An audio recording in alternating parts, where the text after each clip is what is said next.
Okay, rulers, settle down.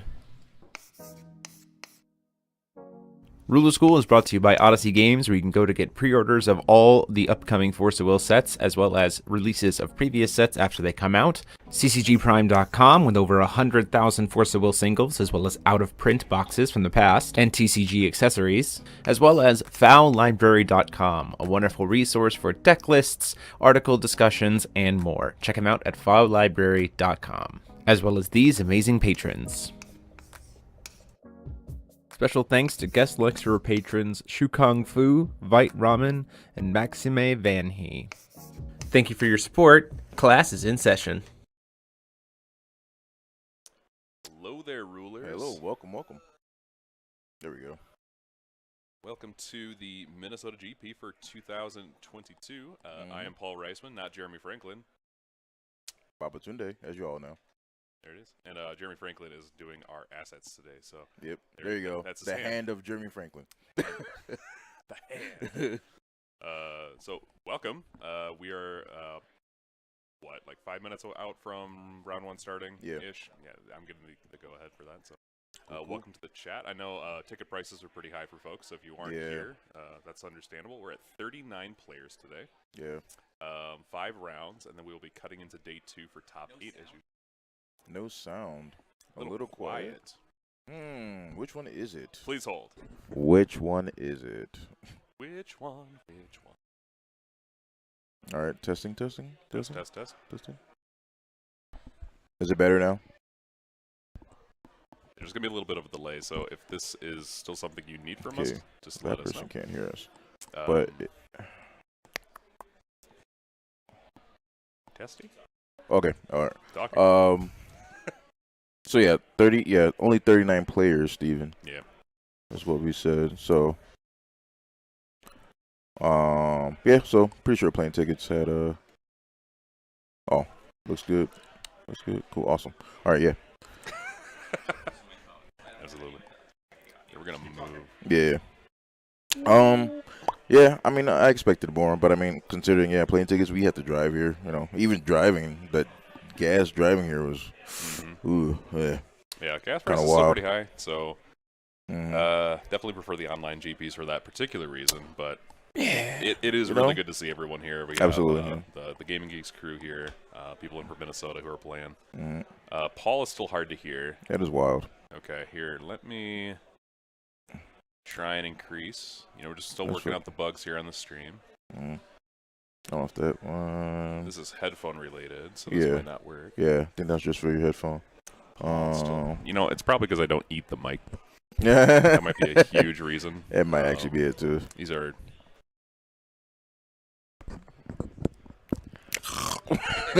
I'm nom the mic. All right. Okay. Guys, if it's not in my mouth, what am I doing, right? Yeah. So we are here. We're also both incredibly deep-voiced people. Oh, yeah. Well. Bass baritones. Yeah. That's us. Trombone. French horn. Yep. Oh, my gosh. So, Babatunde, tell me what you are most excited to see today from our players.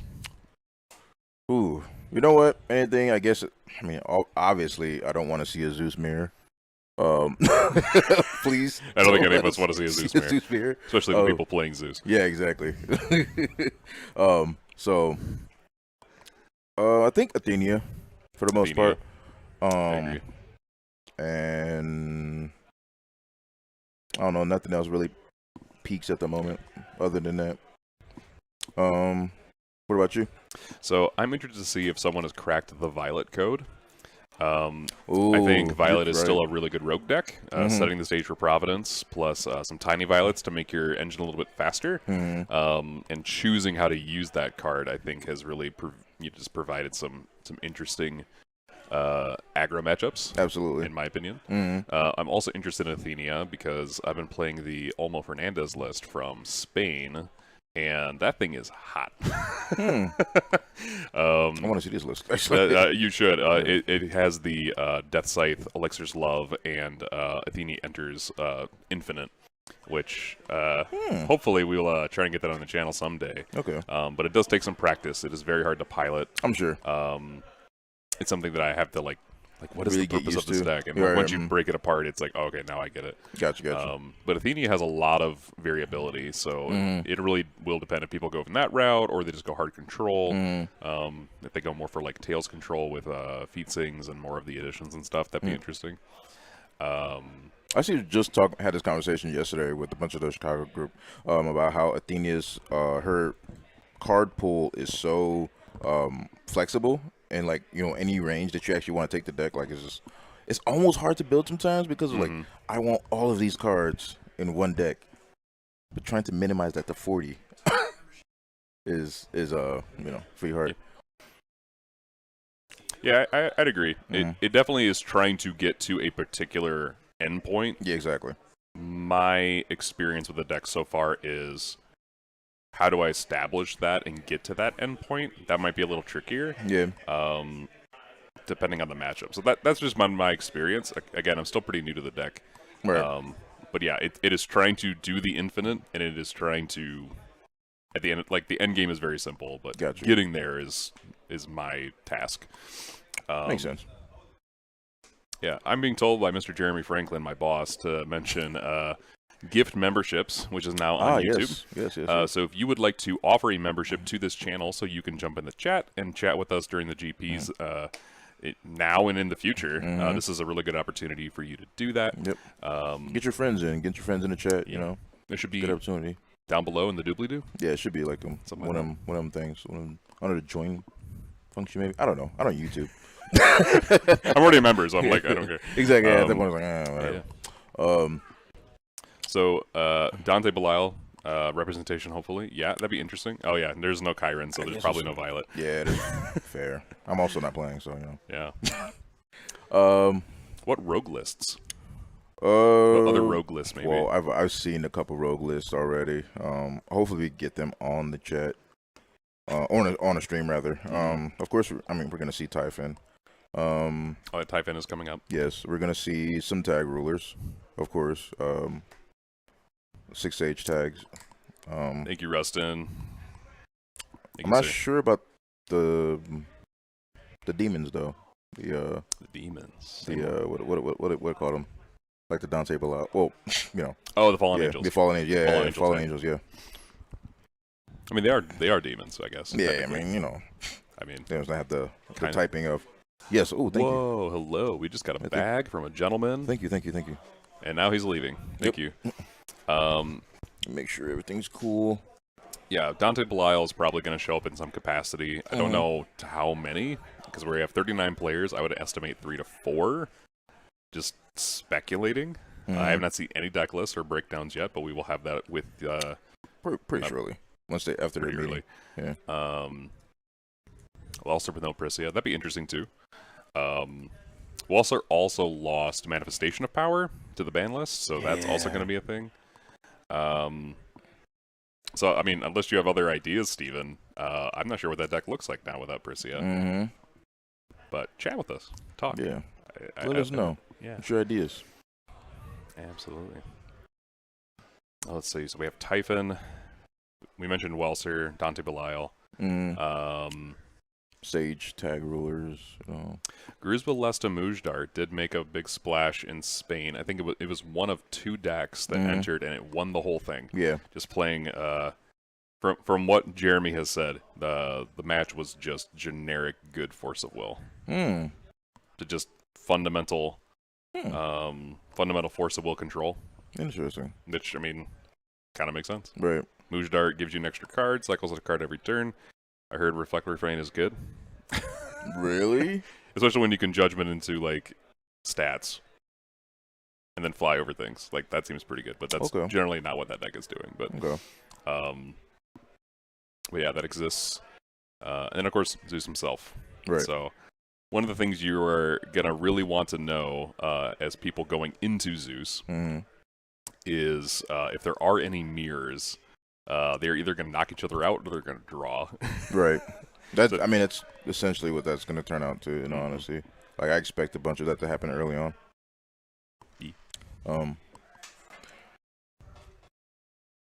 Jerbear is back. Okay, cool. Okay, they're doing their meeting is here. Entry meeting. So, besides Zeus, what don't you want to see? What don't I want to see? Yeah. I don't think there's anything I don't want to see, actually, besides that. I think most of the combinations have probably been hit by the ban list, per se. So... Oh, yeah. We shouted him out. It's Rustin. Okay, Rustin, yeah. Rustin gifting. He offered you the chat, yes. 2 free Dr. Peppers. Anyway, sorry, I keep interrupting. Go for it. Thought process. Sorry. No, you're good. In all honesty, like, there's not a lot that I don't want to see. I think as much, the more it's spread out, the more, I think that's what I just want to see. Just more. I want to see more diversity, basically. Yeah. It's really all I want to see for the most part. And I mean, I think this is what the last set or the last GP before the next set come out. So I think we'll just see. This will be the last US one. Yeah. Oh, 1 or 2 overseas. Okay, so our next one's in October, right? Oh, September. The next person was... So September. Yeah. Okay, so September next month. In case, yeah. Okay, 2 months from now. Yeah. And then we have an October online, right? Sorry. Okay, we're just going to keep going. So, yeah. All right. So, yeah, this will be the last US GP before the next set, any, I guess, buffoonery would be. This will be the last one to do before we get a good switch up. Absolutely. Which is fine. And then we get the triple ruler, I guess you could say. Triple ruler format. It'd be pretty interesting, not gonna lie. If we get Cal in here, we're gonna have to say, do we get like how many rulers do we get in Epic Stories now? Oh yeah, I know, right? 4. I know. 4 Epic Stories rulers. I know. They just ban tag altogether. So, because everything's tag, right? Right. So. Everything is tag. Yeah. I guess at that point technically isn't tag. I mean, yeah, but how would you do with the moon rulers? I think that is a good question, actually. The world may never know. Yeah. Until we ask Cal. Yeah. I guess we'll get some type of insight on how he wants to do that. I'm actually kind of sad because he made that ruling and then, everything. Yeah. It's like, oh shit. It's like, damn it. Yeah. But hey, it might be okay. I think it might be okay actually because they seem pretty tame for the most part, so it shouldn't be like too much of a rework. 1 or 2 spares. So plus 1 or 2 spares. Oh gosh. Yeah. Let them have 1 Moonchild instead of 2. I was thinking about that too. I mean, I think they'll be okay with 1 Moonchild instead of. Yeah. Yeah. Everything is Bond 1. Right. Which makes sense. Yeah. To me.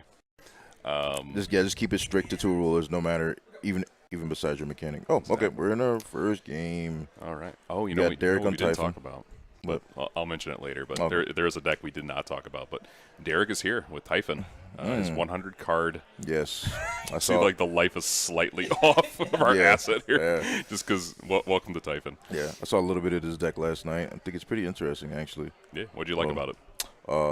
You know what? I'm not gonna give away the sauce.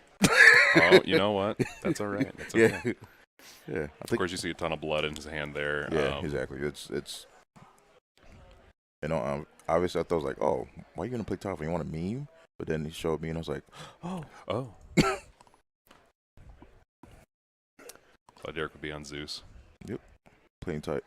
So that's blood. Origin of the 7 Lands. Mm-hmm. He's going to reveal Orthus, which will just automatically come into the field under its own effect. Yep. Do the Force command. So now, ta-da. Mm-hmm.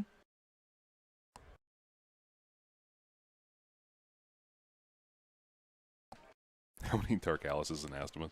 Well, I guarantee he has 0 Dark Alices in his Typhon deck. And maybe some Astamas.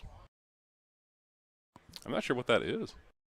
Oh, that's a Fallen Angel Black Tears. Hi, Brandon. Oh. Hey, welcome, Brandon. How you doing? Good morning. I wish you were here, buddy.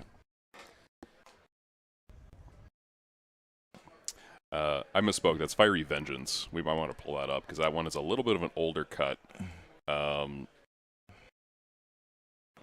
So Austin is bringing out his first Dark Sphere for his Dante list, which we have not seen. This is the new Black-White Dark Alice list. How does he run Dark Alice in a deck that can only have Darkness cards? Oh, you mean the new Dark Alice. Gotcha.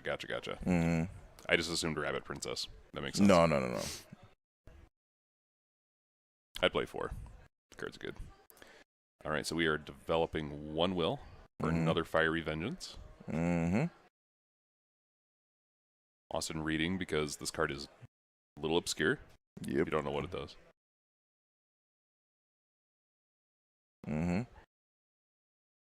No, I need to pick up some copies, actually. Some more copies for myself. Yeah, the card is actually a favorite of mine from that era. Yeah, it really was. Searches things out, deals 400. It was a favorite in my my Loki deck. Oh yes, very, very good. We are summoning. Looks like a. Oh my gosh, that is a Dark Faria. Which I do not have that card in memory enough to know. I don't remember. It does things. It does a lot of crazy things. No, Dark Charlotte. Dark Charlotte, excuse me. Dark Charlotte. She has Excalibur. Yeah.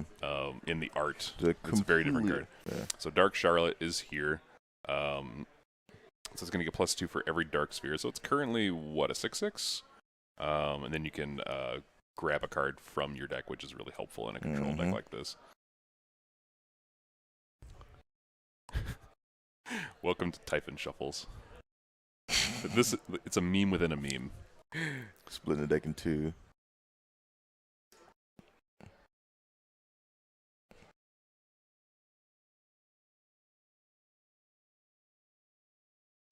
All right, so then Orthus activate. With Orthus, we're going to play Blood. It looks like I'm on Austin's turn still. That's 3 blood in hand for Derek and 2 other unknowns. I didn't get quite a. Yeah, I wasn't able to see those either, actually. It's another Fiery Angel. So this is pretty ideal in my head. You know, when I was thinking about this deck and how I was constructing it, you want to play Blood every single turn if you can. Absolutely. Free mana, free draw every single turn, allows you to interact with your opponent. Reveal another cells from the extra deck. Side deck, extra deck. No big deal to. It's all kind of the same at this point. I was playing another Fiery Angel. So this is going to get him to reveal another machine from his sideboard. Yep. So what do you play here? Maybe another antibody. You have antibodies on the side. There's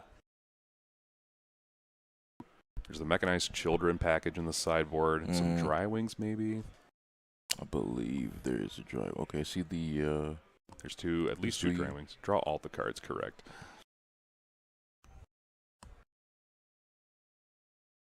Let's see what did we go with? Okay, we want another cell. That's the way. Cool.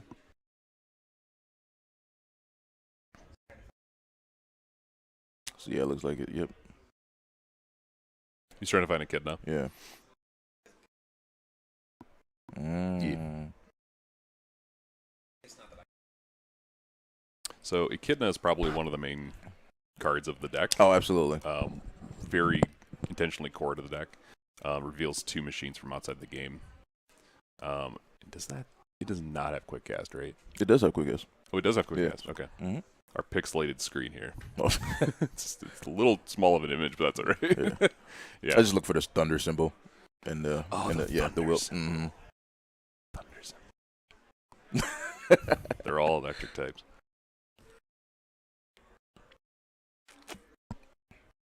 I'm guessing we're deciding here. So at this point, what does Austin play in response? Dante enters the game again. Okay. Looks like he's pumping.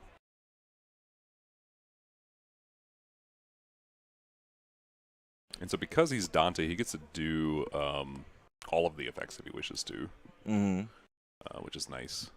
So he's going to get a pump. Looks like he's paying 5. Yeah. Paid 5. to draw. Looks like no, he's playing 15. Oh, he paid 15. Oh, look at that. Drew 3 cards, which is great. Honestly, this card is also good in Typhon because you have so much life to just give up. Yeah, you're totally fine with it. Calling a Stone, that's a Moonshade. Mm-hmm. So that's relatively perfect will for him right now. So at this point, we are looking at a 10/10 Dark Charlotte. Yeah.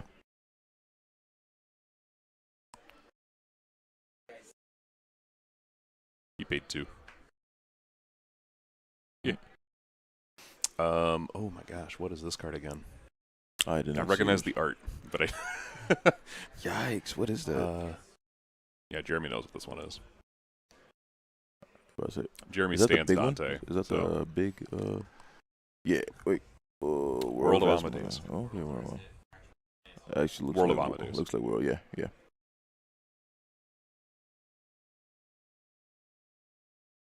So just buy something back. Mm-hmm. Should you not see what he grabbed back?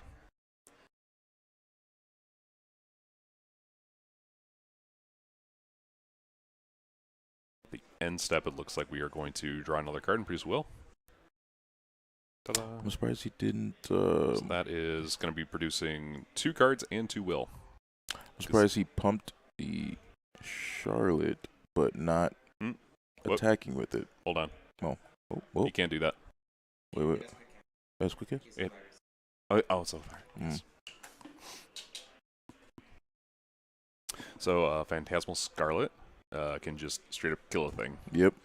Normally, it does not get quick cast unless you're Naruthotep, but because of the amount of addition, yep. Yeah, you're good to go. So we're going to flip Typhon back over. Yeah. So the Fallen Angels here are doing a lot of really good work, just allowing you to judgment every single turn, or order every single turn, I should say, and just get whatever you need. And so we're going to dump.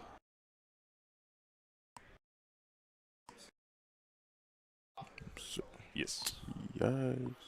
So we have revealed all the Fallen Angels, got them out of the deck so far. Amazing. Yeah, so this is a pretty consistent search engine. As we search for Echidna, we're making productive plays. We're revealing things. We're taking care of the opponent's stuff. Yeah, he's producing. So he's producing 2 and getting 2 cards now. And he's doing that every turn. I can sense an Inferno in the future. I mean, that is good anti-Typhon tech. Yeah.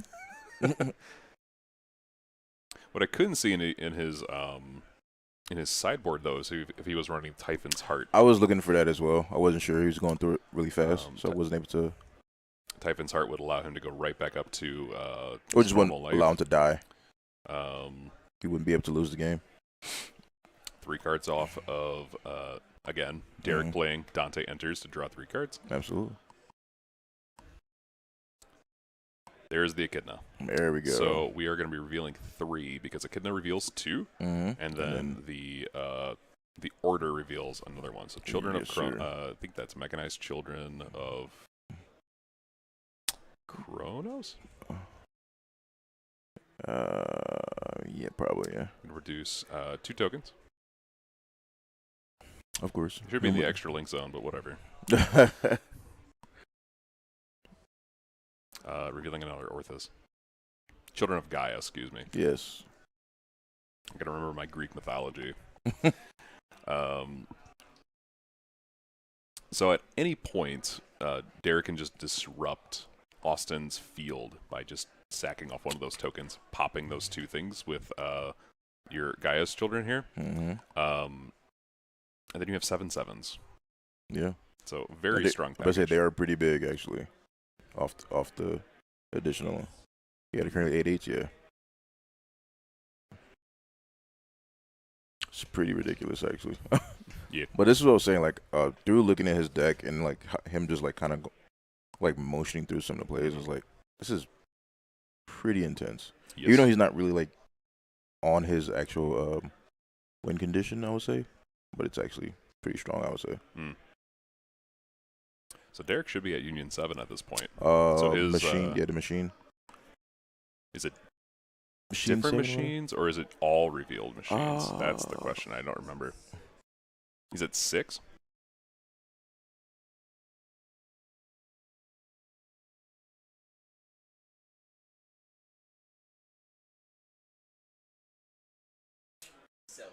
So he's at 6. Okay.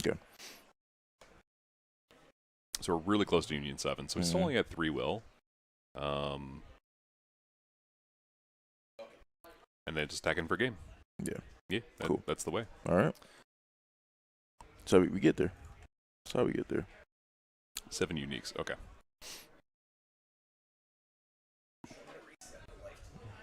There we go. So we're going to reset life total.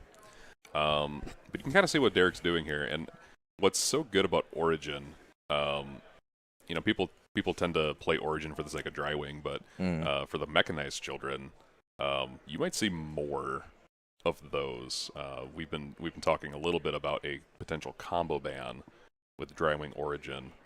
And seven Kings edition. Yeah.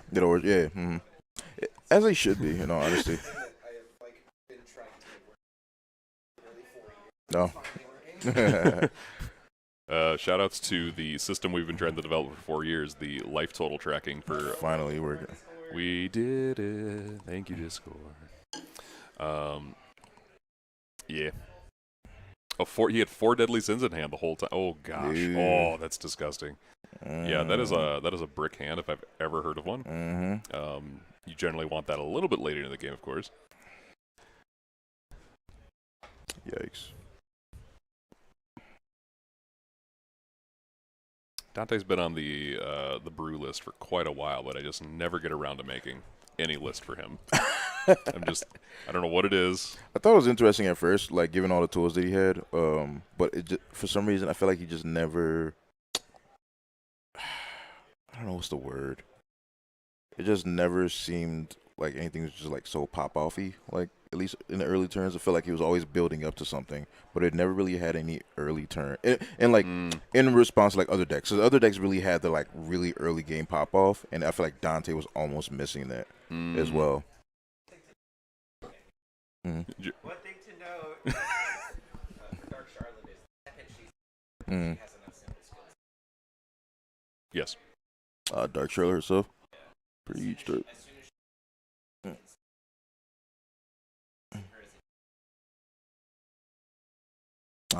Yeah.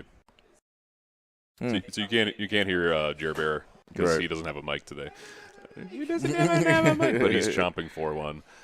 Basically, when you order Dark Charlotte, you are getting all of the simple skills. So it's a 1-card user to do things. Even without a dark sphere. Yeah. Gotcha. You'd be getting villains, revolution, swiftness, barrier, and the order, right? And the only enter effect because it is a simple skill from the order. So that is just. It's pretty decent, actually. Yeah, it's pretty decent. Also. So in terms of what Dante is trying to do, you said barrier, right? She does have barrier. Barrier from white. Yeah. Oh, the turn 1 he kidnapped. Oh my gosh, we're back. Oh, okay. We were here. Already with the pop-offs. So it can helps to draw 3 cards for Derek. Reveal an Orthus, which is going to come out and just establish. This is an ideal turn 1 for Derek in every single way. Absolutely. Call a stone. Get that Moonshade. Perfect will.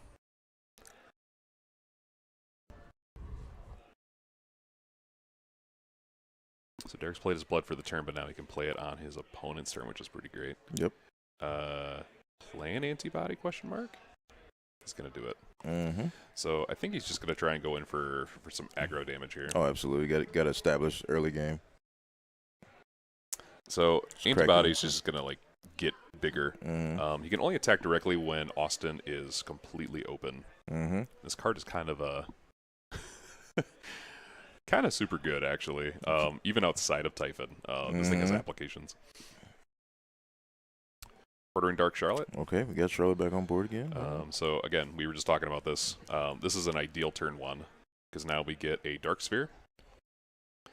And I think that's the one that gives Eternal. Eternal. Oh, the Bane. Okay. Wait. No. Oh, it has Eternal, and it gives Bane. Yep. So the Astema gives Bane, which is awesome. So now she has 6 symbol skills because she needed more.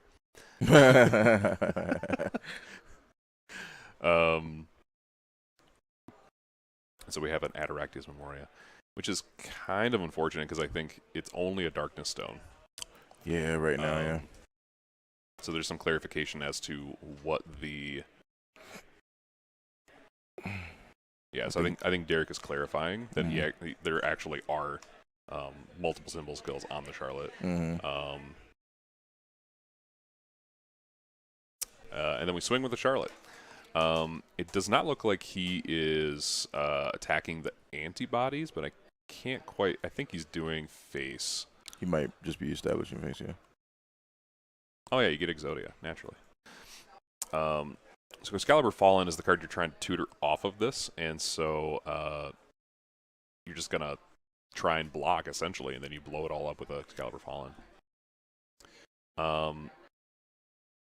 Then look at your opponent's hand and discard all copies, which I don't know if that hurts Derek at all. So you get to see his hand, but then you have antibodies, and you just have giant antibodies later in the game. They're just going to be bigger, so I don't know if this is the right choice. I mean, I think it's fine. I mean, especially just if you know that you want to play the game at a little bit of a slower pace, and you know he has a lot of antibodies in it, I mean, why not get rid of him? So option 2, you destroy the Echidna. Yes. Jeremy is saying don't do it. And I'm assuming that's because you don't want it to reorder, yeah. To order, yes. You want, yep. You want to keep him. You want to keep him off. Because Jeremy's played Typhon. Yes, he knows what he's talking about. Yeah. So Decay of the Machines looks like a Fire Angel of Vengeance. That looks like the Villain's Search card, which is relevant. Forgot that card even existed. I did as well. Just search a thing. Yeah. And then 2 blood. Echidna swings in.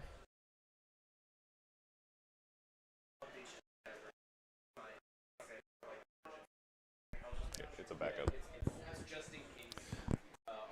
Okay, so the token is here from Orthus' Effect. Okay. So I believe it's a 4/4 token. It would be, yeah, it's 4/4. All right.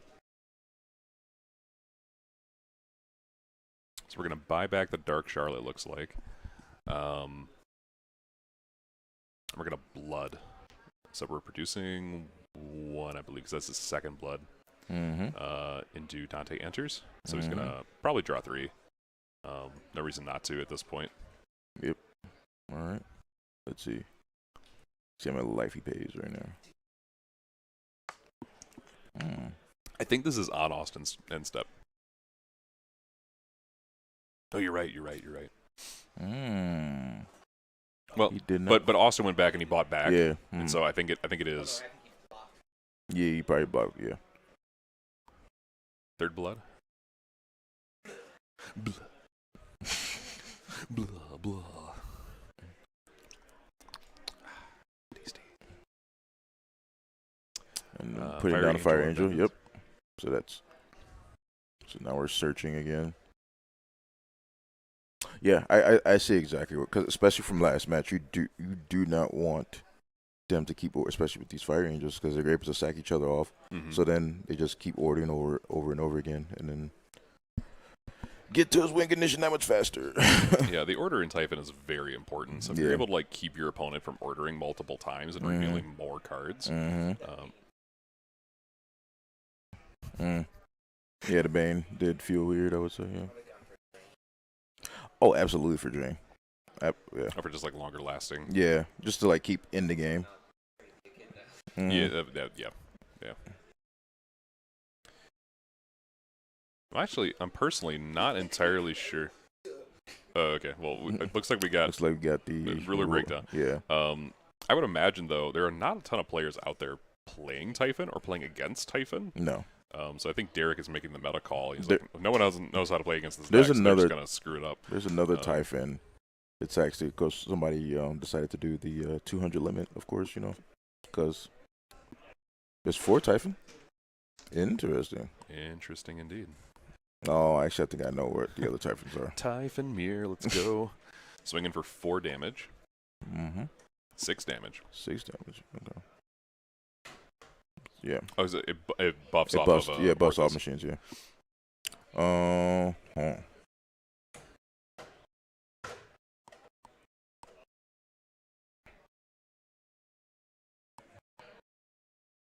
That's a fistful of cards.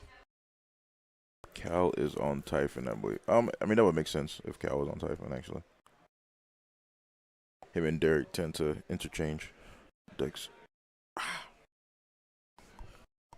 So I wouldn't be surprised. Thinking noises. Breathe in and breathe out. Breathe in. Callstone.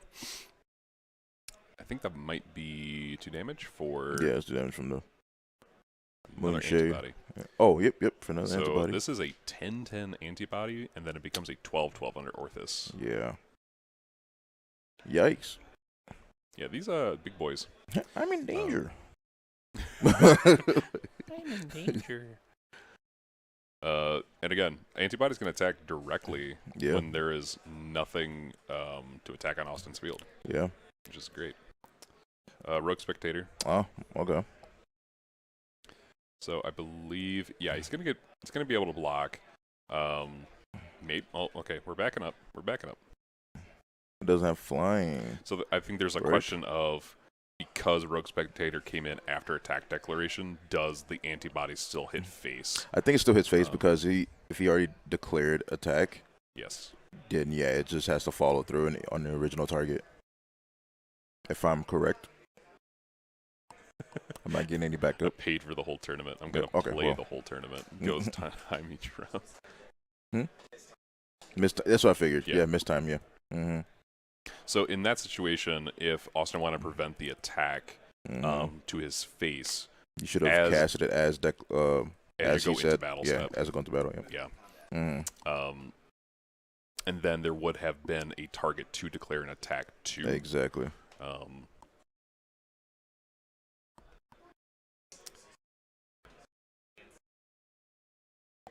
That is very smart indeed.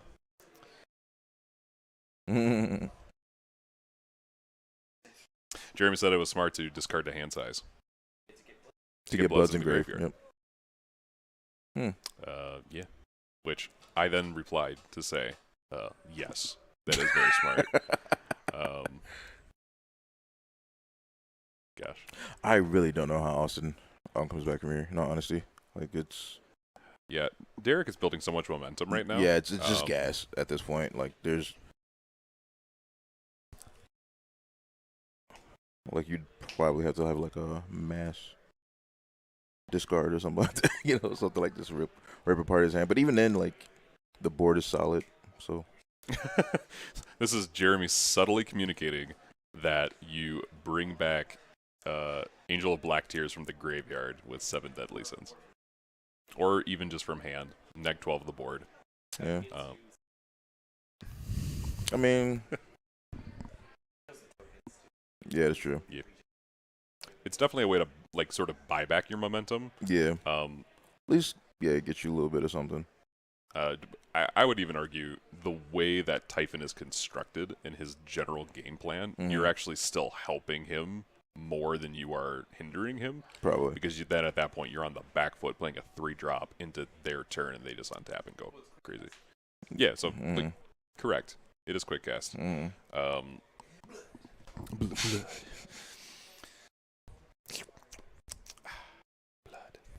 Tasty.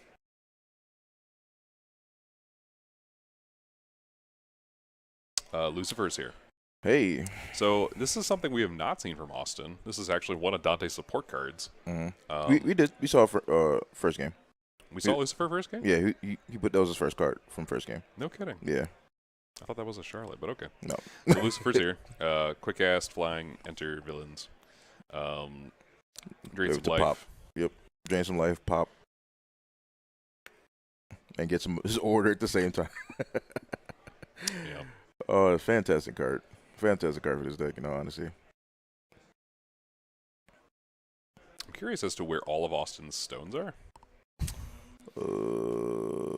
Is he just not calling stone? I think they might be under each other. Maybe. Because Derek is at 2 stones. Right. We've revealed a blue sphere, Beatrice sphere. Is he just at 1 stone? No. Okay, so we're getting a stone. I guess we go again. Another Adiractus Memorial. So yeah, I guess we're just at 2 stones, yeah. Oof. Derek is abusing blood. That is the goal of the deck, I think. Yeah.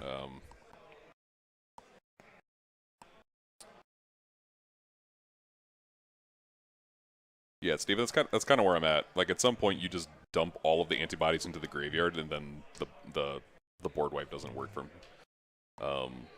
Black Tears Angel, which is unfortunate. But the Children of Gaia are back. We're going to start generating tokens, and this is pretty much in Derek's favor. Absolutely. He negs the... yes, I almost forgot about that. It didn't really matter about him having the creature in the first place. He could just, neg it, get it off the board, and still attack through. We have another antibody. Yep. Swing it in. I believe that's going to be, just counting, 1,200 for game. Yeah, that should be game. And I think we have one response here. A response. What is it? Lucifer to try. Lucifer to try to stay alive. I mean, that'll give him enough, and he can block. Yeah.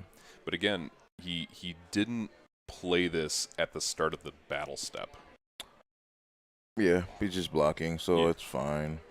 I was saying, like, then the blood would have had to attack the Lucifer instead of, like, it's just optimization, right? Like, just knowing when to cast the Lucifer, I think, in this situation is a little bit, super important. Then he gets to discard, right? Yep, and he's going to help him out there. More damage. So, funny story, Union 7 and Antibodies Effect doesn't care about EU. You definitely want Horn. Oh, absolutely. Horn is the ultimate Union 7 hatred card. But Derek has won. We're back. Hello. Hey. Hope you enjoyed that. So, yeah, it turns out a 100-card deck isn't just going to go to time. You can easily 2-0 somebody. Especially if they don't interact with you too much. Absolutely, yeah. Unfortunately, it was like, wasn't really, almost like Derek was playing with himself for most of the part. It was like, semi-interaction, but not as much. I don't know if how many people played Yu-Gi-Oh, but it kind of reminded me of the, this card ended up getting banned, but you just basically mill, like, basically a top half of your deck. Oh, that grass looks greener? Grass looks greener, yeah. Literally reminds me of grass looks greener. You're just like, How do I know that? I don't play that game anymore. Oh gosh. Yeah. Didn't matter how many cards you had. It was like, you know what? Yeah. Well, there's also a reason that we don't have Whisper from the Abyss in the deck anymore. Yeah. That is basically grass looks greener. Yeah, that was a very important ban, actually. Yeah. Very, very good. We're going to pull that up here. So you lose any amount of life, and you have 10,000. So draw a card for each 500 you paid. Cool. Exactly. Draw half my deck. Yeah. Just convert my life into my deck. Thank you. Discard my entire deck. Right. And then just keep playing after that. So I heard you like antibodies in Graveyard. Well, that just happened. So let's talk about what the Dante player, in terms of what you've seen in his deck construction, and then we'll go into ruler breakdown.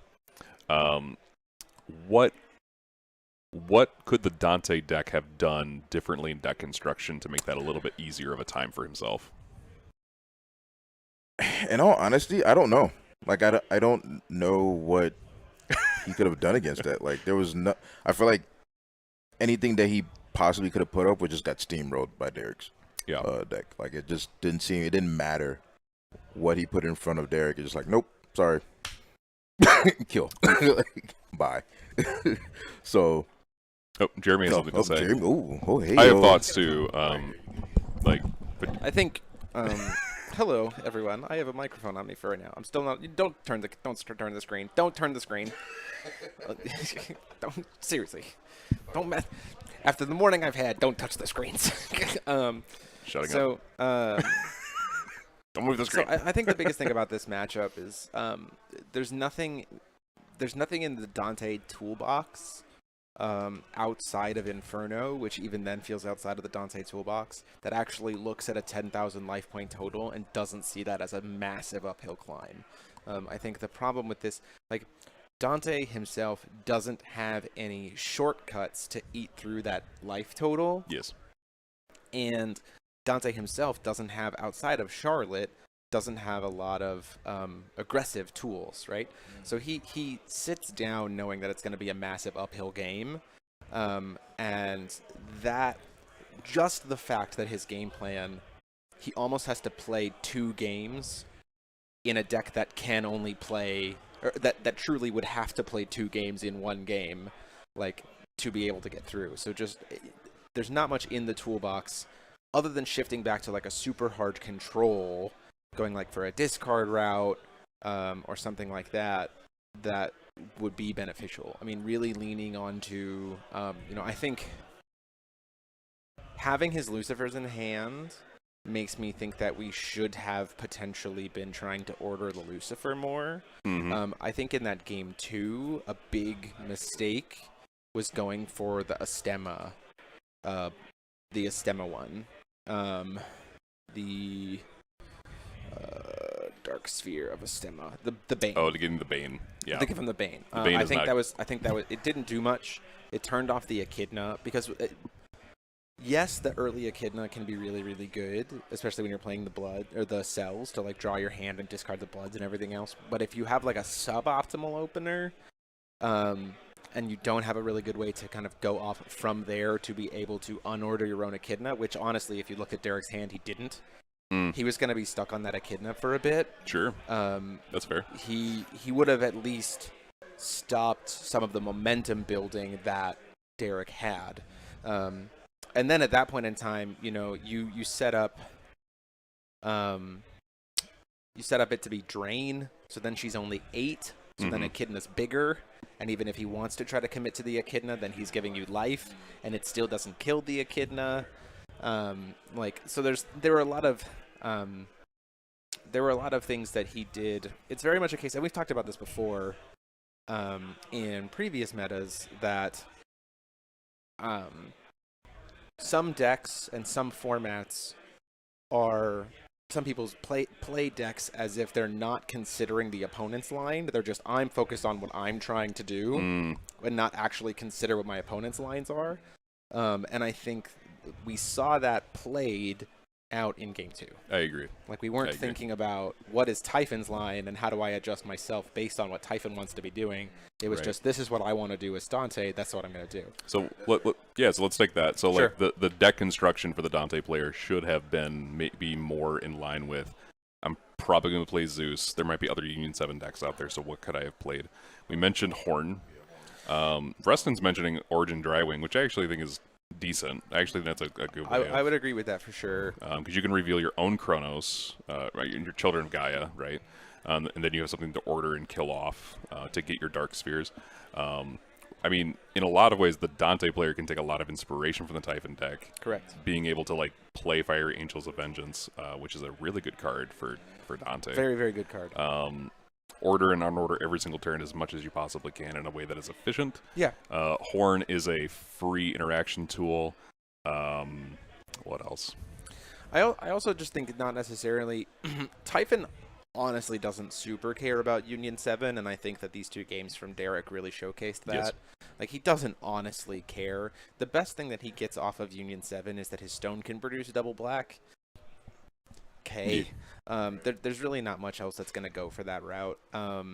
It's more like Union, I want multiples of the same card. Yeah. Which doesn't really care. But if you're playing into, so deck construction-wise, without we seeing more of the deck, we would want to see Are there Black Witches in there? Oh, Black Witch is something I didn't mention either. Fallen Angel, Black Witch. Mm-hmm. Are we seeing Fallen Angel of Fiery Vengeance? Are we seeing the Lucifers being used kind of like reflexively, grabbing the right Dark Sphere and using Excalibur Fallen as a good discard outlet? Because I think he called the right thing. I think Antibodies was the right call, especially since he was going to have Will to follow up. I just genuinely think that grabbing in that game too, the biggest kind of trip up because Derek gave him an opportunity to start casting cards, right? So I think the biggest trip up there was just grabbing the wrong Dark Sphere in that game too. Yeah. Because then either here's what happens: either Derek wastes some time on his turn trying to kill the Charlotte, but that won't actually kill his Echidna, and then he'll buy it back anyway, and then he'll redo it, and then get flying, so that the Echidna can't block it. Right. Then you start hitting face that way, right? And get to discard more cards out of his hand, or Derek has to be like, well, I guess I'm not doing anything. Yeah. You know what I mean? So and then at that point in time, the Charlotte just gets to swing in and pick more cards out of his hand. So, hey Parker, good to see you, man. Hello, everyone. Yeah. Hello. Yeah, I think there's something to be said about making the Bloods bricks. What I really like about Horn is that because there's so many cards in the Typhon deck, Derek would then have to draw into more blood to cycle back through his deck.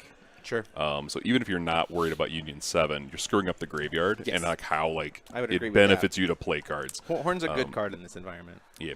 I'm going to take over for Babatunde here for a second. Absolutely. Is this your Zeus deck, Babatunde? Yes. Scissors. Cut it in half. What's time on round? Currently, time on round is 21 minutes and 29 seconds. So awesome. Still people playing. So we have plenty of time to go over the ruler breakdown. Bam, bam, bam, bam, bam, bam, bam. Let's switch. Don't die, please don't die. We don't have insurance Hello. to cover you. Hi, everybody. Hi, everybody. All right. Now you can see my face. Oh I've my God. been stressed this morning. You needed a break. XSplit was like, hey, remember how everything worked before you left? Nah. No. What's the X in XSplit? But please. But it's working now. We got it. It's all good. Okay, so let's do a ruler breakdown. 39 rulers today, 39 players. Surprising what the top decks are right now to me. Zeus 11, not unexpected. So about a little bit over 25% of the field. 5 Order Alices. 5 of them. Interesting. 4 Typhons. 4 Almerius Mylists. People trying to OTK with Almerius Mylist, as far as I've been told. Why stressed? 2 Order Nyarlathoteps, although I don't know which one. 2 Belial Asmodeus. And then 1 each of Athenia, Flute. Blue Flute? Flute. Blue Flute. Like OG Blue Flute? OG Blue Flute is here in this building today. Oh my God. 1 Fushi. I know who that is. 1 Shiva. 1 Belial Dante. 1 Wolfgang 2.0. 1 Vlad Tepes. Only 1 person on Moojdark Gruspalesta today. Alice Origins Arla. Order Dante that we just saw. And 1 Conqueror of the Black Moon Gil Lapis. Oh my gosh. Deep cuts. Gil Lappy boy. Deep cuts. So I will say there's a really few cool things here. Only 39 players today, which given the state of plane tickets right now is not completely unsurprising. Still, honestly, a pretty decent turnout, all things considered. We have quite a few first-time players this weekend, like first GP players this weekend, nice. Which is awesome. And we have a few kids. Like actual kids. Yeah, some younger guys. Okay. Matt Davis brought his family, and his family of his little guys are playing and having a great time. So good. Super awesome to see that. Who's my point running Dante Belial? Don't know. We'll figure it out. We have 1 Dante Belial though. 1 Dante Belial deck. Yeah, only 2. I think that all of this all of this to me was expected, except for. Alice. I say that in the sense of like I expected people to play random stuff, yeah. right? All of this to me felt expected, except I would have swapped the number of Almerius Milus with Belial Asmodeus. I would have thought we would have seen 4 Belial Asmo and 2 Almerius Milus, because I've been keeping an eye on that deck a little bit. Okay. But like, I haven't been seeing it very publicly played. So like, it being, I think it's a lot of the Minnesota crew, which would make sense as to why there's so many of them. But I would think that number would kind of be shifted. And Order Alice being the most represented Order ruler, just like, from other the than outset, Zeus Typhon. Yeah, I would imagine that's just like them trying to get under Zeus. Yeah, right? Just deal a whole bunch of damage. Yeah, and you still can do it. Like, you still can play a bunch of Regalia. You just can't go for the T1 because you don't have the Excalibur to be able to produce the extra will. Which And is you're fine. certainly You have not 5 going. turns. And you're certainly not going for Alice World. Isn't Alice best deck? Is Cremo in the chat? If Cremo's in the chat, then Alice best deck. Only on Wednesday. So we'll see. We'll see if Fushi, if Steven wins his round 1. I think we owe it to Steven to put him on stream round 2 with Fushi. Yes. Babatune is shaking his head like absolutely not, and I'm like, I think we kind of owe it. So let's talk about that. Talk about that. In terms of what we're going to see today, there's 5 rounds. We have a good spread of stuff. We have Zeus. Obviously, it's going to be at the top tables. For those of you who might be new to some of our GP streams, first off, welcome. Secondly, today you are not going to be seeing top tables all day, because the decks that are topping are going to be the decks that we're going to see tomorrow during top 8. The point of today is to say, well, all this crazy stuff you can do in Wanderer, let's see some fun stuff. So you'll probably be seeing players at like who are 3-1, maybe 3-0-1. You know, we're going to be not sitting at the top tables necessarily, because today is about fun over function in a sense. Like, we're going to look at, you know, higher end stuff and kind of report in on what decks are doing well to you throughout the day, so you can know that. But we're going to see the top decks playing tomorrow. We're going to do that. So, yeah, if Fushi wins round 1, we'll definitely put it on stream round 2. Yeah, it is actually Fushi. Actually, not Dragonflame. Not Dragonflame. Specifically Fushi. I was told the choice was between this or Dragonflame, and I chose this. You said that to me directly. Yeah, no, that makes a lot of sense. Is there anything? Okay, so here's the biggest question, Paul.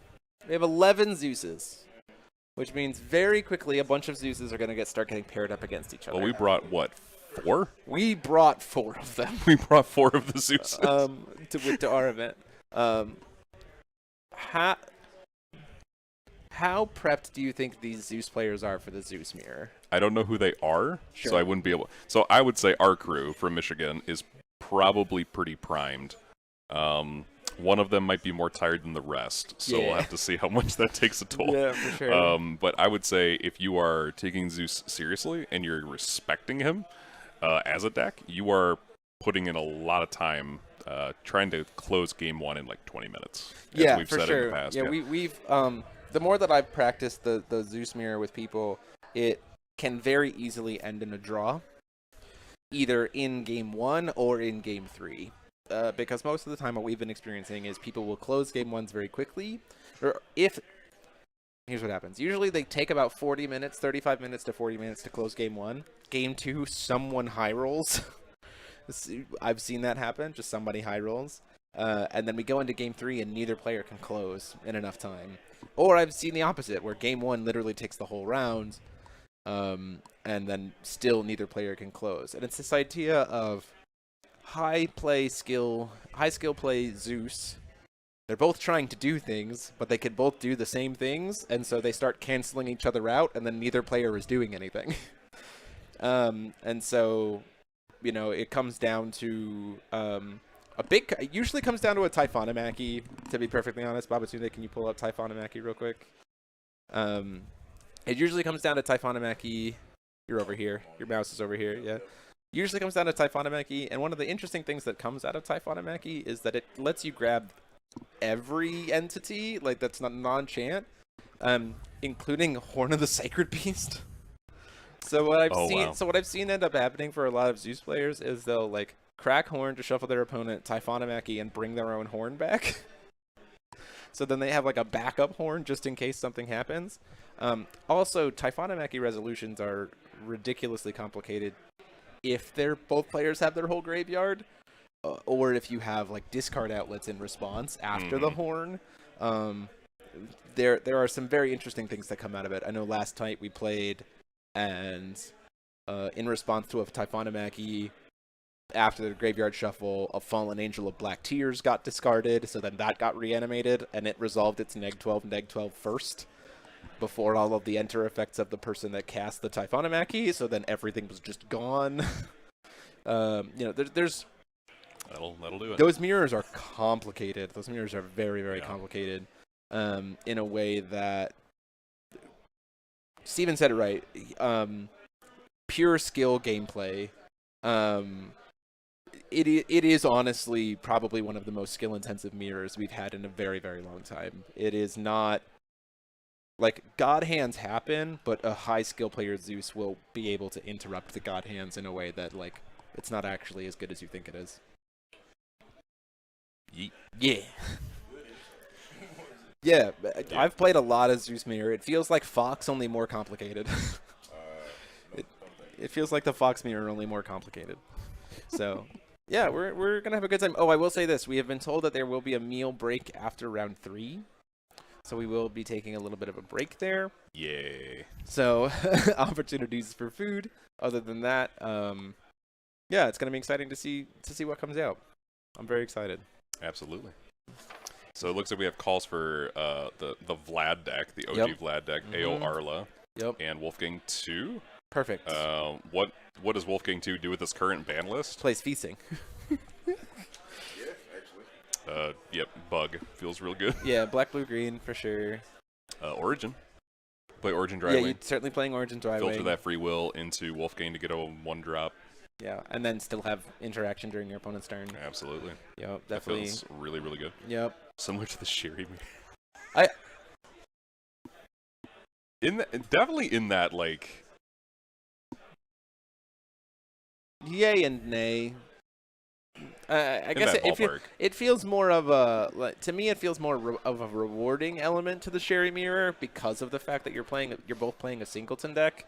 So like the things that you're gonna have aren't as guaranteed as when they were in the Sherry Mirror. Like the Sherry Mirror, yes, was very like skill intensive, but it was also like pretty rote because like you both like knew pretty well what the game plan was from the beginning, and you both kind of had access to the same tools. Whereas the Zeus Mirror is like, both of our hands are probably going to be insanely wildly different.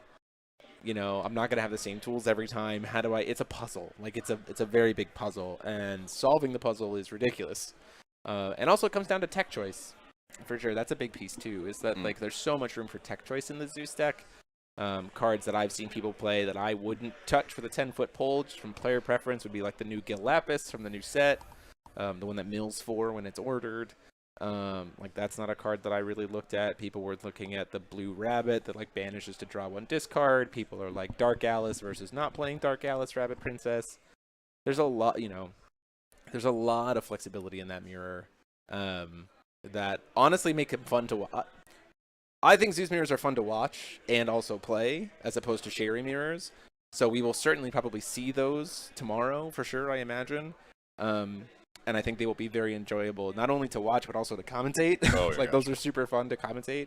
But there's a lot of other fun stuff that's being built here today that we definitely want to show off. So, yeah. So at that point in time, I think we have about, what's this chrono down here say? Oh. Well, we're going to have to fix that. We're going to go to a short break. Go ahead and click the in-between button. See you guys. We'll be back in a little bit.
Okay. We're going to reset wins. So hello, everybody. We're just doing a little bit of setup here. Don't worry, it's not these same decks. Yeah, it's definitely something different. It's going to be what people wanted to see, actually. We got them paired up against each other. I'm very excited about it. It's going to be Wolfgang 2 from Dustin Jones and Robert Green on Vlad Tepish. It's like a troll mirror. Yeah. Yeah, So, let's do it. and then when you hear them say time on round, just press the start button there. Wolfgant 2. Did I say Wolfgant? Wolfgant. Wolfgant! Wolfgant. Okay, whatever. That's fine. That's okay. It's Wanderay format. Wanderay format.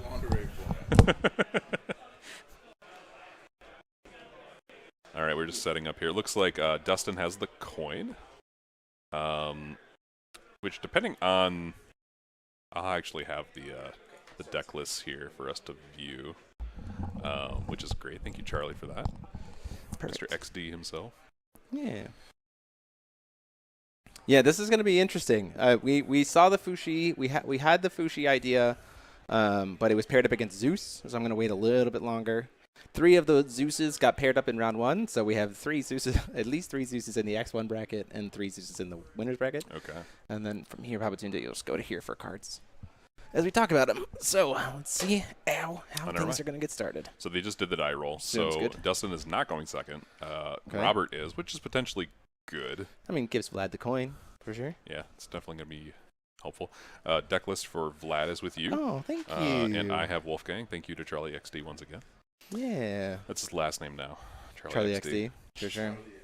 Charlie XD. Ooh, I'm going to pop this window just a smidge. Maybe not. Oh my goodness.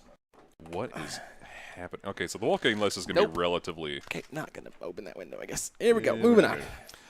So Justin Jones is going to be playing the Wolfgang list. It's going to be pretty standard, but the Robert Green Vlad Tepish list is going to be very interesting. It's using a lot of things that I would kind of expect. Also, a lot of things that I wouldn't expect. Yeah, so why don't you talk about some of those things you don't expect? Because I already seen some of Alice's them. World, Odin the Omniscient, Valentino's Reach, Schrodinger's Observation, Awakening of Milas.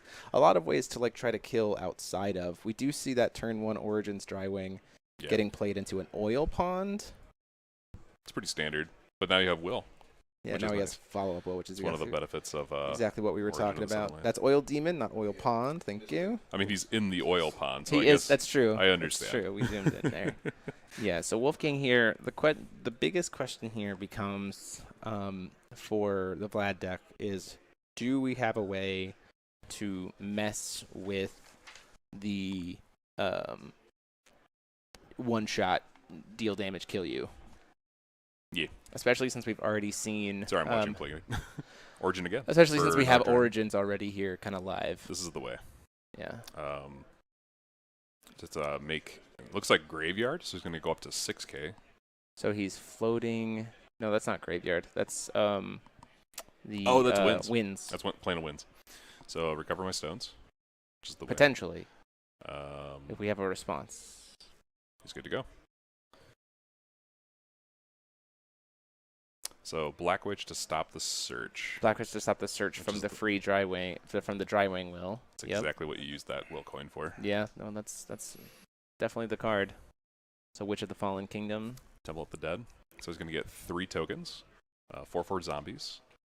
Don't have any 4/4 zombie tokens, but he is just going to use my generic stuff to represent 4/4 zombies. The Uber Limit Break. Oh my gosh. Sorry. Drilling a little bit there. Okay. Knowledge Stone is here. So it looks like Dustin might be able to just do it next turn. If he can kill that Black Witch, which is the only thing staying in his way right now. We do see an Origins on Robert's side. The problem is because Drywing's live on just Dustin's side, we're not going to get any Will. Mm-hmm. That being said, though, you still do it. Yes. Because it recovers the stone and then stops Dustin from having secondary Will. Or not. Because you're still going to get to recover the stone. Oil Pond to pop. It's only 3. For 3. And then you can just recover and pop it again. Yep. So that'll get the Black Witch off the board. Oil Pond being what it needs to do. Being an oil pond. Call stone. So we are in junk colors. Yeah. White, black, green, white. Black Witch, no. Lorite to stop the oil pond. Ooh, the Memoria. I like it. Okay. Like the more. I'm gonna pull up the right for us there, bud. So it's going to cancel the activate ability. I'm going to Origin back into another Dry Wing to recover, and we have a spare will now. A Ferris spell to hit the Lorite. Also that promo Ferris spell too. Yeah, and this is one of the reasons why I'm just like, you should have done the Dry Wing just to get the Dry Wing messed up for Dustin. Yeah. We're gonna search for a 2-drop. That 2-drop's gonna be like this is unfortunately this is just game. Yeah. Unless we have second Lorite to stop the activation That's to his only out search. right now. Yeah. But we don't. So we that get resolves. So we're gonna be getting Terminus and the guy to give swiftness. the 1-drop guy. And then Angel we have of the enough. Fiery Chasm. Swing in for lethal. Boop. Boop boop. That's and it. just like that, yep. Game 2. Nothing. And that was what I was concerned about here, was just the fact of like, from what I was seeing, there's a lot of cancel here, but like opening up, you just saw exactly kind of what Origin's Dry Wing does for Wolfgang 2, of being able to leave up the interaction while still going for stuff. So you see the Horde of the Sacred Beast in there. It's also got a couple of Lumias in the sideboard, Wings of Light and Darkness. A couple of Asmodeus, Attendant of Asmodeus in the side. 4 Dry Wings in the side for Dustin as well. Yeah. So he'd be able to do that just ad nauseum. So 3 to 4 Dry Wing is probably really, really good for Wolfgang in general. And then on Robert's side, we'll probably have some commentary on what he might do there. I don't really know if there's anything for Robert that I would bring in other than these. He's not playing Decay of the Machines. Heavenly Gust? That's a card that certainly comes in here. It's a card. I mean, but by the time it's worth it. But it can blow up literally every edition. And then Wolfgang will just easily reestablish from experience. It's a matter of like when you time the Heavenly Gust. Yeah. Because Wolfgang, most of his enter triggers check at resolution.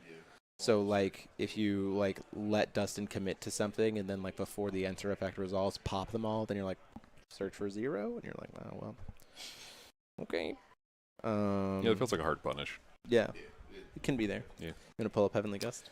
Let's see what else is in here. What I'm really interested to see as I'm reading through this list for Dustin is whether or not he has heart-to-heart talk, or if he has. It does not look like he has heart-to-heart talk.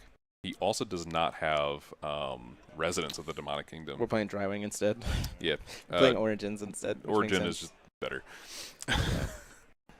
It's the same. It serves the same purpose. It's like a permafrost. I would ship that.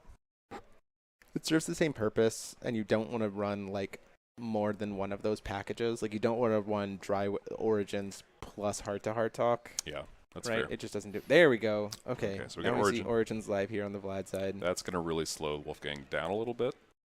Yes, certainly gonna hurt the Dry Wing strong openers. Oh, we're just seeing an immediate. Blessing of Yggdrasil. We're getting a stone. That's all right. Just ramp your stone. Not particularly worried about Wolfgang's turn 1, so let's just go kind of get ahead. Yeah. So then next turn we'll just have 3 stones. Omni stones. Yeah. Which is the way to go. Not bad. Not a bad opener. I'll take it.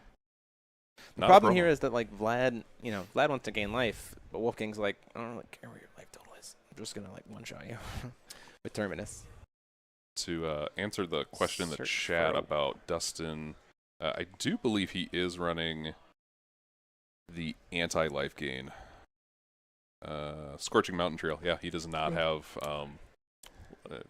Robert's on the back foot. So we see a Oil Pond. Oil Pond just as a full tap out here from Dustin. Gonna use the Origins and Are we shortcutting here? We're just gonna play Kaguya. Oh, that's doubling our will. You want to bring up Kaguya for us? Because he's going to use... Oh, goodness. Wait, did he cast for... Oh, he just cast it, he didn't try to do it quick cast. Okay, so he's casting the Resonator, so it is Robert's turn, main step. Yeah.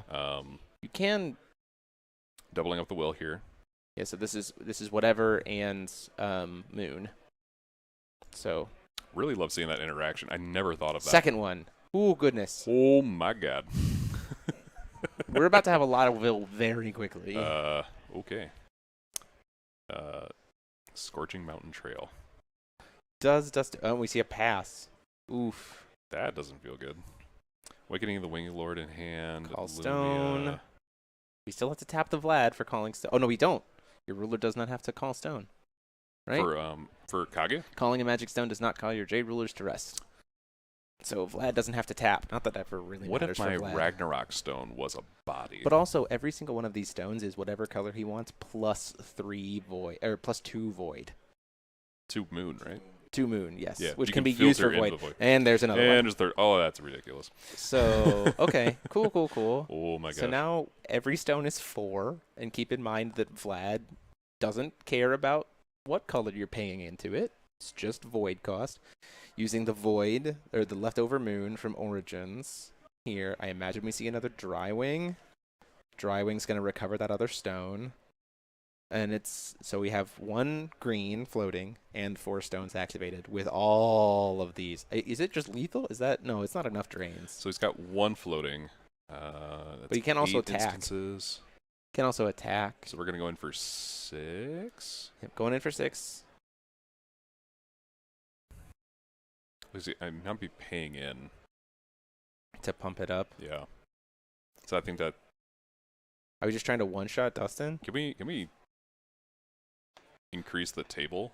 Something's going on with the table audio that I'll have to play around with in 2 rounds. Gotcha. So we just don't have it. It's just really quiet. But they're taking the damage. Okay, so he pumped a lot, and he's gonna do it again here. Pop. We're gonna play. Oh, Lumia to go right back up. Yep, Lumia to gain all that life back up. That's the way. This is why you don't overcommit. Oh, we have a number 13 with the floating white to cancel it. Response. Does have a second Lumia, but second Lumia. It's not going to gain him life though. He's doing it to spot remove. It's not going to gain him the life. Okay. He'll still be at 1600. Because he can't. Yeah, he's not paying into the. He can't pay the white side. Yeah, so it's just a hard removal. But I mean, that's still. That'll do it. That's pretty good. Keeps him alive. Does tap out Robert though, which I Necronomicon barrier in hand. Looks like Decay of the Machines. To get rid of a Drywing. Draw a card. It's all right. Yeah, it's good. But Dustin only has 1 demonic roll at this point, so that doesn't feel great. And he's staring down lethal next turn. Mm-hmm. So a very real possibility of this Vlad just killing him. So gear. Every 2 stones is 12 is Awakening of the Winged Lord. 6 will, so it's 3 dry. Awakening of the Winged Lord. Yeah, so we're gonna look at the top, and we're gonna try and find something. Oh, that's a Plains. That'll do it. Plains of the Raging. So this gets to recover some stones. Oh wow! And just use the. Let's do it again. I don't know if I would agree with that line. Makes him Force of Darkness. So Force of Darkness -3. I don't agree with that line at all. Yeah, Well, he's only at 3 demonic rolls, so he doesn't have a way to be able to grab Turbinus right now, so that's why. So I'm gonna pay 1. Yes. To go and search for a 1-drop. So I think he might. I mean, that might be the way. Or gain life. Or gain life. Gain 4,000 life. I don't. Oof. Because that might not the Kages are still in the field, so like he can still generate the will and just drain them out. So he has to. But also, they're 2/2s. They're currently 2/2s, and he can use the oil pawn to kill one. Was it like he can just Vlad drain them to death? Yeah, but he also just lost his second Kaguya. So he's at 56 life. Oil pawn gets to shoot one of the 2. Still call stone. 4th Lumia? Or 4th Kaguya? They all kind of like blend together at some point. Yeah, he is playing 4. Gosh, we're only 15 minutes into this. We're already in game 2. This is. These are 2 players who know how to execute their decks for sure. Yeah. So at this point, we could do a lot of draining. 2. We're gonna swing in for 2. I don't like these tap outs. Pumps. Question is how many pumps? We'll see when they figure out life totals here. So 4 pumps. Putting them out to 10. Leaving. Okay. That's okay. I think, yeah, Dustin just has to take the damage because he's tapped out. We're moving on to his turn. He's got a Gyrian in hand. I think whatever he's going to do here, Dustin has to try to search. And we see there's a Black Witch in that hand from Robert, which is So nice because Witch. Robert doesn't have enough stones for Black Witch to also be Green Witch. Yeah. Which is pretty good. So yeah. But the problem is the Black Witch immediately dies. Yeah. Because of the 4 additions that are out, so that's not super helpful. Black Witch immediately is dead. She doesn't. Yeah, she gets an enter effect, but he still gets to search. So I think he might get Dustin's letting this resolve, letting the Black Witch resolve when he has a Garion in hand. What a choice! Because I think I might have to press the button here, unless he moves the Black Witch off. Yeah. Okay. Black Witch is immediately dead. Finishes. What did he grab? Robert didn't grab anything. That's so interesting. Does he not grab the witch with a pointy hat? Because I think that's the way, right? You cancel Yeah, to cancel the search. And I think Dustin just wins here. Yeah, he's got it. There you go. Bing, bing, bing, bing. Oh. All right, to stop the trigger. But he's got Necronomicon Barrier in hand. Fair Spell, Girion, and that's it. That's it. Yeah. Okay, push us to cam view, please. Oh.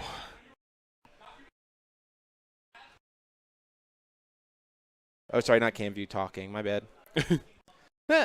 I know my own Wowzer. system. I want to go ask Robert what happened there with the Black Witch real fast. 1 second. Yeah. So the match is conceded at this point, but why the Pointy Hat Witch wasn't grabbed?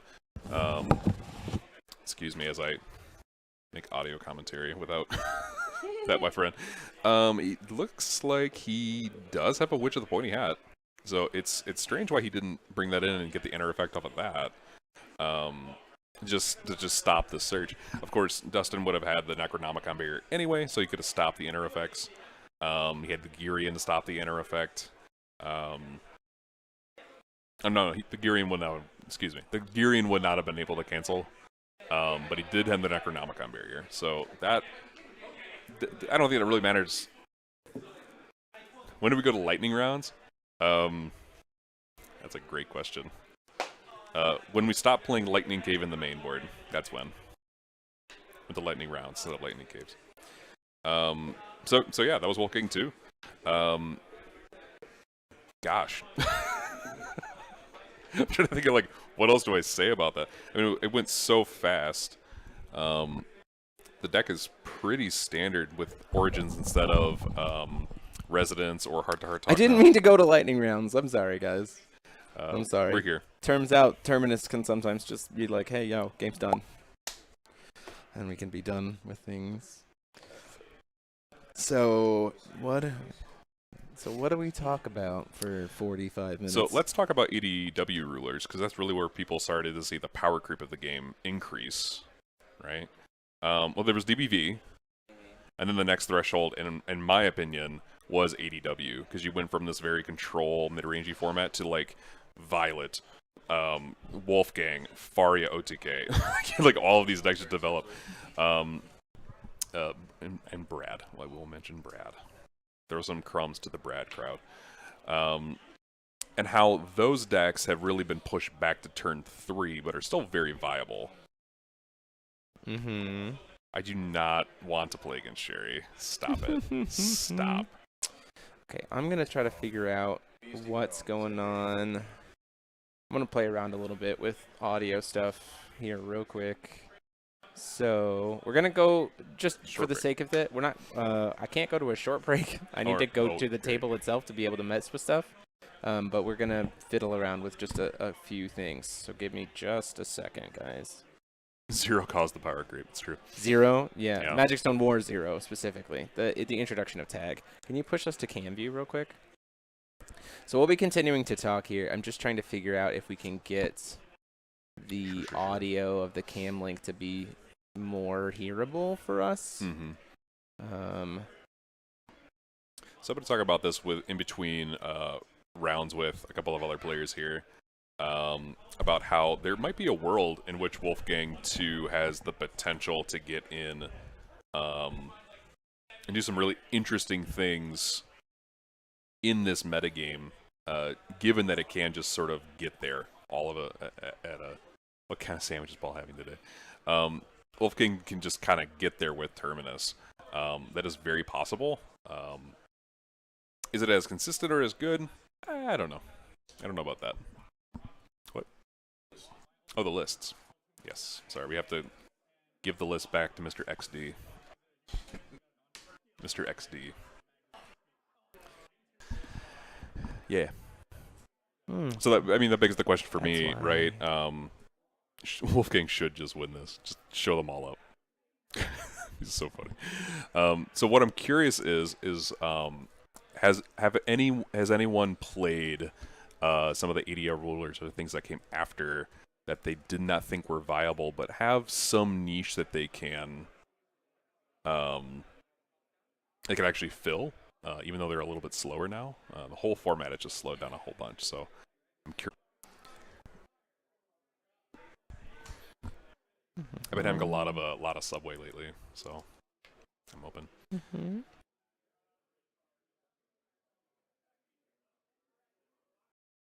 We're still trying to figure out what. There we go. Hey, we got it.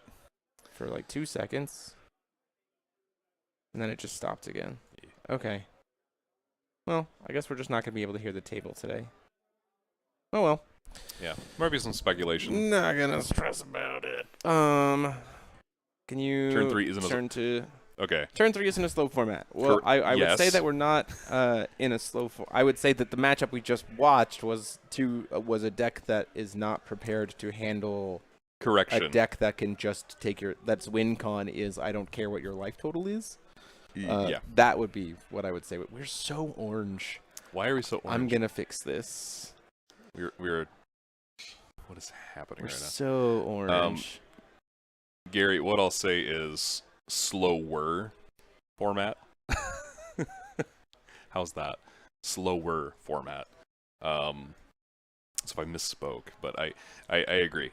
Turn 3 isn't necessarily slow. There we go. Now we don't look like I think Oompa Loompas. The fastest decks are going to do turn 3 stuff. But we're looking at Zeus setting the stage of the metagame. Yeah. And that's about a 4 or 5 turn clock. Yes. It's better than, although we do have some hot shots as always here in the Minnesota crew who claim to have a deck that can kill on 1. But also I will say that not everyone from Minnesota is on it, and Minnesota people who have been trying. I will say that there are Minnesota players who bring those kinds of decks to GPs feeling very, very confident, and then they don't convert. So, like, the day starts hot, but then it doesn't convert at the end of the day. So we'll see what happens. You look human again. Yes, we do. We have another. Yeah, turns out white balance is a thing. We try and look human to blend in. I think a big piece of the event today, decks that I'm interested in seeing is I'm interested in seeing whether or not these players try to execute this Almerius Mylist. People still trying to get Mylist fully banned by himself. I don't. I mean, like, again, this is the crew that not everyone from Minnesota is playing it, but there's some people trying to do it, and let's see if they execute. Typhon, I would be very happy to see some Typhon stuff get strong. I want to see what this Alice Order deck is doing that apparently 5 people are playing. And then I'm excited to see exactly how many Zeuses knock each other out of contention. So much Zeus. Yeah, for sure. The next ban list might slow down. I also think that's a big piece too, is Rustin, is as we're getting forward towards Hero Cluster, showing off these new cards, what they are. Paul said they aren't.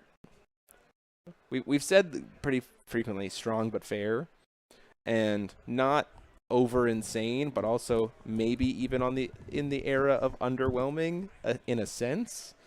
But I'm almost kind of like in comparison, but I'm also kind of like happy about that because I would rather have us like through 2 implementations of a combination ban list and full ban list. Through those pieces, in addition to changing how cards, changing the design function of how strong we make individual cards, that we'll see a continued like further and further, not necessarily slowing of the format per se, but a more structuring of the format that doesn't feel so like feast or famine. which I think is the biggest piece. I'm more whelmed. I would not say underwhelmed. Yeah, I would. I'm whelmed, not overwhelmed, not underwhelmed. Yeah, whelmed. Just very right in the middle. Is Drywing speeding up the format more than slowing? I would say, as a whole, no. I would say that Drywing Origins, because it requires specifically Origins in your opener. I know you're trying, Paul. Because it requires specifically Drywing in your opener, you can't really build the strategy of your deck around it. Because if you don't open it, like, sure, you have that mana acceleration, but if you don't open it, then you're like, okay. Yeah. It's too reliant on a single card finding its way into your hand in order to make a game happen. And it's also too dependent on your opponent not having it, which is like, if your opponent goes first and you're a deck that really needs Drywing to function, and that's how you built your deck, and your opponent goes Drywing on one, you're like, well, it was a good time. I'm really happy about it. But I will say that Drywing Origins has enabled certain strategies that necessarily don't need to exist. Not in an unhealthy sense, but in the sense of, like, this feels like we're using these cards in a way that wasn't intended. That sometimes feels, we get in Thunderstormy, that gets lightning rounds, lightning cave, lightning. That, like, so I'm at this place currently in the format with Drywing Origins combo band where I'm not actively advocating for it, but I'm also not actively advocating against it. Like, if it happens, I'm okay with that, and if it doesn't happen, I'm also okay with that. I think leaning into Hero Cluster, the more and more cards that we see from Hero Cluster, I'm leaning more towards needing it to happen, just to facilitate some of the things that they're trying to bring forward in the new cluster, to not see just like new cluster ain't good, which we've had in the past. Are you just saying Falchion without saying Falchion? I mean, I'm also saying that there have been some cards that we've seen from Aristella that want to produce extra will or things like that. But I also think that there are some things in the new cluster that are breathing into some of the older rulers that I think will be very, very interesting. We were talking about how we, for the channel, really want to build Beatrice Belial in this next format. Because I was talking about it because I want to play Beatrice Belial with all the Aristella Godsart support. Because I think there are some cool things that Beatrice does, but Beatrice takes a while to set up, and also feels bad that your hand is 0 cards. But if every single card in your hand is a Godsart, which is a turn of not taking damage, or Belial support, then you're like, okay. Like, I'm not so concerned about the fact that my hand is only 4 cards, because every single card is not only doing its thing, but also just by itself keeping me alive. And that, to me, seems like a fun design space to explore, of using those older cards. I'm also really glad that so much life loss exists, so that Belial X Godsarts doesn't become just the format where you just can't take damage and you can't lose. Typhon looks scarier without everyone having Drywing as an option. It's a mixed bag. Yeah, for sure. I'm in that same bag. It is like it's a mixed bag, for sure. Yeah, I mean, so all the decks that cheat will enforceable right now are Typhon, Zeus to a degree with Artemis.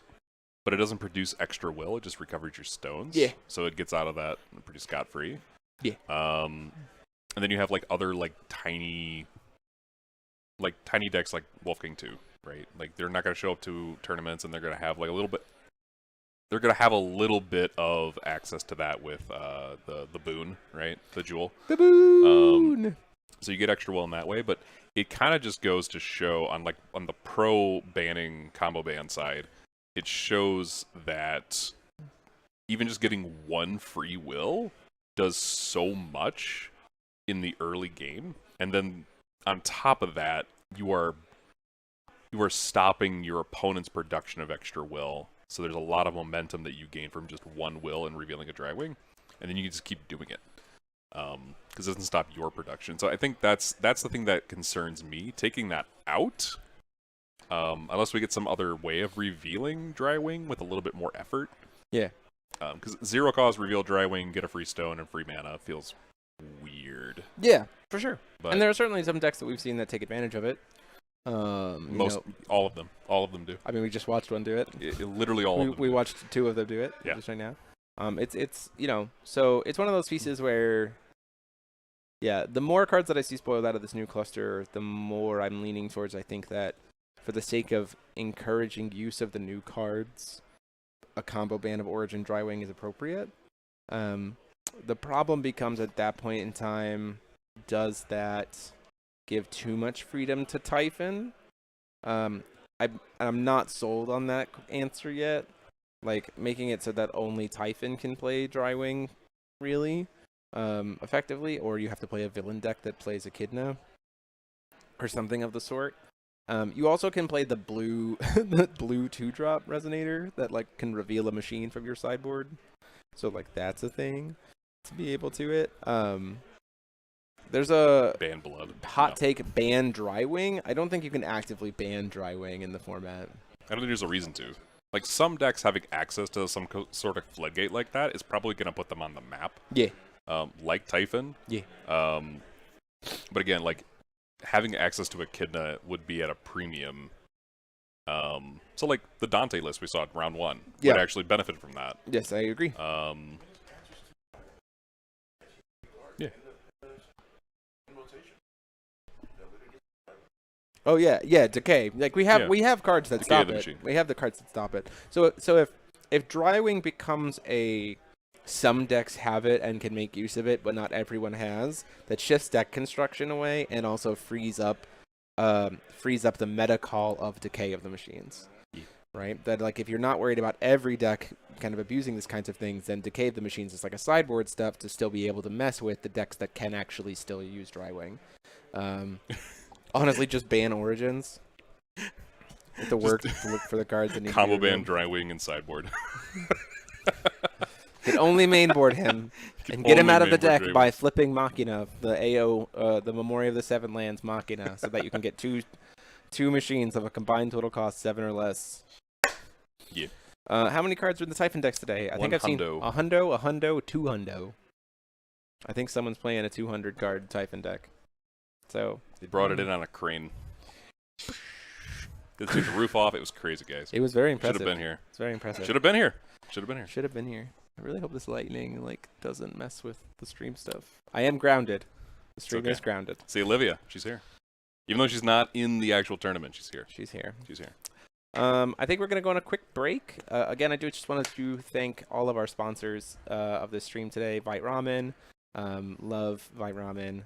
We didn't pack any of their Vite Ramen Go stuff, but they actually have like ramen cups of like, you know, cup noodle kind of stuff that you can buy, which is awesome. So I would go check that out. Also, you know, Odyssey Games, who currently has pre-orders for the new cluster currently live. You can go check them out. And if you buy both of the starter decks together, you actually get a discount, which is awesome. They have starter decks and products available there. TCGprime.com, obviously, for access to over 1 million singles that they have available. So check that out. And then fowtlibrary.com. Huge thanks to them. Great place for articles and everything else like that. You heard me in the intro, but saying it now. So check all of those people out in the description, as well as go check out the artists that we showcased in the kind of in-between video. The fan artists, it's good to have those people come back. Join the Discords for sure. There's links for those down below. And if you haven't already, again, consider joining the channel as a member. You can click that join button down below, or you can also gift memberships to other people if you're already a member. Goes to support the channel financially. It's how we were able to get to this GP this weekend. So we really appreciate it. It also helped us buy the new wireless video transmitter that we're currently using. Actively working. Which is actively working, except for some reason the audio is still transmitting, but also somehow XSplit's like, nah. And I'm like, okay, XSplit.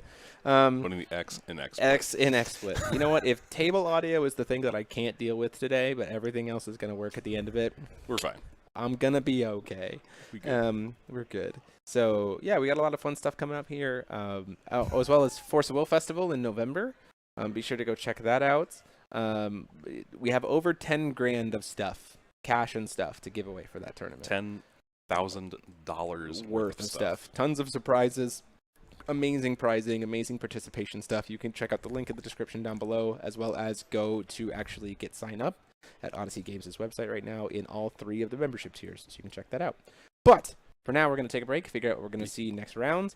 We'll be back in a little bit. So until next time, until later, Class is in hiatus, so I'll ring the bell to go to the next. I should have a bell to like go to the next period of class.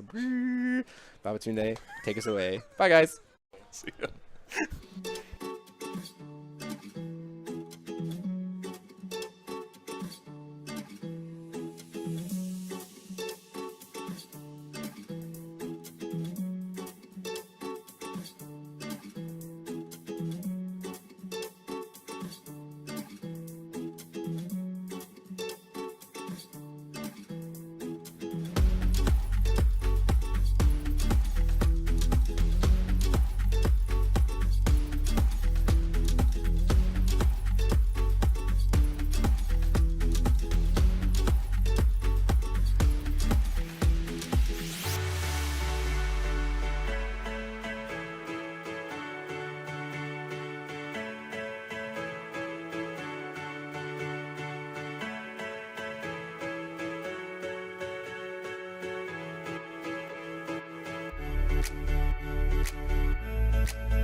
You are my sunlight.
Oh, okay. Opportunity, hi. Hey. How's it going? Okay. Yeah? I'm okay for the most part. I'm excited. Yeah. We're about to watch Something. Typhon is back. Yes. But it's 200 card Typhon that we're about to watch. This is Blake Hansen, who is currently XO1, so 4 points versus 4 points. XO1, yes. So 1 win, 1 draw versus Brendan Hill playing a deck that he calls Ban 5 Color Stones. The ruler is Order Alice. So should be pretty interesting here. It is specifically cam view, not...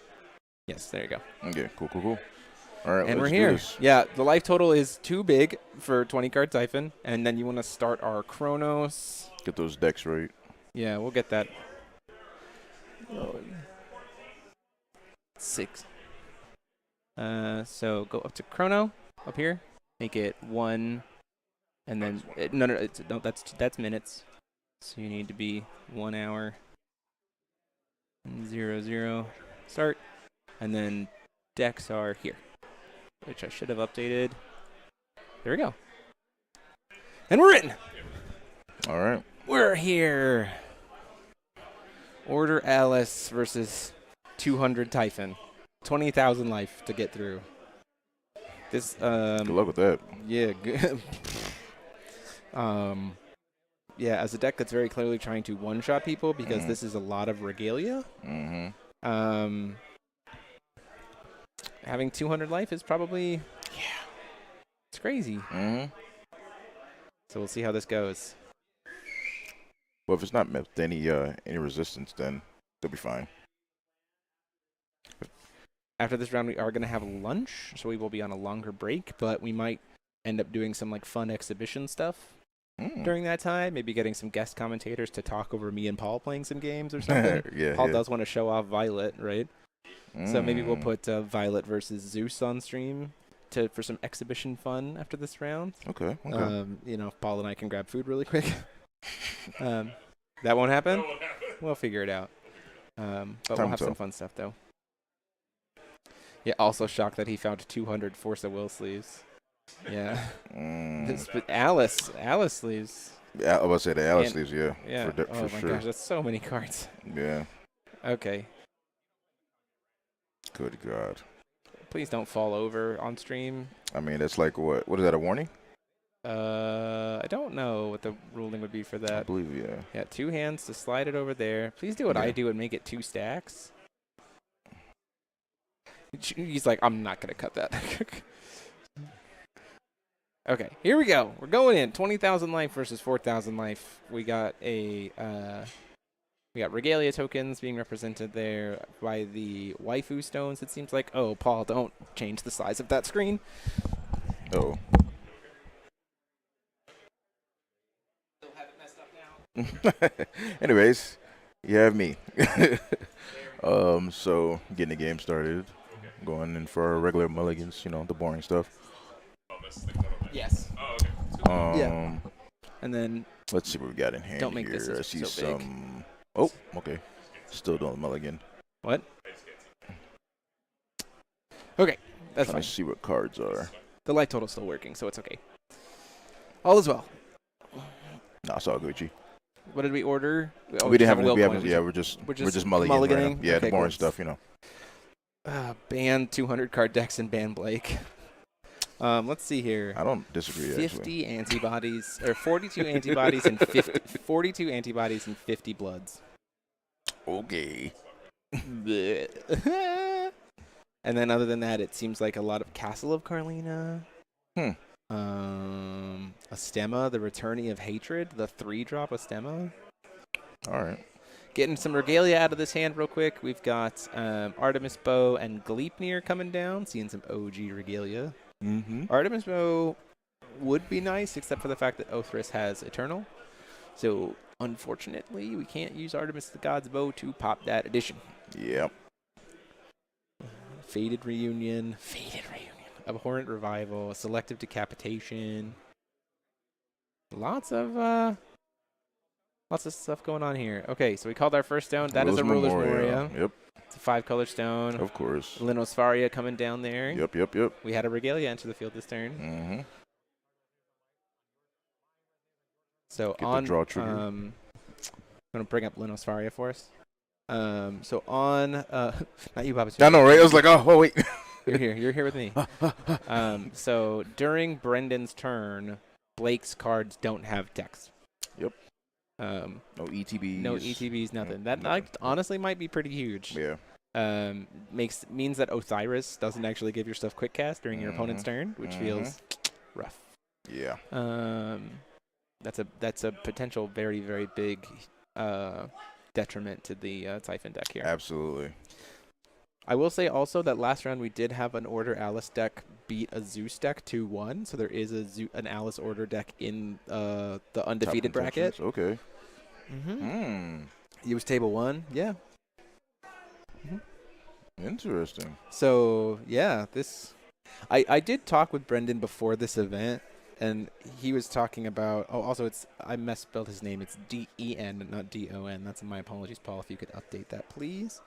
He did say that he was like, people are playing Alice Order wrong, and so very clearly he's like, I'm gonna show you that this is how you should play it. Okay. Down comes that antibodies. What are we gonna reveal here? I feel like. Well, the sideboard. I think you actually honestly do Drywing. That's what I was gonna say. I think you Drywing against Order Alice. Turns off IU. Yeah, what to say. That's the biggest piece. Is That's it turns exactly off what IU you being wanna, able to produce the extra will. You want to turn off the tea parties and all those type of things. You just don't. Yeah, I think Drywing might actually be the first grab here. Sure, Absolutely. you're gonna miss out on recovering a stone. That's fine. You slowed the game down for both of you. Yeah. Yeah. Okay. I'm What pretty did sure you- that was a Drywing. You put it in our Cannot life see. total area. It looked like a green card, Okay. so I'm gonna assume it's a Drywing. If we see Alice not produce will later, we'll know. Unless Paul wants to run over and double check for us. Paul's gonna run over and double check.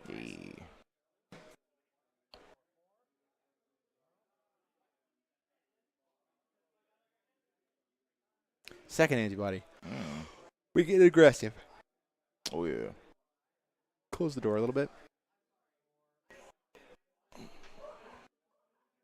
Okay.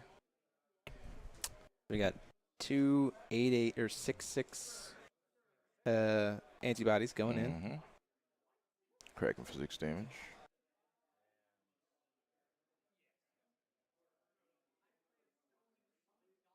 Yep.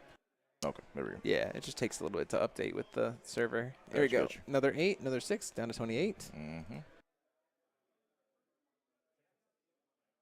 Oh. 12 damage so far. Steven says, all we need is you, Babatunde. Glad to have you here. Hey, thanks, Steven. I do want to say that after this match, as we go to the lunch break, we are going to do our question of the thing for our drawing for one of the mystery packs, the blind packs that is given away here at Games and Geek. We don't have entry promos this time around, but we did get one of the blind bags that we're going to give away. Hey, just as good. And we got some cool stuff in ours in it. We opened it so that we could like hype up that it's actually a pretty solid one. So looking forward to giving that away. Okay, more regalia. So many regalia. Order. If that's an IU, this still feels really mediocre. Yeah, unfortunately. But, it's ordering a fairy of Ma'at. I'm sorry, what? So, this card gains +4/+4 for each regalia you control. You and this card gain barrier as long as you control 5 or more regalia. Certainly controls 5 or more. Okay. Doesn't have swiftness anywhere. But does have a 1, 2, 3, 4, 5, 6 regalia on field. So it's currently a 25/25. Yikes. So that'll do it. That'll do it. And does have flying. The problem is that like pretty good. The problem. So here's the problem with it though. What's up? Is the fact that like 25 is not a lot of damage against the Typhon. Yeah. That's one of the reasons why we grabbed this. Is we wanted to showcase kind of this Order Alice deck that people were bringing in, but we also kind of wanted them to work for it because the past 2 matches have been kind of a little bit shorter. So we wanted to say like, hey, we've got this deck trying to go in, but let's put it again. Let's just happen to get paired up against a deck that's saying like, you gotta work a little bit harder. Yeah. That is Fated Reunion. Wow. That's an old card. Yeah, that is a very old card. Mm-hmm. It's Lapis. Fated Reunion. Choose one. If you control 2 or more Darkness J/Resonators, you can choose both. He does do both. Search your deck for a Darkness card, then shuffle your deck and put that card on top of it, or draw a card. Mm-hmm. So he gets to essentially pay to search for any card. Yeah, search for any card you want, yeah. And and he doesn't have to show what it is. It's literally any card. Fantastic tutor. Yeah. What a choice. Yeah. What a choice. Some of these other cards, let's see. Cards that I wouldn't expect to see. Gil Lapis, Usurper of Maddening Power. So green, white, black. Gil Lapis. Dig that. Castle of Carlina. Awakening of the Undead Lord. The 3-drop. Dark Mage of Ma'at, not surprisingly there. Abhorrent Revival. Selective Decapitation. Beatrice's Imagination. 4 copies of that. Just be able to replay all my cards from my graveyard. Feast of Mortals. Okay, this man's after my own heart. That almost got me my top 8 win. My top 8 at Worlds was Feast of Mortals.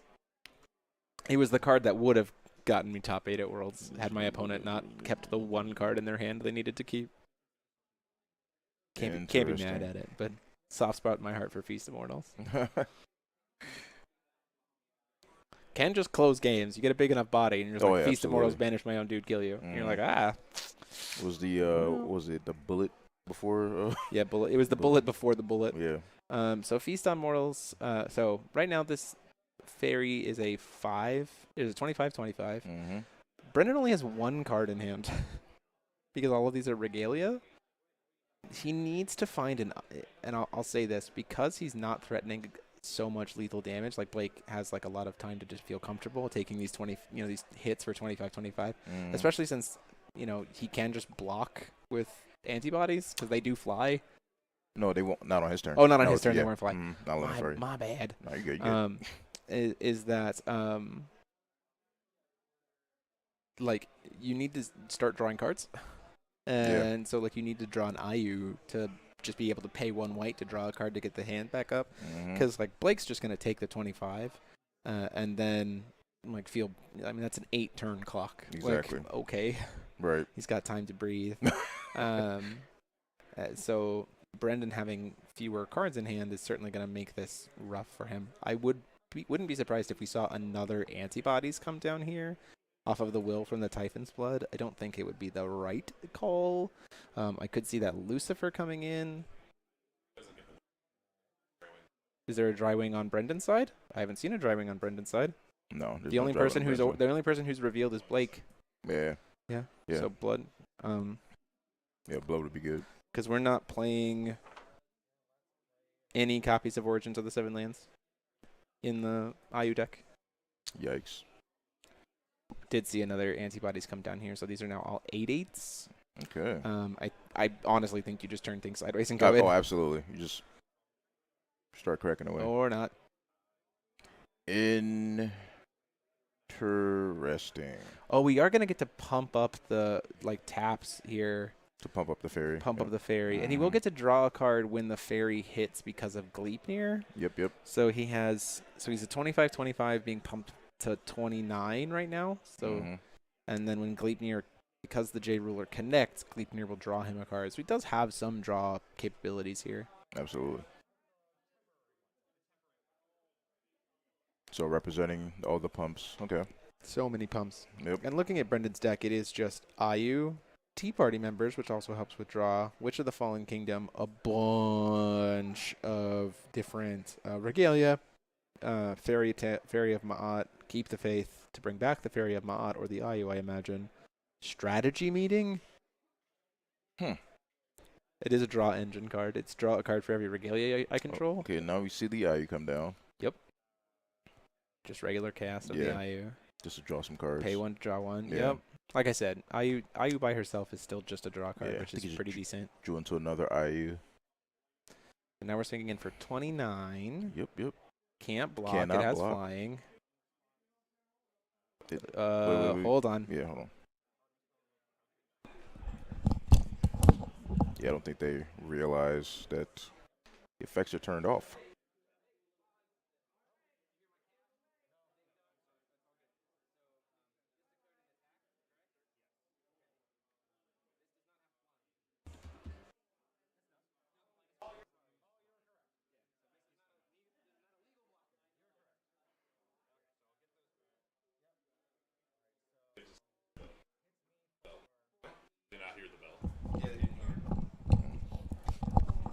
I'll work on it between rounds. Yeah.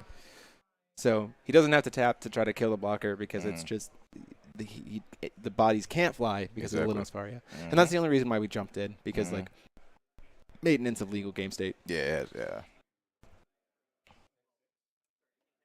So thankfully with our life tracker, and he's gonna gain. Ooh. He's gonna pay 2 to give it +4/+4 and drain, so he'll get some life back.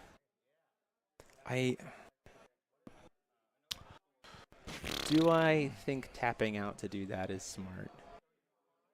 Don't think so. Taps it even further. To pump it up even more.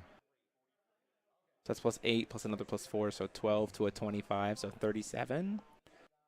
So they'll update their life total for us on the system, but I believe that's 37 damage. And then Hook gets a draw card. I'm trying to... And then Hook should gain 37 back. Yeah. I'm trying to think here. Like, do you really want this? Like, I mean, do you think that you're gaining that much of a cushion that whatever he pumps out? Well, because the biggest thing is the Typhons can't go face because of the fairy. Fair. Right? But they certainly can go after that Ayu. They can. That's the biggest piece. Final Battle's also a thing. Apparently it was 4,100 damage. Was when it ended up being. So we were off by 5 somehow. Okay. Is he playing Final Battles? I don't think I saw Final Battle. Did you see one? He's playing 4. Oh, well, I'll shut up. So, I mean, like that would be a huge momentum swing here. Is just play Final Battle, especially because Brendan has so few cards in hand. Like just hitting Final Battle, wipe it out. You know, you burn your life, but that's okay. You've got Lumia to be able to bring it all back. I was going to say we had the Lumia in hand, so just literally just recharge. And he's tapped out. I'm trying to see if that is a Final Battle in hand. Yeah. I know because that's the OG. That's the OG bad art. Yeah. I'm gonna bring up Final The Battle. OG bad art. Final Battle. We gotta make sure we calculate exactly how big it needs to be. The OG derp art. Yeah. So it did not age well, no. So we have another antibody. Is the play line here Final Battle, play Lumia?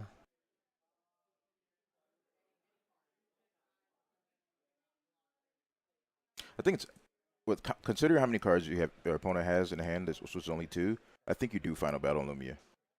Because I agree. I don't disagree with that. It's about how much we're gonna pay in. Oh, I got you. To maybe use an antibody to kill the fairy. No, I think you just clear it. Yeah, that's. I mean, you're gonna bring it all back with Lumia anyway. You just clear it all. And then you just don't even turn things sideways at that point. It'll be 24. Because you're really putting the pressure on at that point. Yeah. You just tell your like you have one turn. Wow me. Yeah, because he could play a 4th he's got another antibody in hand here, and those antibodies would be 10/10s. Yeah. So then it's 4,000. So it's literally takes Brendan down to 29 and says, "Yep, you have 2 cards in hand and you're on a 1-turn clock, please." And I'm still at 1,500. Exactly. And you also don't have Ayu's ability to produce will. That being said, you can still give Ayu 4,000 if you have enough regalia. You just don't have the natural will production from Ayu to give herself that ability. So we would be pay 1. There it is. There's Final Battle. Let's see how much he's paying. Ultimately doesn't matter because he's just going to get it all back. Pay the max and gain it back. Exact numbers mean nothing. I mean, yeah, Brendan is tapped out, so Final Battle. This Final Battle is pretty dang huge here. He is going to get to draw a card if he orders the Ayu that's in his hand. So, like, Brendan's not completely out of cards here. But he's at a position where he's down a lot of cards, and Blake still has quite a bit of life. Oh, we just did. Oh, wait. Looks like we paid $6,000 to do -30 or something of the sort. I think about 63, I believe, was it? And then Lumia's going to get a drama card and get him back up. Yep. That's Lumia. Ding. He draws him a card and gets him all that life right the heck back. Do you just tap out to play the fourth antibody? I think probably you do. Because, like, you're not going to have any answer effects on his turn anyways. You don't have quick cast chance. And, like, there's nothing that the Order Alice deck has that actually deals with a board. There's literally nothing. He has zero. There's nothing in the deck. There's no spot removal in the deck at all. So stuff that gets on board for Blake is just going to constantly be on board for forever. Constant beaters, yeah. I think that was, we always felt like that was the uphill battle for Order Alice in the first place. Antibodies. What's that side deck looking like, though? For Order? Yeah. Rogue Spectator, Okay. Magic Stone of Gusting Skies, Lorites, Exorcist Mages, and Resuscitating Wells. Well. So that's 10, and then 10, and then 10, and then 10. Yes, Dry Wing's been revealed already, Min. It's off a little bit off screen. It was that first ordered antibodies reveal, which was the smart call. Yeah, absolutely. Smart call. 4D damage, down to 29. So, that being said, Brendan has some good ways to be able to draw back. He has a good way to be able to draw back and then play a bunch of dudes in the forms of the Tea Party members, because he has enough regalia to make Tea Party members free. Pull up Tea Party members for me, please. Recovery phase. This card's free. And also draws your card. You recover regalia, you control, draw a card. Yes, right? sir. So, very, very, very possible. We see a Keep the Faith, another Fairy of Ma'at, and an Ayu. Fairy's going to get ordered here. The Ayu's going to get ordered. Yep. I mean, either way is fine. Gets him a Fire Regalia and draws him a card. Okay, what do we have here? Horn. Draws it into a horn. So the other cards are Fairy of Ma'at, Keep the Faith. That's not going to do it. It's not going to be what we need. Keep the Faith will get him to drain some life back. Still don't super love where we're at, though. We can draw a card. I think probably paying for Ayu to draw a card is correct here. Just to, like, you just need cards in hand. Yeah. We just need to see a, it has swiftness, but it already had swiftness. It's just not killing for lethal. Oh, he can't double pump, and even if he could double pump, it's still not lethal. That's the biggest piece. And that's one of the reasons why. So the irony is, going into this, if he was playing against a regular Typhon, 100-card Typhon, he actually could kill. Absolutely. Like, it 100% could kill. The irony is that he got paired against the 200-card Typhon. Like, has more cushion. Yep. Has that buffer room is actually enough to make that not work, which is ridiculous. Yikes. See, I pass. He does have to kill the Ayu. Exactly. Who is currently for. Oh, I completely forgot the reason why for every individual regalia you control, it already gets +1. That's why there was so much damage from the Fairy of Ma'at. Every regalia was +5 instead of +4. So 1, 4, 2, 3, 4, 5, 6, 7, 8. Okay, so +8. +8. Was it 12-12? Certainly is a 12-12. Yep.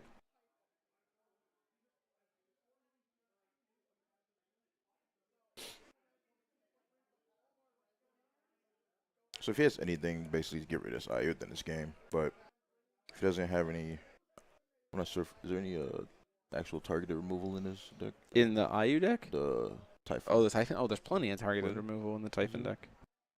Let me see. I mean, okay.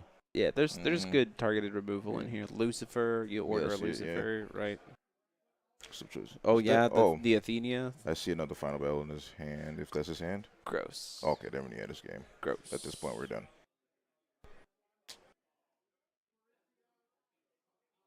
I mean, I guess you kind of just. I pay $3,000 to do it. -15, -15. Oh, you can't beat -15 because pump. You'd have to pay pump. $4,000. You'd specifically have to be $4,000. So you'd pay to be a -20 to the board. So then the IU dies. The IU could pump itself to 4K. Oh, that's true. It does have the ability to pump itself for the 4K. It would be at 5200. Anyone else getting freezes and stutters? It does seem like we were just dropping some frames.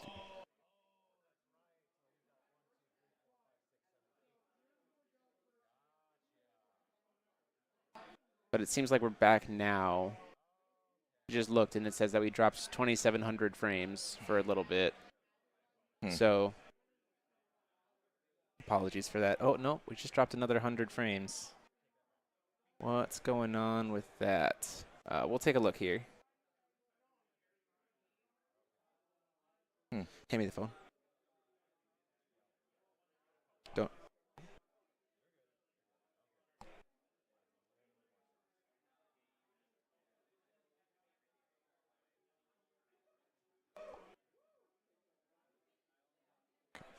Give me the cord. Just like run it in front of you, like up and through.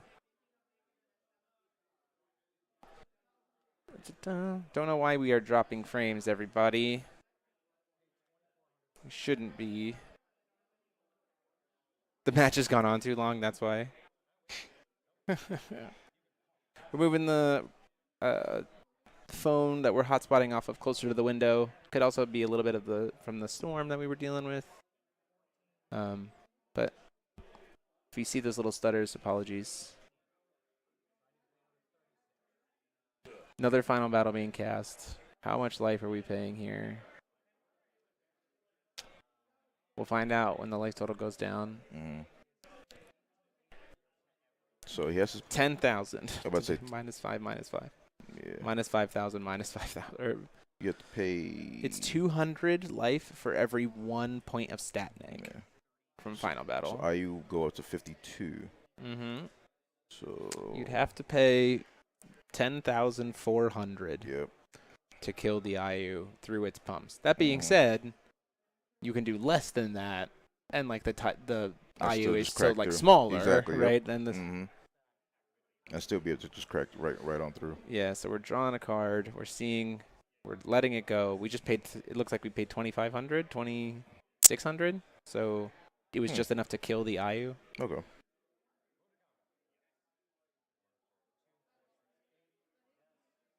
Final battle coming back. And then this is attempting to swing in for lethal if Brendan doesn't have anything to be able to spot remove, which he doesn't. Because Tea Party Members doesn't have quick cast, right? No, it does not. So there is nothing in... Yeah, this is kind of just, got a scoop. There's nothing other than a Keep the Faith, which we know he has in hand. The problem is that everything is going to immediately die. So Keep the Faith doesn't help here. We're ordering a Fairy of Ma'at.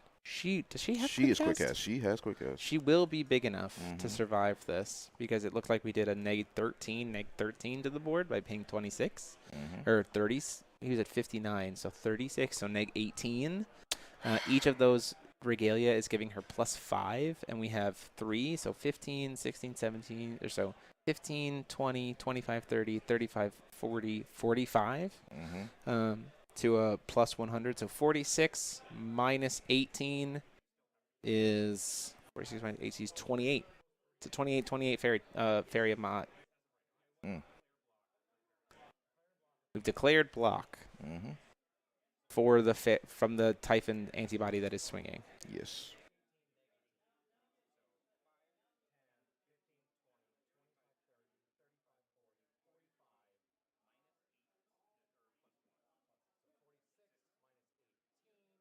$28. They're doing. We can hear them in the other room doing the math. Yes, 2,800. All right. Okay. I mean, like, do we have a way to kill it?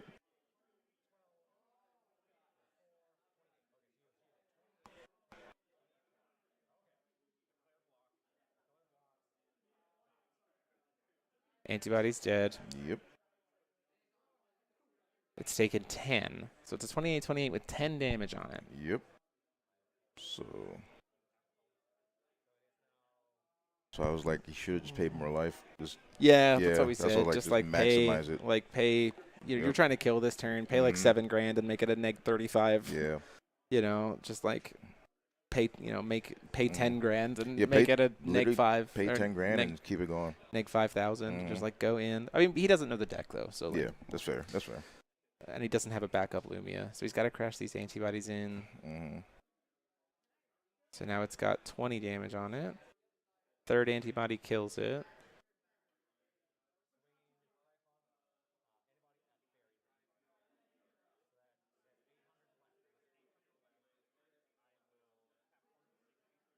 Gonna see a horn to pump it up an additional 4. So now it's a 32-32 that has 3,000 damage on it. Brendan playing that very smart. The fourth one's gonna kill it. I don't know of a way that we have anything else. We have a Keep the Faith and another IU in hand, right? Or did we played an IU and we ordered an IU, so I don't think we have a second one in hand. Is that a Tisiphone? That is 100% a Tisiphone. Keep the Faith would have been cute, actually. Would have been dead. Typhon shouldn't be rested. That's a good point. Yeah, should not be rested. There he goes. I heard it now this time.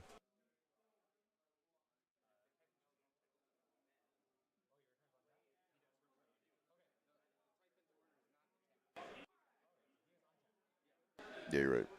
I was looking at that too. I was like, is it important?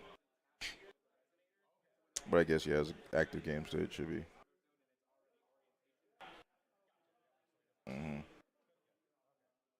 Probably just rested it when he was swinging.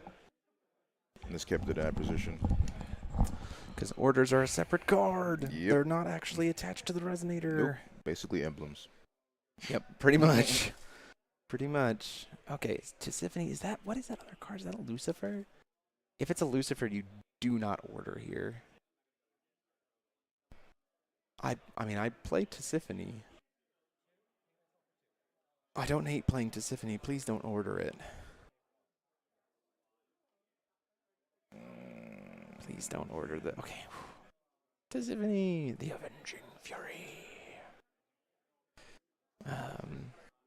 You got to deal with this card recently, Paul? Yep. I'm assuming he's going to take 3,000 for it. Yeah. So he'll go down to 9,000. Ironically, still not that... Still not terrible life point position for him to be in, but also is certainly a threat that Brendan has to deal with. The biggest piece here is that there's nothing in the main deck that I can see. Oh, there is one big problem with leaving the Lucifer up, though, is that when we go to Brendan's turn, that Lucifer will have no effects. Yeah. That's a big piece. There's something to be said about he is not playing Mechanized Children of Kronos. No. The line I think could have been there would be ordering instead, if we had Mechanized Children of Kronos, knowing that Brendan only has 2 cards in hand, I think the play actually would have been ordering the Lucifer, it can't kill anything, get a reveal, Mechanized Children of Kronos, get a token, immediately play the Kronos, sack the token, force Brendan to be down to 0 cards. And at that point in time, you're in a really good spot. Exactly. Right? But now that Tisiphone is just... Is that... Oh, no. That Tisiphone immediately dies. So, I was actually you attack thinking in about the that effects because this card becomes the chosen number. number. That's what I wonder. Does that stick to the card itself? That's a good question. As in, like, stats? Yeah, I'm working on it. So, yeah. So, yeah, I was literally thinking about this because I was reading the card. I'm like, okay, it doesn't give it counters. It says it becomes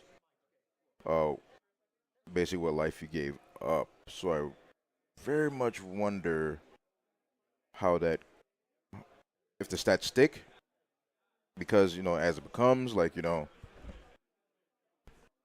like, it sticks to the card itself, not, actually, like, symbol skills, basically, So I wonder if it's just going to stick to being a 30-30 or it's just instantly going to die because it just blanks the effects entirely. That is the question here.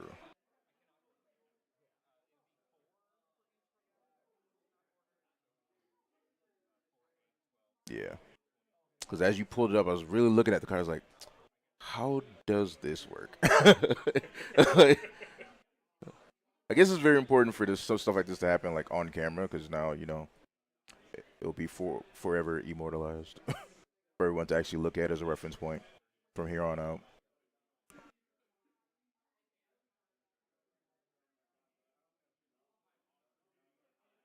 Yeah, that is a really good.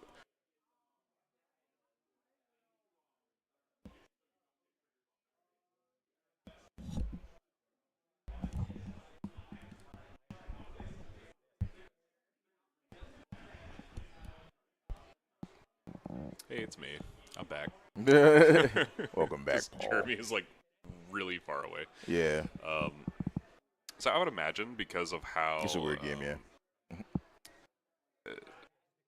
Force of Will is interesting because of all the layers that you have. So like when layers come into effect, stat effects. So you can also see the chat as well. Oh, thank you. Mm-hmm. All of those things come into play. So the question is, Tisiphone creates one layer of effect for itself. Linospharia would then create a separate layer, after which does that blank the Tisiphone, or do the stats stay on? Or is Linospharia a layer that came in earlier in the game, and therefore it doesn't have any bearing on Tisiphone? That's really the question. Yeah, because it's an as the card enters the field, it gets, said thing. So I wonder, like, it's like, is that actually like a permanent, you can't blank the text of this card. Yeah, let's pull up Linospharia, right? Yeah. But also there's Typhon Edition that should have been first thing. I think he just went for the dry win because of, his opponent. He hasn't really been able to reveal anything after that. Steven.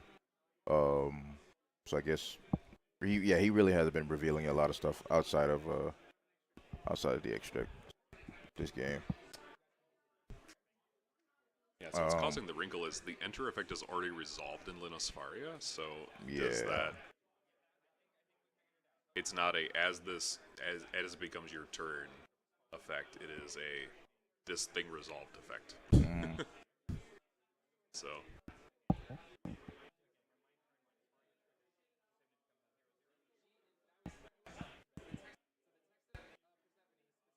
We should pause our timer.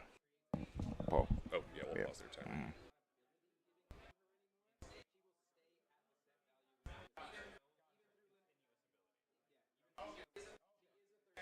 So, from what I'm hearing, I'm guessing it sticks to being a 30-30. 30-30, my bad. Okay. So yeah, Tisiphone is a new layer to the game state. Because I believe it's because it's as you enter the battlefield, it's coming in as a 30-30. And I'm going to get back to Jeremy. So yeah. I got one. I'm ready for him. Yeah. Okay.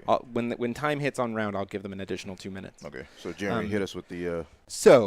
Technically, the wording of Persephone is because this card the attack and defense of this card becomes as it enters the field. It's just like part of it creates a game state that the 0/0 isn't actually on the card anymore. Exactly. It's just replaced by 3,000, 3,000. Okay. So Linospharia won't actually check that. Gotcha. And so Persephone persists through an arena expansion, Linor. And so we'll be a 30/30 forever. Gotcha. Cool. All right. I figured I was like, but you and they like I walked up to because I didn't tell them what I paused them for, and then I was like, okay, and they're like, we think we know what you walked away for, but we're gonna go between turns now. This happens, and I was like, no, it survives. Persephone survives. So the fairy of Ma'at also does get to got to come back because it was so big, even through the final battle from the Keep the Faith at the end of Blake's turn. Really? So because it naturally comes back in and sees all those regalia, giving it +4/+4, and again the neg was only 18, so 1, 2, 3, 4, 5, 6, 7, 8, 9. That's 30. 36 plump, so it's a 37. So it doesn't die. So it survives through Blake's turn, final battle, and then gets to be a full 37 on Brendan's turn. I don't like that and can at all. Swing. Yeah, that actually I think turns this game around for sure. Yeah. Gotta know when to kill. Gotta know when to kill people. You have to know.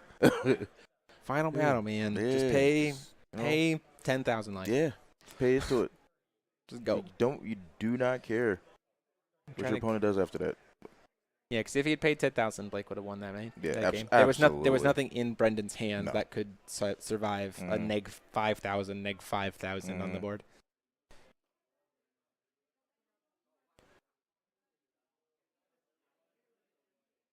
Some cool stuff at top tables. I saw Order Nyarlathotep, Really? Order Alice, Zeus, Typhon. Didn't get close enough to check. There was an ordered Violet, 2-drop Violet that I could see. So. Oh yeah, I like that. I like that a lot.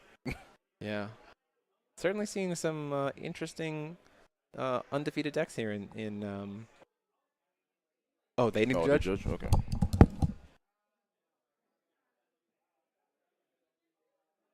I wonder what that issue is. Gotcha. Yeah. When Patrick walks away, you can just restart their timer. I'm wondering what the judge call was about. Willing to bet Blake never played with Final Battle back in the day. It's very possible. true. It's also like, who's going to just pay 10 grand? Yeah. Yeah. But that's very possible that's what the situation is. This has been a fun game for sure. We're certainly probably only going to see one game of this match. Yeah. But I'm honestly glad that we got this matchup so that we can see what the Order deck is doing and we can see kind of what happens when you play 200 cards in a Typhon deck.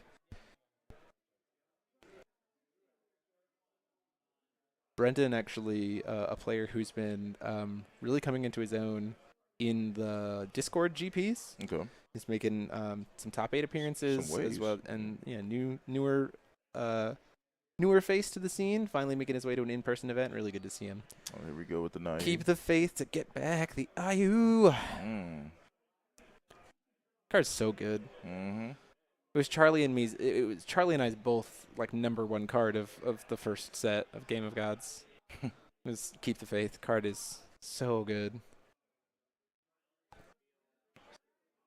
Okay, IU. We have the ability to. She's got swiftness and flying. She can pump herself This is to a 40, that's pumped up. She's just flat 44 right now. Yeah, it should be 40. Yeah, 44. Should be 44. Okay. What are we getting? Problem is that the enter effect doesn't happen. So what is the card? Lucifer doesn't do anything. He's ordered. Okay. What is the reveal? Oh, no way. No. He's going to do it. He's going seriously? to. This man about to Typhon's heart. Oh, no. This man is 100% about to Typhon's heart. He still gets the enter effect of the order. This man plays a single copy of Typhon's heart. And there is nothing that Brendan has in his deck that can stop him. Because it's a 4,000. The only thing that he could force him to do would be going over the Linosfaria. Yeah, but that doesn't do anything against the order. So this man's about to. I'll go over. I think it's a judge call coming. Oh man, how many keep the face in this man going to draw? Let's see. How many actually need to go through already? Keep the faith, keep the faith, keep the faith, keep the faith. Yes, for keep the faith. Of course. He's gone through what? 3 already. So there's one. Should be like one more in the deck, you know.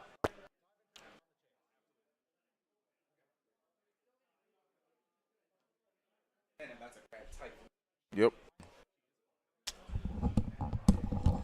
One of in the sideboard of a Typhon's heart. Fun times. Reset your life to 20. 20 grand. And there's not. I'm literally looking at this deck, and there's not anything that stops it. Particularly because Brendan, although he's playing 4 Witch of the Fallen Kingdom main, is not playing any Green Witch in the sideboard. And he also has no Lorites mained. There is no way to stop this reset if Blake notices that he can reset life here. Yes! Yes! I'm so excited! I'm so excited! This is hype as hell. I'm internally livid. But externally, you're hype as hell. I mean, it's just because somebody pulled it off, but it's like, ugh. Yeah, so there's no... Yeah, because it'll still trigger. Oh, I guess he's scooping. Yeah. Wait, what? Who scooped it up? I think Brendan is. I'm going to double check. Yeah. Put his stones back.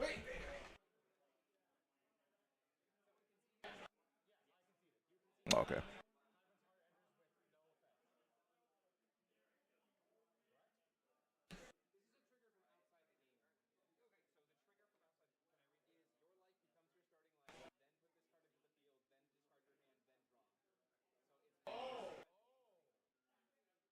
Okay, so before.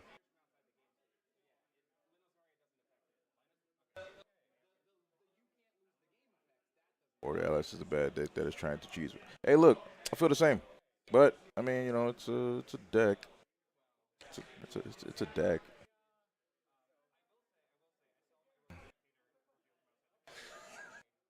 I mean, look. I mean, I feel like you just scoop anyways because it's just how do you still try to crack through all of this again? The concession has to go through. They've already used that. Yeah. Well, actually, hold on a second. I guess he could have fought through it again. I mean, with the fairy tale and IU, could have cracked through it a little bit more. Actually, now that I'm actually thinking about it. But yeah, he conceded, so it's whatever. After actually letting the concession go through, I feel like it should. I mean, he said it, whether he realized what was going on or not. Just keep the game going. Yeah. Okay. Yeah, it looks like they're slowly packing it up. Or not. What is Jeremy doing?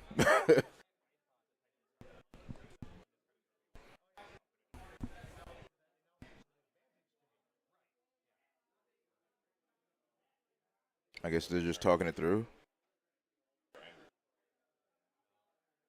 I mean, it's repairable, but it's just, you know. I mean, whatever, I guess.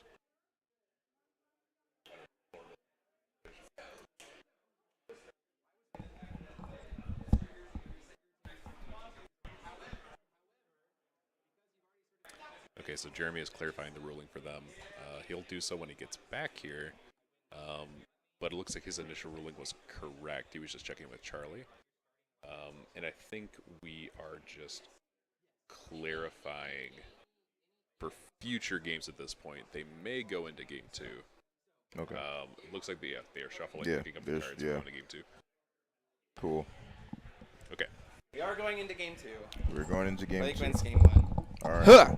Okay. Cool beans. So what's going on? Both players misunderstood how heart works. Yes. We went to go get heart. Mm-hmm. They both thought that because heart, as part of its resolution, has to hit field, Mm-hmm. there was a thought of like, well, it won't have the ability to reset your life total to 0 because of Linore's Faria. Mm-mm. It triggers from the RFG zone and just puts itself into the field as part of its resolution. Right. So he should have actually reset back up to 20,000 life. Exactly. The problem there becomes Blake in his misunderstanding and Brendan in his misunderstanding, as that was their talked about board state of how things were resolving before I made it over there. Blake conceded the game, and so that's a mutually accepted game state because Blake had already started to pick up his cards. And so Brendan gets the win. So not Blake. So Brendan gets the win. Brendan gets the win because Blake accepted. They both misunderstood how Order Alice works, and therefore under Lino's Faria, how Typhon's Heart works. And so Blake was like, "Oh, Typhon's Heart doesn't even save me. I'm conceding the game. We go to game 2." So Blake conceded. Yeah, Brendan wins. Blake conceded. I got to go reset their life totals. That's tragic. But Yep. Yeah. Wow. You would have. Although, to be perfectly honest, Brendan does have Rogue Spectator sideboarded. So what he could also do is just cast Rogue Spectator in response to the trigger, and then your life can't actually reset back to the 20,000 because any form of your life going up is considered life gain. So Rogue Spectator would actually stop it. But when it says your life becomes, it's still an increase from where you currently are, so it's seen as life gain. So Rogue Spectator would stop it. Okay. Okay, gotcha. Yeah, that's yikes. I'm back again because Jeremy keeps running off. That's super yikes. I feel like he should just be where I'm at. Yeah. Oh yeah. He had open will. He had open will for Rogue Spectator. I forgot about that. Yeah. Okay. That's fine. So for what I was hearing is Brendan was like, I'm gonna create Order Alice, and it's gonna be the right way to play it, because everyone else is playing it wrong. Apparently, it looks like he is playing it more old school Regalia, like very old. Very school. Regalia focused, yeah. Like Val 2. Regalia almost to that level. Here you go. Yeah, Rogue was real to the beginning. At the beginning, I believe so. They just kind of moved it off to the Yeah, side. he kind of shifted it as it went. But I mean, at this point in time, like, unfortunately, this match is going to end 101.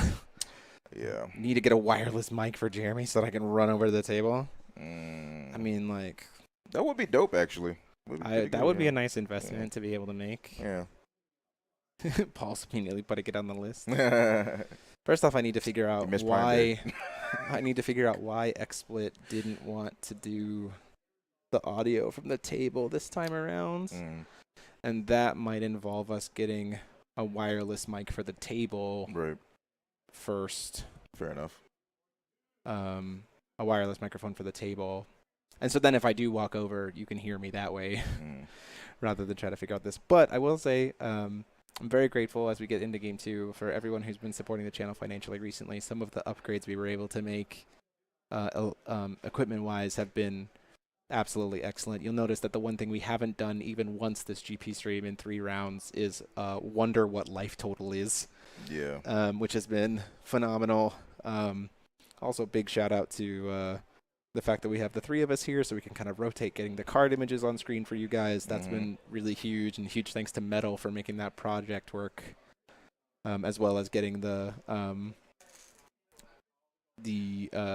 life tracker to work. Had to lower it down from the ceiling like an old school wrestling match announcer. Kevin, so what ended up happening is both players misunderstood how Typhon's Heart works, and because of that, Blake thought that Typhon's Heart wouldn't actually save him after all and conceded the game 1. So they are now both aware that that's not how that works. But because it was an accepted game state of a concession and he started to pick up cards, it's an accepted game state. So just a little bit of a miss error there. Yep. Look at all these Regalia coming down on turn 1. I know, crazy. And a Ruler's Memorial. Who would have thought? I think Lorite's coming here. Oh, absolutely. There's a lot of blood in that hand. Is that literally just antibodies and blood in that entire hand? No Linosfaria, though. That's a big piece here. Why is there an Origins of the 7 Lands being revealed? Oh, is it? Is that the last card? Oh, you're right. I see it there. The Ayu, I believe, was pretty dang close to lethal. It was 44, which would have left him at 1,000. Unless he had a way to double pump. Yeah. I don't know. Regardless, he conceded. So. Yeah. Sometimes you just like, oh, okay. I mean, you know. Black Witch with the will being ordered Black Witch. Interesting. Also, yeah, it doesn't seem like we have a Rogue Spectator that was revealed at the beginning of game. Triggering, this is what I was talking about. We probably forgot about the Rogue Spectator this time around. Yeah, if he casts it, then we'll be able to go over and double check because it is a beginning of game trigger. Although it might be best to have Paul go over and check right now to see if there's a Rogue Spectator revealed on the side of Brendan. If there isn't one, then ask Blake if Brendan revealed it at the beginning of game, because it is a trigger. So he would have missed the timing at this point, and so just double checking board state.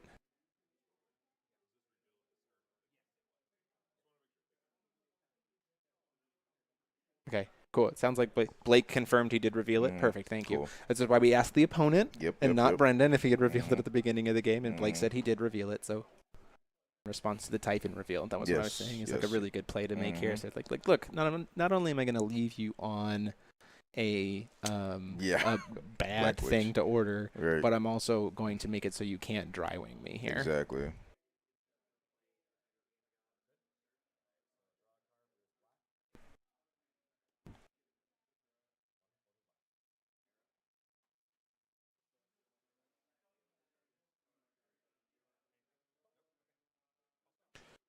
Let's see. Brendan calling a second stone, so we're not ordering here.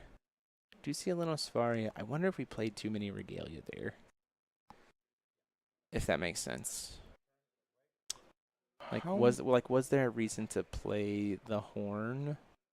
How many Typhon's Blood did he just put in that turn? I think he discarded for hand size. Okay, just make sure. Because he played Dante Answers the Game of Gods to draw 3. Okay. I think he's only been using blood during his turn. Yeah. Blood. He doesn't have any. Oh, did he just cast? How did he get the Orthus? Oh, it looks like it was from main deck. Just cast an Orthus, I guess. Did he? Where's it on? Oh, okay. He has an Orthus. Oh, I don't know how he cut. I don't know how he got that cast. Damn, did we miss that? Damn. So much going on sometimes.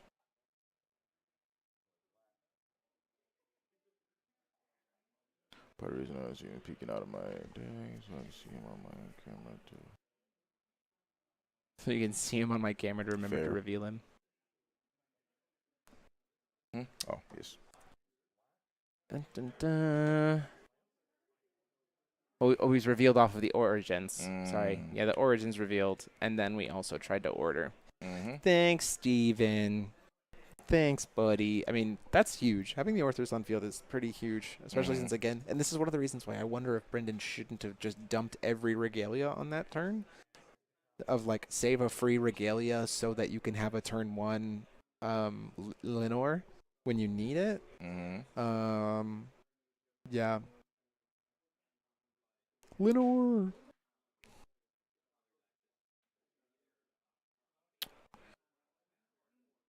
Let's see. What are we doing here? We got Bloods for days. The problem is half of our deck is Bloods. Or a quarter of our deck is Bloods. I would think that the only cards that we brought in here, literally the only cards we brought in here, were Exorcist Mage. And probably the 4 Resuscitating Wills as well. You want to bring that up real quick? Resuscitating Will. Because we have to deal with 20,000 life.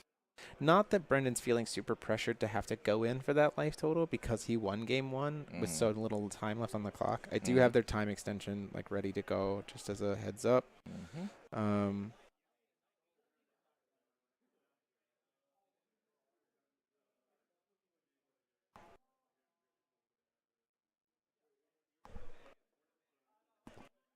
Open up to the chat.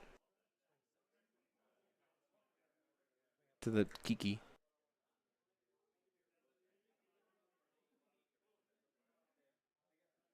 Okay. So we're seeing a swing in from Blake.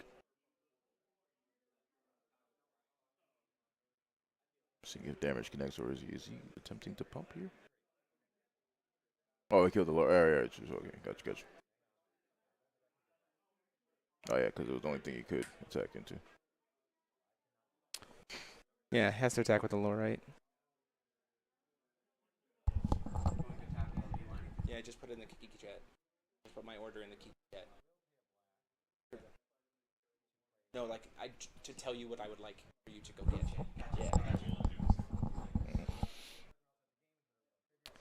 Yeah.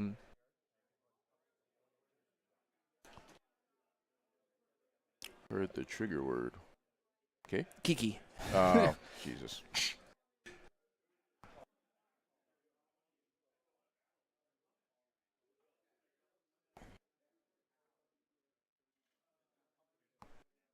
Okay.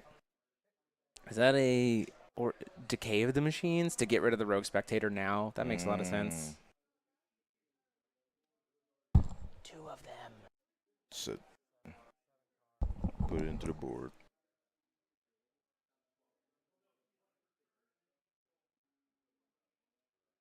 Dum, bum, bum, bum. I mean, you might as well if it's going to be revealed. You just get to draw a card off of it, which is nice. Absolutely. I do have my timer here. Oh, they thought that I was you. Sorry, that was mine. Thanks. Sorry, Paul. That's how the internet works. Shush. Shush. Sheesh. Okay. Keep the faith rogue when you need him. Yeah, that's also true. Okay, I gotta get these people's extra time on round ready.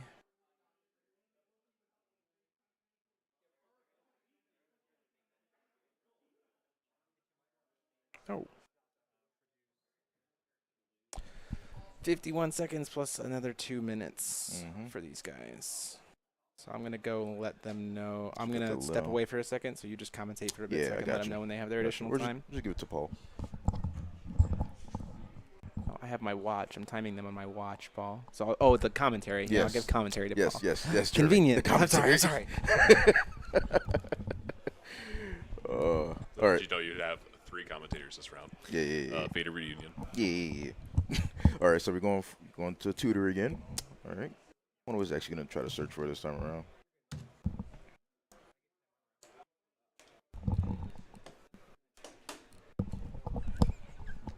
Trading headsets here. It's ridiculous. So the Rogue Spectator's in. Beta reunion is going to search out I would imagine, like, what would be good in this scenario? So you're probably going to get, what, a 5-minute time extension here, so you're probably thinking about that. Maybe 2 to 5. Yeah, maybe. What do I get? So, yeah, what do you tutor for? Let me see this list again. Sure. Oof, jeez. Thick paper. It's like I looked through the rest of my deck and my hand. So he's just going to. I did not see what he grabbed. Yeah, I didn't see what he grabbed either. It was very shiny though. It's very shiny. So it's a card he really likes. And because he has the 2 bodies on board, he basically just gets to draw the thing.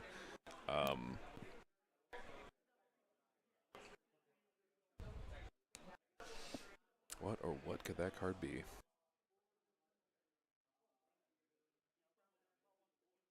All right. So I'm trying to think of what helps him out here. And really to just close out this game. All right. So, okay. Let's see. Yeah. I don't know if Blake is in a situation in which, even with the time extension here, how do you win in a 200 card Typhon deck in 5 minutes? Yeah, I don't know. Unless you were doing some Derek Mugwaneza crap. Yeah. Which he doesn't have that in his sideboard, so I don't know how he does that. But I'm thinking maybe just like try to just pump out Tisiphonies and just, that might like, be the way. Hey, try to get rid of my big body. Okay, let's see if we can get a sense of what he drew here. It's going to his turn. Yes. Wait. Fiery Did Angel. he just search on his opponent's turn? With that Orthus? Yeah. Was that before or after Linus Faria resolved? I did not see. I was not actually paying attention to that as well. Shoot. Yeah, Where's Jeremy? I'm not leaving this room. Yeah, you know what? Whatever. Accept the game state. Chat. We are sorry. We're gonna origin again.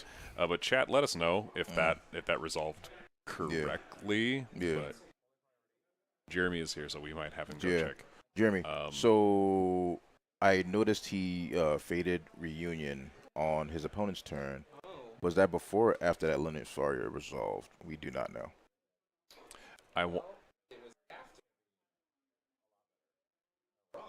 Yeah, we unless he did it in response to Linus Faria going. That's what I was chase. thinking, maybe. But it's accepted game state. Yeah. Yeah. Whatever. Okay. Here you go. Thank you. Officially in turns. Officially, all right, cool. Cool beans. Keep the faith. You're doing fine, Paul. You're doing fine. Just a reminder for everybody, we will be taking a break after this. So Yes, we will be on a lunch break after this. Yep. Which means we'll probably be doing some kind of based on how much time it is. Just accept he did it on his turn before draw. Yeah, that works too. Oh yeah. We will also be we'll be looking into possibly doing some exhibition stuff in the lunch break. Some fun stuff. I have to try to convince Paul to play Violet while we have some other people try to commentate for us or something. Mm-hmm. Paul said, "Sure, we're in there." All right. I also just want to play Forcible today. This guy. Yeah, for sure. It's really right on the corner, right? Yeah. Mm. Okay, here we go. What are we doing? Blake's got this turn and one more. Brendan doesn't actually need to try to kill Blake. Is the biggest piece here because he won game one. Oh, I also realized my decks are both back in the hotel, so I can't even play. This guy. Man. Now you got to borrow somebody else's deck. I'll just grab Jordan's deck from him or something. See, there you go. Oh, they're going back to the hotel. Tell them to go grab my decks. I mean, yeah, might as well at that point. We need to keep the content flowing. Yeah. Content. Okay, so let's talk about this. How does Blake use this turn and one more to deal 4,000 damage to Order Alice? Knowing that Order Alice plays Keep the Faith. Right. And that's what I was saying. I was like, what even do you that's what I was saying for his tutor. Like, what do you even tutor for that's going to get you enough damage to kill your opponent? Like, in turns. And I was thinking, like, the Tisiphone. Just to put the big body on board because you know your opponent really doesn't have a way to get rid of it. So you play it this turn, knowing that you're going to try to kill with it next turn. Yep. That's very true. And then let's see. That's about it. Yeah, that's about it actually. Yeah. It's pretty much just the Tisiphone line. Because you use the other thing, just kill whatever's in the way of the Tisiphone, and he's like just smack right in. Tisiphone also has Pierce too, so I mean that's also.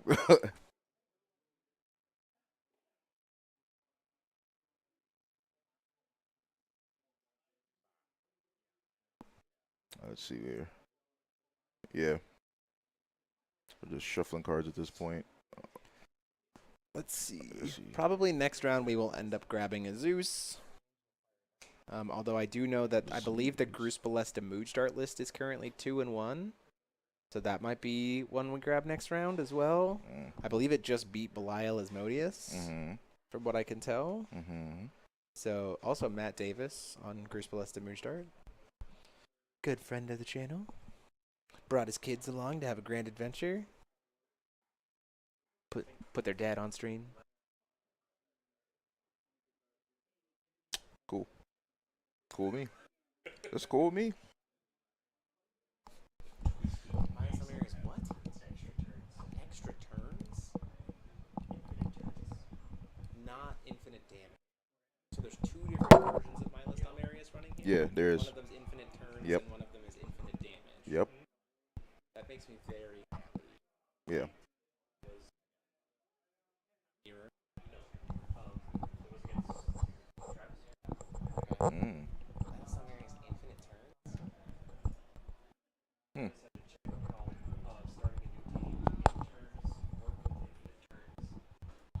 Yikes. Interesting. That's not infinite turns.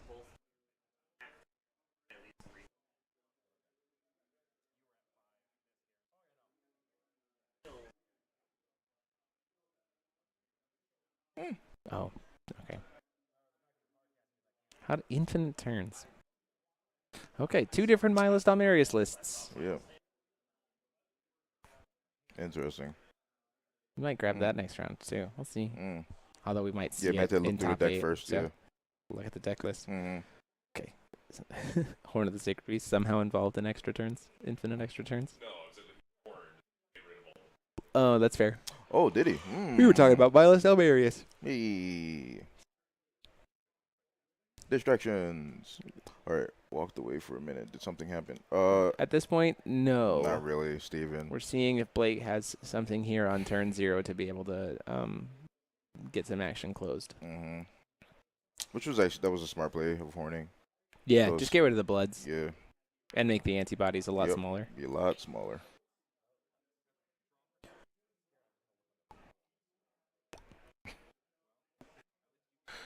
Paul's very confident in the fact that he called the horn play. It's true. You did. Yeah, you just heard something about extra turns. Yeah, apparently there's 2 different Almerius My lists going around here. One is like trying to do infinite damage, and the other one's trying to take infinite turns. So, that's a thing. Gleipnir. We are in Brendan's turn, so this is turn 1. Ordering. It's a Tea Party member. Okay, cool. Resting the Death Scythe to make his J Ruler +2/+2, and then gets to recover it and draw a card. Sure. I mean, might as well get the pump from something. Yeah. The argument there is that you could use like Gleipnir to force something to block, but like you don't have swiftness. So like, meh. Another Death Scythe comes down. Second Linosfaria that gets him another card draw. Linosfaria. I apologize.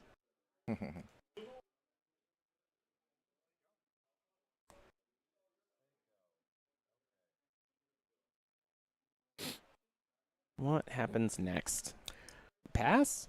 I mean, yeah, seriously. Put the onus on Blake to say you have 1 turn, try to kill me when I have a handful of stuff.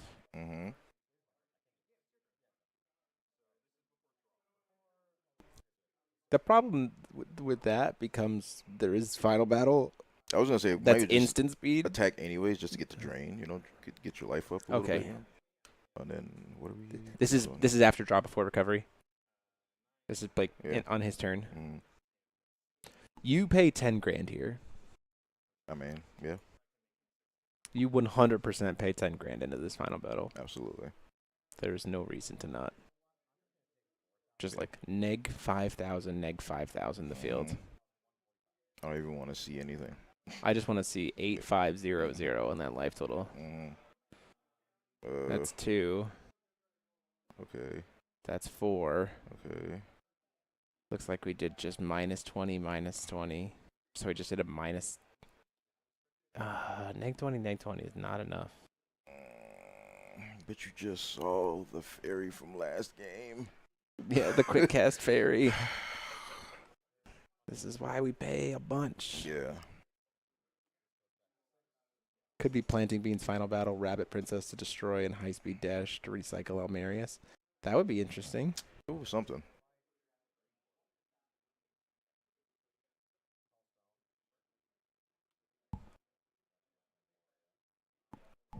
I still don't see how he's pumping out damage though. Like, does only have 1 blood. And this is his only 1 turn, or his 1 antibody, and this is his last turn to try to deal damage.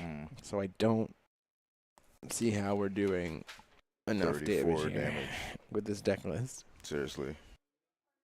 Especially with your graveyard shuffled back in, it's kind of like that's the biggest piece is that his graveyard's gone. If his graveyard was still around, I think there's a world where we just like jam a bunch of antibodies to go for lethal.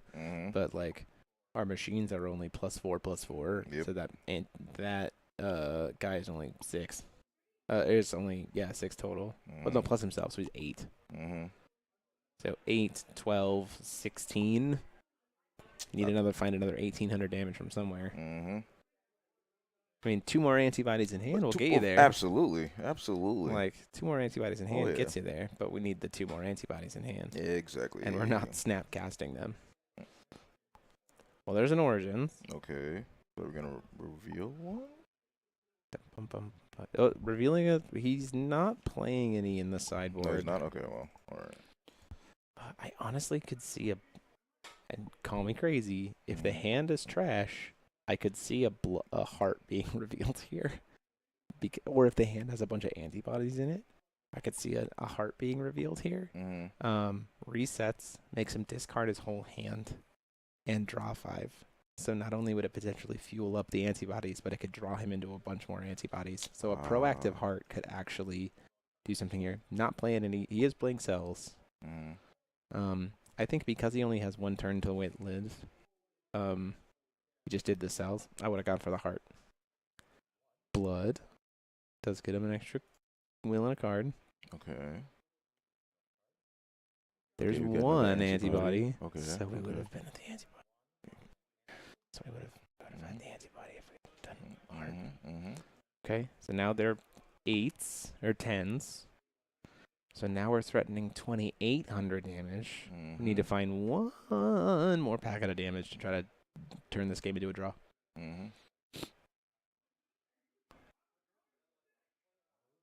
Moving to combat.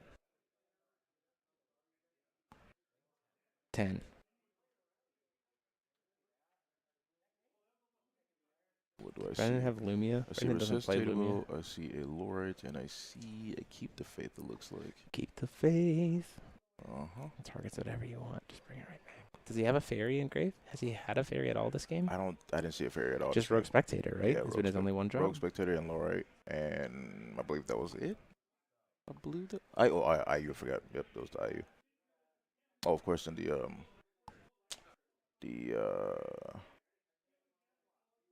Tea Party member, but that's not a one drop, so irrelevant.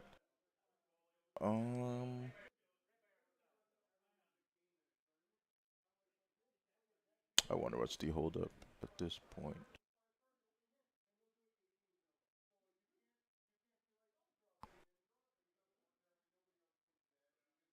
Maybe before damage. Blake's trying to say, like, before damage, I'm going to do something. Like, after no blockers are declared. The problem here, too, is that he actually does get to stop the Fallen Angel of Fiery Vengeance's damage as well. Because he has Artemis Bow. Oh, yeah. These are effects. Yes. Artemis Bow coming back. Artemis Bow indeed coming back. He's going to tap, sack it to search for another one. That's what it's looking like?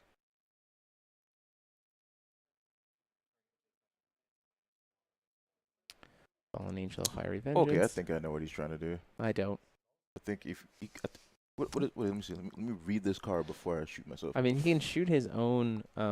He certainly can shoot his own Black Witch. Yeah, Black Witch, and then order something different. Order something, and then but like reveal something else. Order a Diamond Art? Yeah, I don't know. Can we order a Diamond Art? I mean, it's something. Can we see it get ordered both games? Paul's like, no, we don't play heart. You play one heart. You play one heart. Look, if he wins this game and gets a draw out of it because he plays the heart, you're going to have to, I don't know. Yeah, that works. That works for me. Jesus. Interesting. Okay. There's so many cards in that deck. Please don't fall over. Okay. We've got Fallen Angel of Fiery Vengeance. Only thing is... Hold priority. Okay. Yep. We are killing the Black Witch. Is there a Lucifer in hand? If there's a Lucifer in hand, that's pretty good too. Because that's another 5, right? Drain gain. Now, do we put down... We have to... I genuinely think this is in response to no blocks. So that, like, we know because Brendan hasn't taken damage yet here. Yep. But so that we didn't want to have to deal with the Rogue Spectator. What are we ordering? Paul is, like, losing his mind over here, just trying to watch and see what happens. He's going to order that heart. He 100% is going to order that heart to dump his hand. I'm talking off stage. Yeah, I'm talking right at Paul. We're ordering an Echidna. Bruh. We're going to draw a bunch of cards, then end it with a heart, dump all the cards to the graveyard. The Lorite absolutely comes down, right? But the problem is, which one do you Lorite? He has 2 triggers to reveal. The Echidna's actually really smart here. I think the Echidna, you want to definitely hit the Echidna. The double? Yeah. But this Echidna is a smart. Keep the faith. To revive the Lorite in grave. From before? The Lorite from previous in game? Yes, and then you have the Lord in hand. Does he have a Lord in hand? He has a Lord in hand, yeah. Double Lorite. Oh, cheeky. And then that one dies. Immediately dies, but it successfully cancels. And then you do the one from hand, right? Right? Ordering a Lorite to draw him another card. mean, I don't necessarily hate that, I guess. I mean, it draws him an extra card. It does. Even though the Lorite immediately dies. Yeah, I mean, you might as well utilize it. Get you another Regalia. It doesn't look like a Lorite. Does not look like a Lorite. See the card. Stop shuffling your hand. Babatunde, I hate to break it to you, but leaning to the right from the commentator know. booth does not help you see their hand better. Look, but you know, I'm so engaged. Isn't this what you want from me? Okay, he does end up just taking the 10. Okay. Okay. I don't know of a way we get that other 24, unfortunately. No. I think that Lorite basically hurt all of the money. You should have swung with Witch first. You're not wrong. Yeah, absolutely. He was gonna try to order that heart, Paul. Absolutely was. He was gonna try to double draw with double cells, draw a huge handful of cards, and then and then heart to discard all of them and pump up those antibodies. Guaranteed that was the line. I mean, I think that was the only line, but we should have also. He's right that we should have swung with the Witch first. Yeah. Just to get the 400 extra in. What is this? That is a Call of the Primogenitor. Ooh, I don't think I remember that card. Yeah, so because he paid Moon, Put target. search your deck for a Darkness Resonator, put it on top of your deck, then shuffle your main deck. Or it's a buyback, yeah. Okay, reveal and put it into your hand. Okay. It's a buyback for 1 black, or if you also kick it for 3, you also get to get a Resonator from your... So, like, buys us back another antibody. Can we find... I mean, another antibody here, if he has the will for it for being a Union 7. Okay. Buying back the Black Witch. He did kick it. Grabs an antibody. Does he have the will to cast the antibody? I don't see anything. Unless he's at Union 7. Unless the infinite stone that he just tapped there got him 2 black will. Oh, well, yeah, I guess. Oh, some floating will. Okay. Yeah.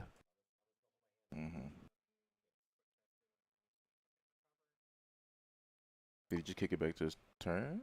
Oh, well, then that's over. Yeah, okay. Well, we're done. Brendan doesn't even have to Just go for lethal. He just draw Coldstone Pass. Not even that, just draw pass. Yep. Because Blake was turn 0. This is Brendan's last turn. So that will be a win for Brendan on Order Ellis. I feel like we're the only ones here. A lot of people went to go get food. That's why we're going on a break in a little bit.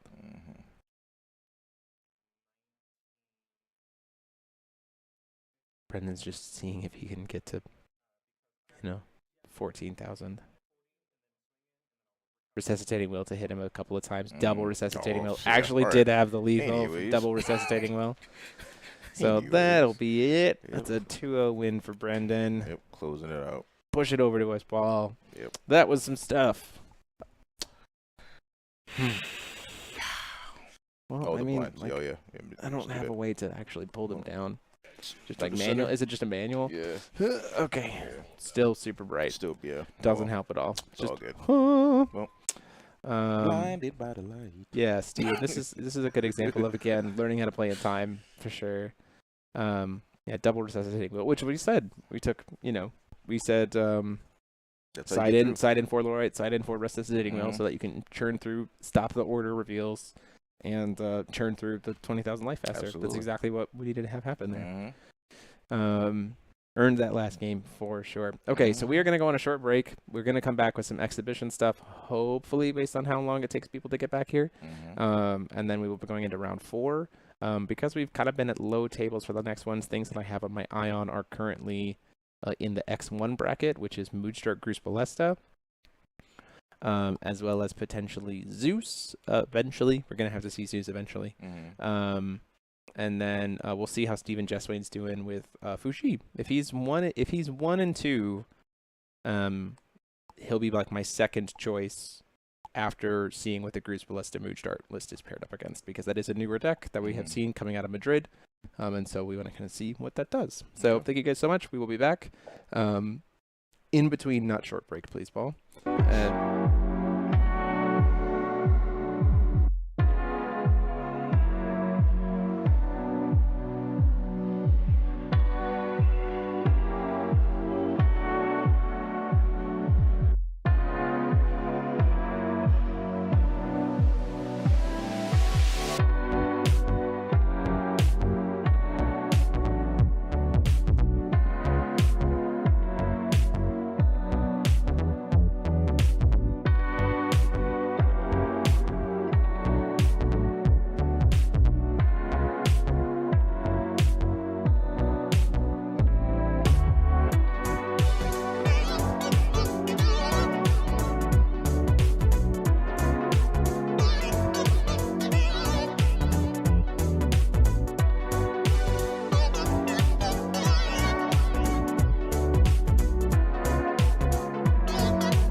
are my sunlight.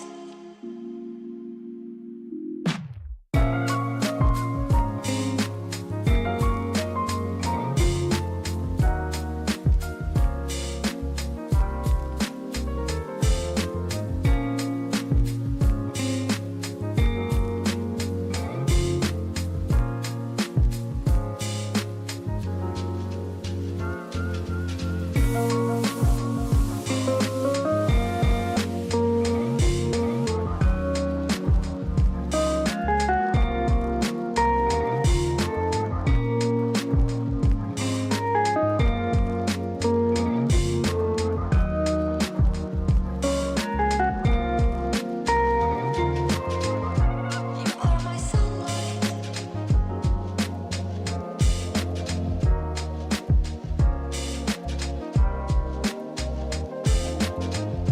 You are my sunlight.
Oh, right. God. Look at that light. All right.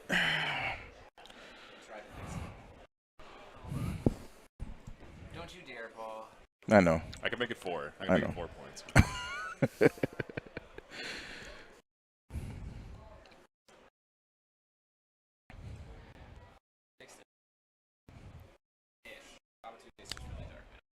See?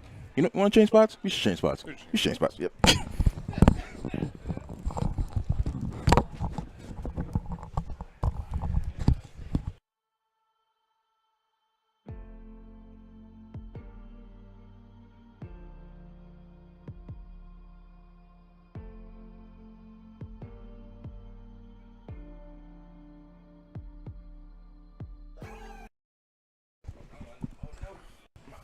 Cool beans. All right. What happened? I'm lost. So we're just going to try and fix the camera once again. I guess the camera got dislodged somehow. It'll be all right. What just happened? We'll chat it out.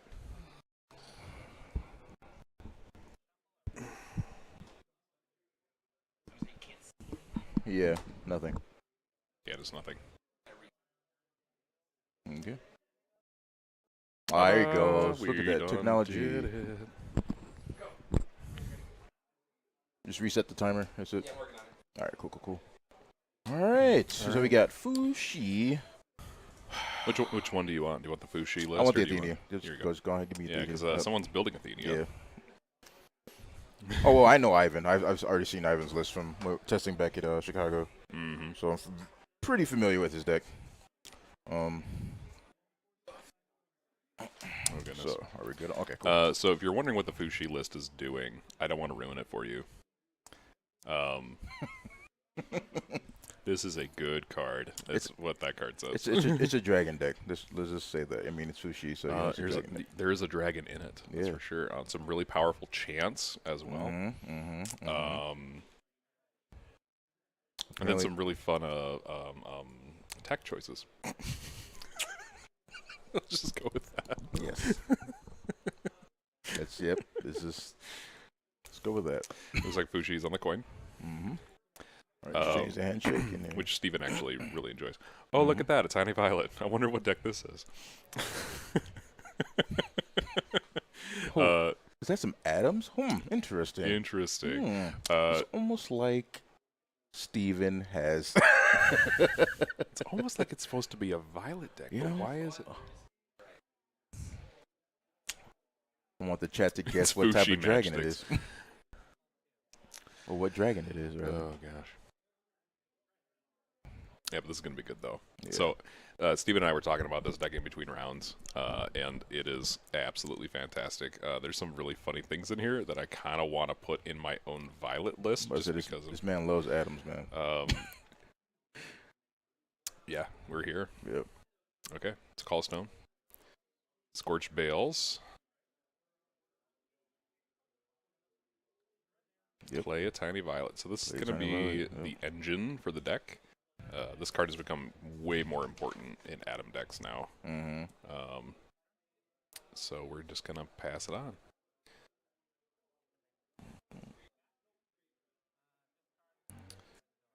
Shinjiro to mill 3 from the top, which is really nice for this deck. Oh, he's playing Persephone's. Okay, that's interesting. Very different. So he does not play Lords.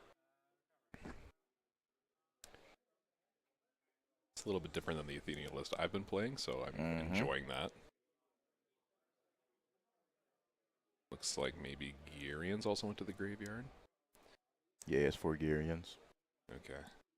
I think that's actually 2 Gyrian. Yeah, I think 2. I am seeing 2 as well. So ordering out the Lich. The Lich, yes.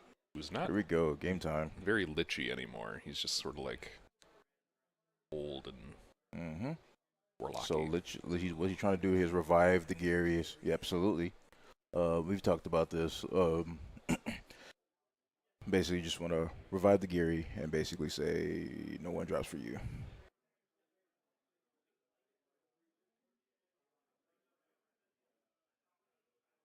That was a really... Yep. Violet got nerfed. Yeah, but that doesn't mean she's bad. Yeah. So now we smack in for 15. So Killing Snow off the top. But what I depending on, I can't see everything that's in his hand right now, but it's not necessarily too threatening, depending on what atoms Steven has in his hand. Right. But it is definitely a good turn one. Oh, absolutely.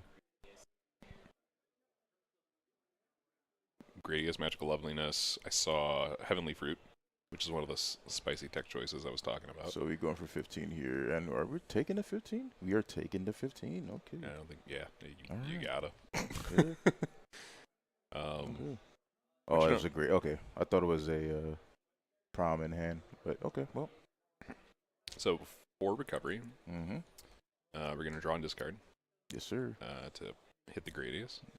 We're going to kill the, Garion with the AGs. Yep. Good old AGs. Yep. It's not. Is it Gradius? Yeah, it's got a. Oh, he's turning off. Oh, okay. Gotcha.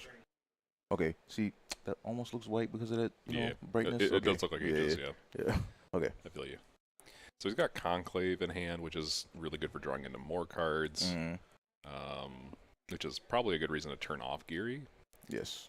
Atom Stone, so now he's at 2 unique atoms, 3 in hand, if you count the third in hand.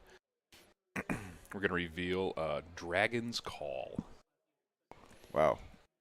Yeah. That's a rune you've never played, I guarantee it. Dragon's Flight. Flight. Oh, Dragon's Call is a different one drop, my bad. But you're just going to be able to search your deck for a dragon, put it in your hand. Of course, we search Baja. Baja's a dragon. I mean, It just happens to be a dragon. Oh, man. What a quinky dink.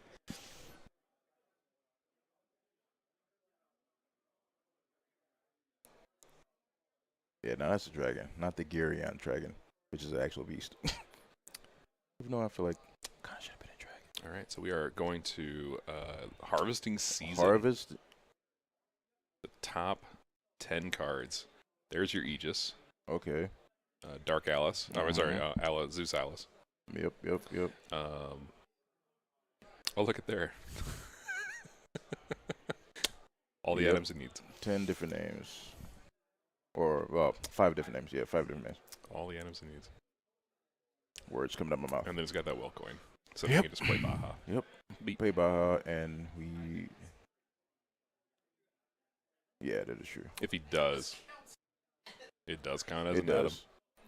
It absolutely does. The best part about that is, there's a Persephone. Put it back in hand. So the best part about, obviously Steven took a. How he played the rune, the Girion? Oh, he shut off the Girion with Gradius and Upkeep.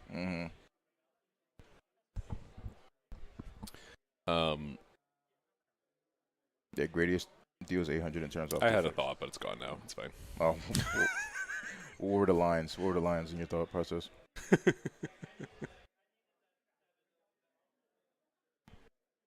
What were the lines in your thought process? Oh, what were the lines? Like I said, I forgot. Oh, jeez. I thought you said Alright. War of the Lions. I'm like, are we talking about tactics right now? Final Fantasy Tactics? Harvesting Scene is 2 mana, but I believe it's 1 in the extra. Yeah, it's 1 in the rune. Yeah, in the rune deck. Yeah. Yeah. I remember from the Loki days. We still in those Loki days. Man, it was fun, man. It's fun times. I can't remember if we put that spice on the channel, but there's a spicy Harvesting Season deck I want to put on there. It's.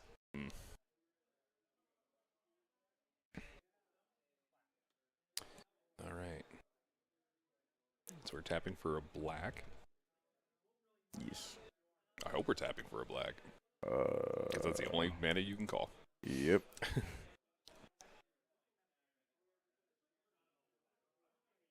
I wonder what he's thinking about right here. Spirit of Decay. Spirit of Decay. Okay. So we're going to lose 4 life Mm-hmm. and gain some counters, which is great. Yep. Just get that tiny violet off the board.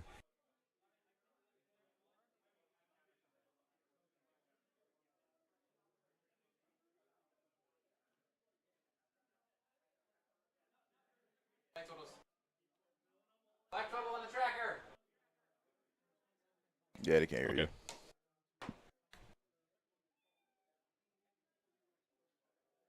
you. I figure if you double tap it, they're like, what? The first one, like, huh? Second, whoa. There we go. Yeah. And so it looks like so Girion swings in. Mm-hmm. Tiny Violet effect. Mm-hmm. We are going to stop the Girion before he declares attack. So he's going to rest the Girion before he gets the chance to attack. And deal 400 to Ivan. And yeah. 2 Bajas in hand. I think you do. I think you just go. Yeah, you do go face. You just killed a tiny violet. I feel like you killed a tiny violet now before it recovers. Well, yeah, Spirit it also Decay. depends That's what I'm like saying. on Use what Spirit. Ivan's trying to do. Mm. In some Athenia decks, you want to be on the death side more than the rebirth side. Right. So depending on how he's constructed that. So you go down 2 counters, kill the. Oh, he's killing his own. Okay. Kill his own lich. Okay. That also works. Yeah. Mm-hmm. Yeah. So we're back on the death side. Mm-hmm. Which is something we got to talk about with Athenia, because like that's the weird, weirdness. So we are going to I forget what this one does. This one Game removes Invest. cards from your graveyard Moves to 3, get I believe. rid of things, Yep, 3 cards. Yep. and then you draw cards, I believe. Yes. Yep. Death and Rebirth banishes. I just gotta remember that. Mm-hmm.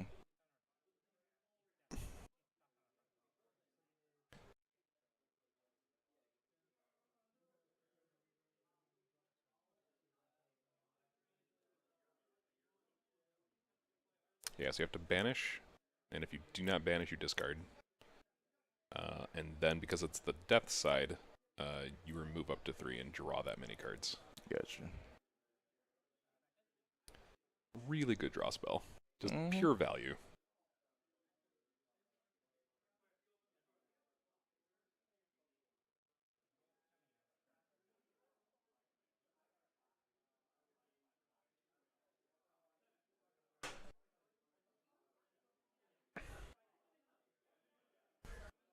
So Steven's going to be slowed way down because of no atomic. I'm sorry, because of no tiny violet. Mm-hmm. It's got those Bajas in hand, which he has a way to play them from the graveyard because of Heavenly Fruit. Oh, absolutely. I mean, yeah. Yeah, go ahead. No, I was thinking. I mean, he going into the next turn, and he'll go into 3 will. He could still play the Baja. You have to pay more for it, but you can still get it done. Yeah, we've seen 2 Persephone. Mm-hmm. So the question is it safe? And if I'm Steven, I'm probably wondering how many other candles does he play in this control deck? Right.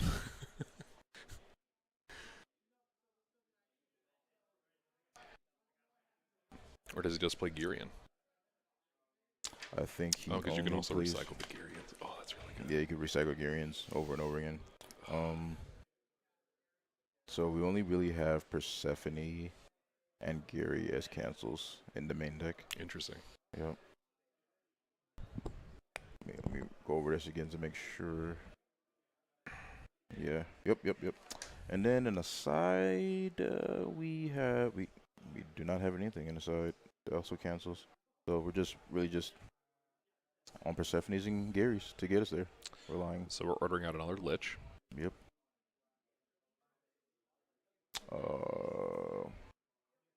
Okay. Because the tree put him back. Yep. Tree Gain put him some back, life. Gates of Life. Yep. And he's also going to get counters on the Lich, so if they don't add those.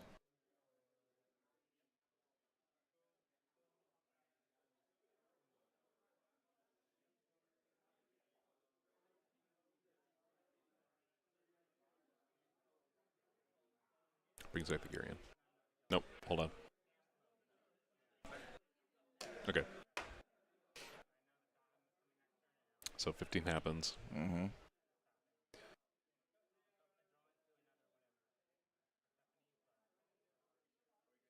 Revealing 4 for a reason. No.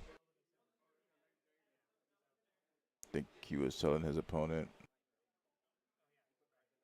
something. I don't know. Yeah, I don't know why he revealed his hand.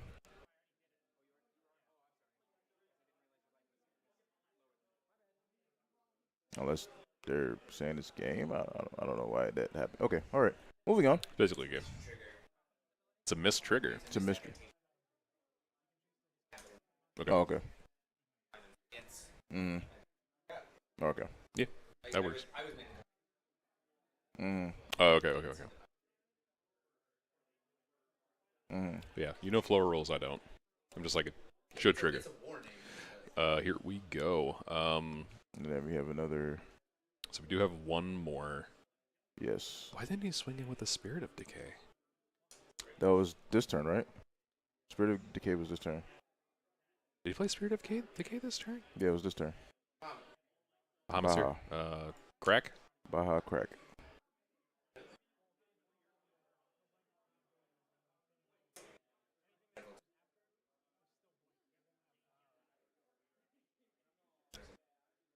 Yeah, Gary. Exactly. Oh, yeah. I said that Gary should have killed. Quite literally, the tree would have made Giri in 1717. Yeah, I'm meaning guessing that he Steven forgot. already be dead. Yeah, but unfortunately, yes. So if you're playing Athenia, Babatunde, Oh no, I don't miss triggers.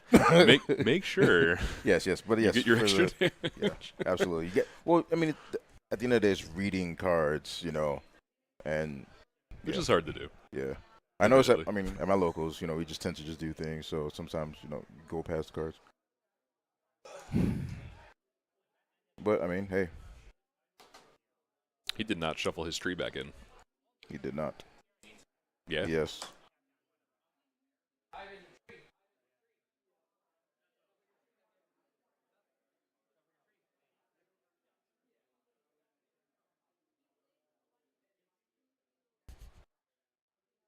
What's up?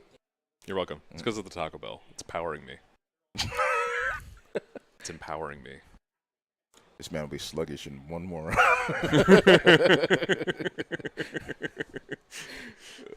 What sandwich did Paul eat today? Nothing. He got Taco Bell. I actually had a sandwich.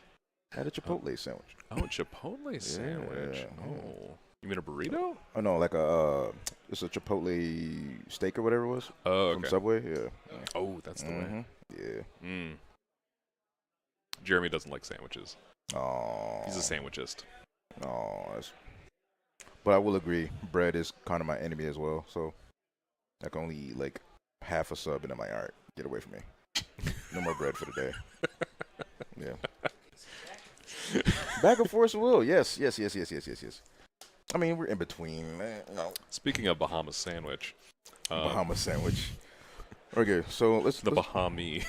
Jesus. All right, let's go over this Athenia list. So we have 4 Mikage Rhea, 4 Lich, or Mortal Saint, 2 Fallen Angel of Fiery Vengeance. We have 3 Spirit of Decay. We have 2 Witch of the Fallen Kingdom, so Black Witch, 4 Persephone of the 11th Olympian, 4 Gary, 4 Mikage Seijiro, 1 Griffin, 3 Gil Lapis, and 4 Athenia Enters the Game of Gods, 1 Part of True Power, and 4 Tree of Growth. Yeah, I can't remember. I could have swore Ivan pulled Obazuki's. I'm wondering why he's not playing it. Yeah, Oburazuki in. It's kind of necessary. So this is the weird thing about Athenia that I've discovered because I've been messing with the Olmo Hernandez list, which I mentioned here before. Athenia has so many tools. There is so many tools, yeah. That it's hard to know. Like she does not build herself easily. Unlike Zeus, she's like the polar opposite of Zeus in her deck construction. Absolutely. Jeremy made a hand signal at me. I have no idea. I think he what said keep going ahead. Oh, okay. So yeah, I think he isn't really trying to do the whole life exchange thing with the trees. I think he's just mostly more so just want to get my graveyard stacked so I can provide whatever I want to. That's kind of how I've seen Ivan play his Athenia, which is pretty good. Honestly, I mean you don't you basically provide whatever you want. You just. So I don't hate it in that regard. But I haven't put him back on coin. Oh my gosh. But when it comes down to getting around your opponent's like board, I feel like the dark tree is necessary, especially just draining that life from your opponent. Absolutely. So taking 2 for Conclave. So this card, I love this card. I love this card so much. You draw 3. And then at the end of the turn, you have to discard 3. Oh, I'm playing a bunch of atoms. Look at that. Yeah. So between Conclave and some just other like really good discard outlets like Heavenly Fruit, excuse me, he's just able to dump his whole graveyard. Absolutely. So he just ends his turn. I mean, he does. Because like, why not? Yeah. I did what I needed to do. Probably would have kept that Prominence over the Gradius, just because if he does do the Girion play, then you have an out. Yeah. So if you rip into that Tiny Violet, you're not just oppressed by that. Right. There's a Griffin in the graveyard. So okay, there's Stone Ramp in this. We have Girions. I like it. He also has no. Yeah, I see what you're saying, but he also had no way to really play it. I mean. This is looking pretty bad. So Ivan isn't ordering, so he does not have Lich in hand. Yeah, I think he would have. You probably would have slammed it if he did. Oh, he milled a Griffin and a Girion. Yeah, which is really good for him. Really good. Essence. Athenia's Essence. In Steven's list, it's in his sideboard. Spirit of Decay is here. Yeah, no, not in Ivan's list. But you're always talking about this list. Is it? Yeah, there's Essences of Athenian Power. Okay, I see it. Okay. 2 in the sideboard for Steven. Gotcha. Which is a really good way for him to just dump all of his stuff back. Also a really good tech. Oh, there's another Atom. Yep. Another really good tech for Violet. Do we take 2 life? Take 2. What are we producing here? Probably black. Yeah, probably. Yep, there we go. Yes, and here we go. Here we go. I mean, Ivan's tapped out. So. Ivan is he has one stone open. Ivan? Yeah, he has a. See it right there. It is. Okay. It's obscured, so I thought it was like also tapped, but he's got 1 stone. So. Oh, we see that Athenia, the essence of Athenia getting milled to grave here. This means war. His 1 copy. So he definitely has all of the stuff in graveyard for Bahamut. Question is, how many atoms does he actually have in there? I think he has. Well, he definitely has enough for this one, but I'm not sure if he has enough for the second. I count 3 atoms outside of that. So we're gonna play this. Ivan has to have the Persephone, which he does. I believe he does. Yep, there goes the Persephone. So put it back. And he only has. Oh, I think is that 2? He has more in hand, but I think he definitely has more. Yeah.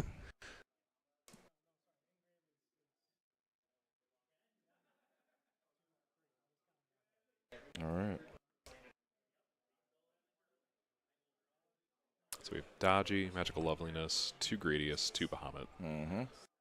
Dodgy's really good for just milling your Bahamut. And then basically like a Guinevere, but with Heavenly Fruit, right? You can just play your Bahamut. You milled the grave.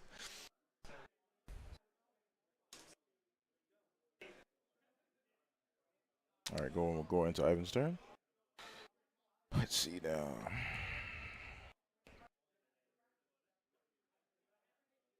It's a love Obro, but she dies very. Yeah, she does, but I mean, she at least filters the deck a bit.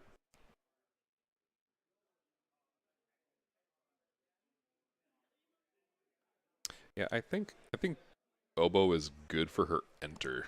And then if you end up ordering her,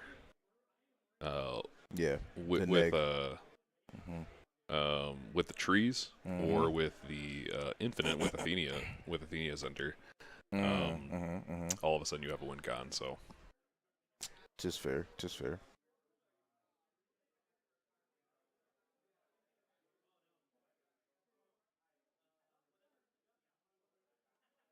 Are we calling a stone?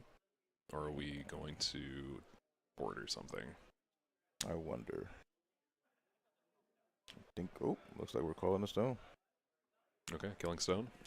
Guess we take the 3.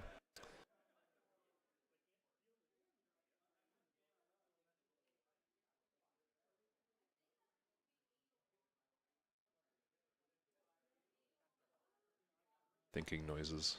Mm-hmm. We are going to Dodgy. Dodgy. So this is probably a card we're not going to see very often. Mm-hmm. It was made for Dragon Flame. Mm-hmm.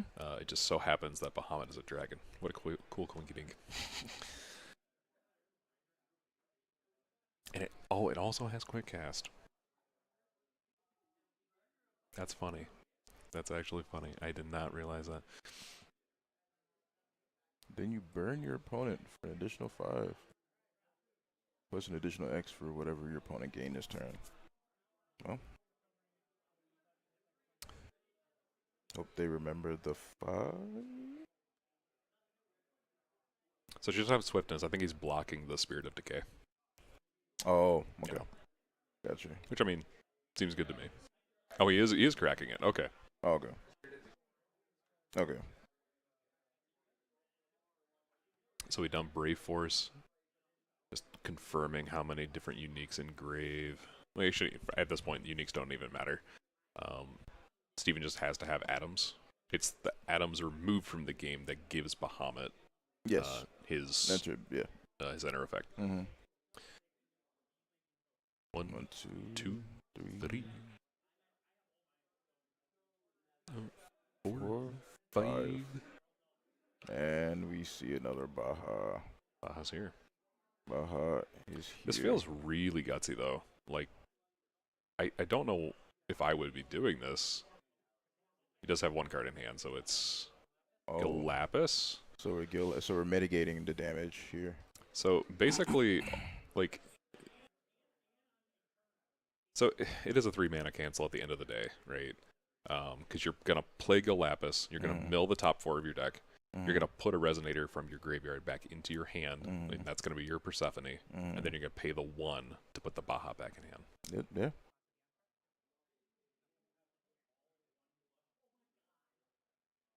Yep, going straight for the... Wait, where's it going? Yes, Persephone. Yep. Yep. Bop. Bop. Bop. As well as shooting him for how much damage right now? Is it missed? Oh, it's not ordered. You're right. You're correct. So we're gonna call stone. We have... Oh, Revolution. Oh, I think he has 5 atoms in hand. Just 5 atoms in hand. Yeah. That's hilarious. I mean, it's the bulk of his deck is atoms. That Harvesting Season just pulls him ahead so far. But still, I mean, with totally open stones, I do not know why Steven just like, oh sure, it's Baha. Why not? What could happen? He has 1 card in hand. That being said, Athenia is also not a ruler we have seen very much of. She's been very much in the minority. But she has been doing pretty well. I've seen the list of previous GPs. She's at least been in the top 8. Oh yeah, she's good. Yeah. The question is, like, can I construct this ruler in a way that makes sense for my play style? And I think that's the barrier to entry. But she's not a bad ruler at all. No.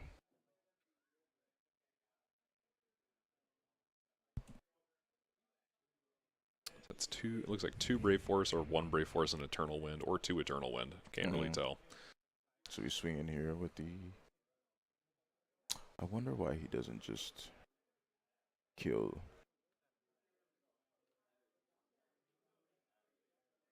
Because he can kill both of these Resonators, right? He With the can. Radiuses. He's just taking the damage. I think what he might be thinking is, I can take the damage, Right. and then in my upkeep, because I still have life left, Mm-hmm. because all Ivan is doing is swinging. He's not actually putting any life loss on board, so he's going to Gradius this one. Okay, this is fine too. Yeah, this one, yeah. Kill the Spirit of Decay in his upkeep, Mm-hmm. recover. Then he's got the 1 Atom, Atom Stone. Mm-hmm. He's pitched 2 Gradius, and then he has Magical Loveliness and I think an Eternal Wind in hand, so he can get there. Absolutely. I'm trying to see what Ivan has in his hand. I think those are Eternal Winds.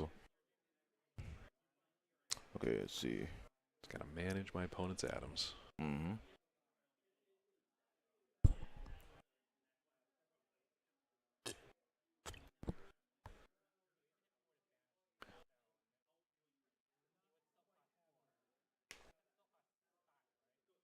At this point, it's just finding the play line. Mm-hmm.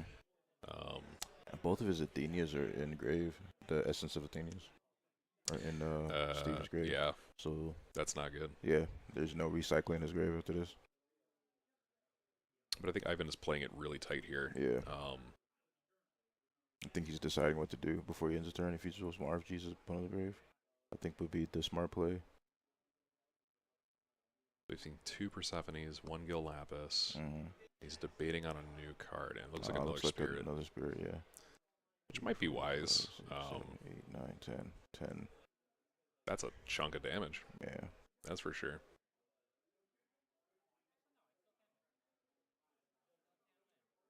Yeah, that's what I was going to say. Ivan just needs to hold up will. Yeah. It's definitely more combo-y Violet. I mean, Fushi. Mm-hmm. But what's the difference, really? Besides the runes. It's very combo-y in the sense that, like, oh, I can play this, dump everything, and then do this thing. Exactly. So it kind of makes sense to me that he wants to win. I think he's actually going to end up committing to it. Actually just do that. Okay, so, I mean, he swung with it, yeah. So, yep. Yeah.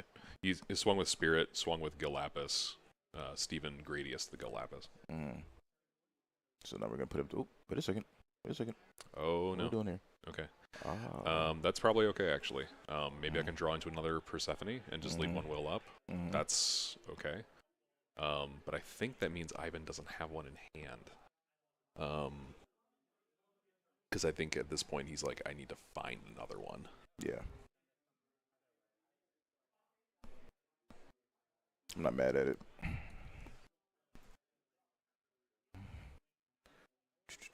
So it looks like we're removing the Athenia enters, Gil Lapis, and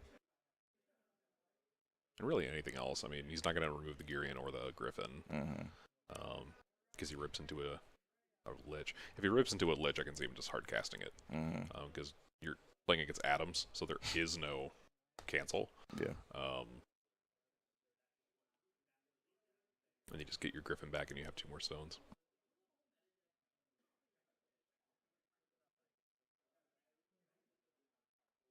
Oh, he has a tree.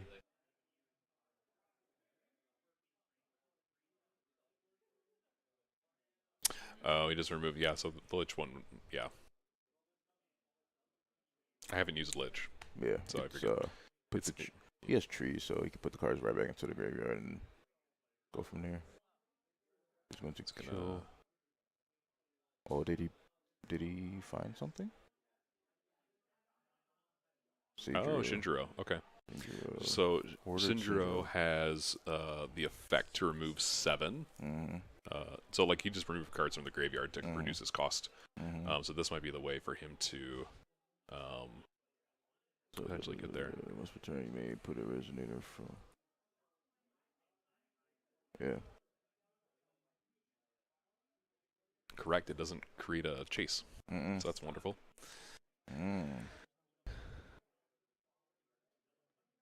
Yep, free tree. He passes. He did not. Oh, and he did not. Okay. Cool. So he might still be playing tree. Okay, cool. Yeah, I believe he. Yep. Trees here. Draw a card. Here. And put all your stuff from the removed right back into your graveyard. Yeah, Spirit Decay and then kill. Yeah, that makes sense.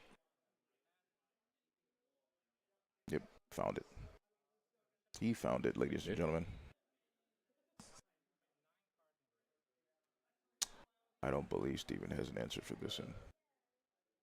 Oh, I don't think he's already removed it. His white card's already gone. Yeah, it's gone. Yeah. You play it 2 at most, and they're definitely both gone. Mm-hmm. If that's not just another Aegis. Mm-hmm.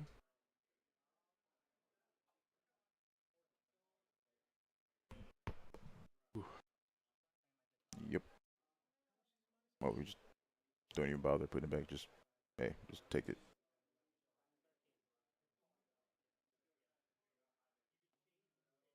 Say what? Oh. You're talking about Ivan? Mm-hmm.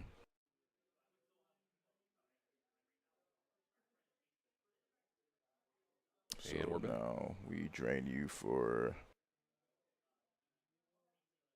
Okay. What are we tapping for in response? We got Eternal Wind. Eternal Wind.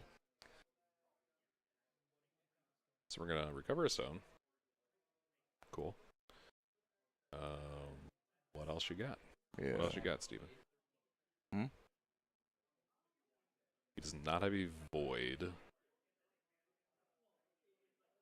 If he does, yes. Oh, okay. But I do not believe he does. I don't know.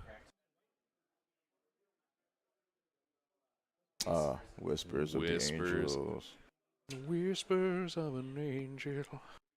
Mm.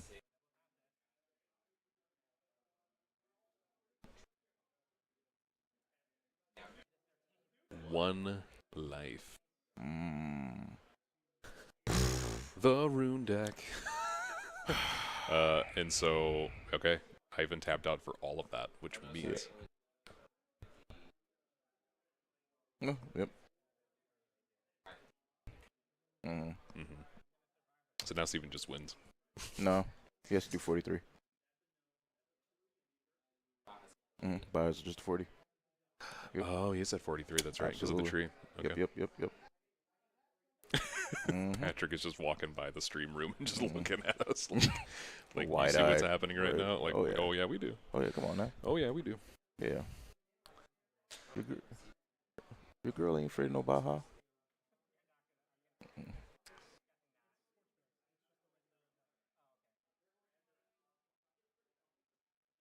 But this is why I say the black tree is necessary, because you're like, oh, that's cute. Just train you for the rest of it.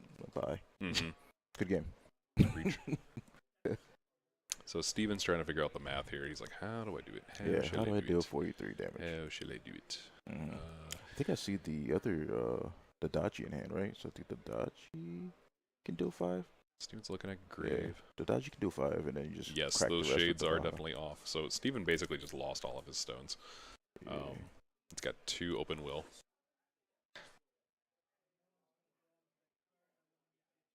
I'd rather have 2 stones than lose. These are facts. I mean, they're moons, right? They're Oh moons. no, he's got the forbidden fruit in hand. Does he?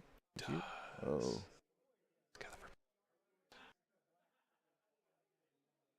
which I believe forbidden fruit is a chance speed, right? It's not quick cast speed. I haven't stepped out anyway, so. So he couldn't put Bahamut on the chase. Heavenly fruit. And then find the 8K. So what? Minhas what? Wait, when you...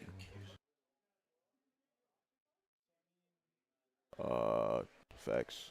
Oh, that's true. Oh, in response to him, to the whispers? So, true. Heavenly fruit is here. That is true. Yeah, he could have killed every... He could have killed... Damn. Yeah, I understand. Doing everything. So using the Scorch Bales, he can play this.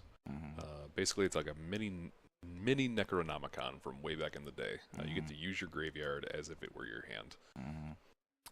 You discard your hand to do it. Yeah. Which is totally fine. Yeah. Because that's what he wants.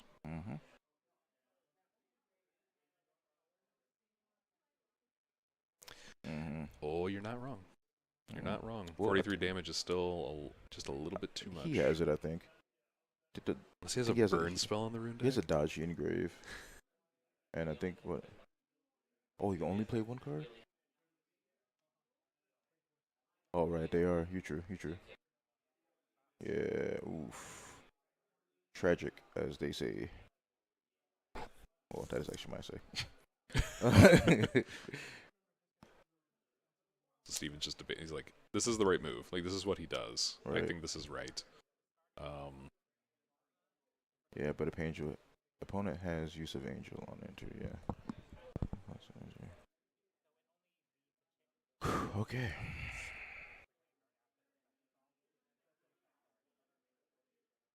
So what is the plan here? So the thing is, the thing I don't like about this play though is you are basically giving up all your resources for a not confirmed kill. So at this point now, if your opponent kills your Baja, you're top decking. He did not pay for it. He did not pay Will for it.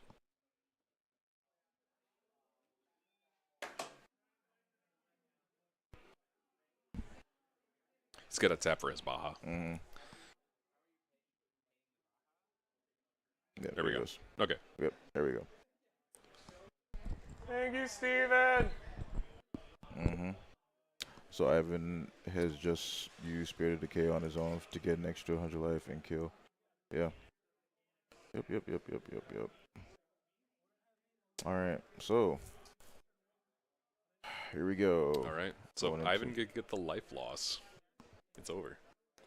Then we go into game 3. Yeah. I think if he has like another Mikage, maybe. Oh, Gil Lapis does. In order, Gil Lapis, yeah.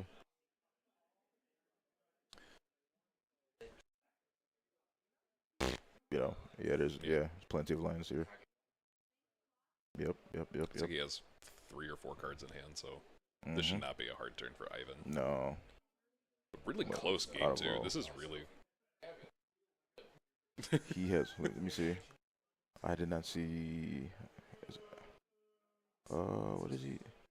Come on, show it to me. Show it to me. Show the stream. Yes. Oh. Wait. Show the What stream. is this? What is this? Show us what you got. Show us what you got.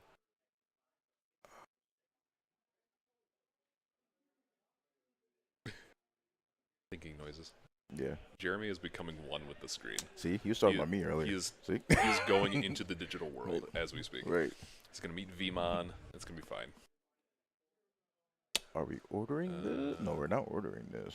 So, Fiery Angel of Vengeance. So I'm wondering why. I guess a blocker?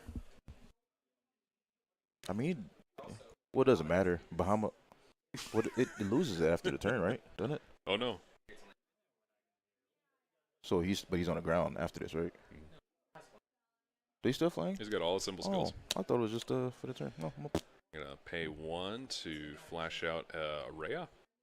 Okay. Oh, that's the Ruler League Rhea. I do like that art. Yes. I know the GP art's nice, but the original art's really good. Part of your power in graveyard. Put part in the deck. Okay. Yeah, that's just, you just have to find it. Yep. Calling a stone. Mm-hmm. So yeah, you just Call. part. Yep. Hard cast. He's got Spirit. Persephone mana as well. Yeah. The back in his hand, which is fine, but like, what are you gonna do to win? You just Spirit of Decay. Or, I mean, that's also. I mean, that's also it. Also gets you there. Yeah, but yeah. I mean, hey, whatever. Yep. game 2. Sure. Hey, I mean, hey. I mean, with more steps, a kill with more steps. That's probably, in some ways, better. That That doesn't really matter. It is safer, yeah. I mean, if Your you bring opponent- in the Spirit of Decay, it's an enter that your opponent doesn't get the chance to respond to because they're a Violet deck. Right. I mean, guess they it's Adam's deck, but yeah. but also the Garion is also just lethal. I mean, there were so many ways to get lethal. Mm. Here we go. So we're going to game 3. This is it. No, closer. Oh my god. Eat it.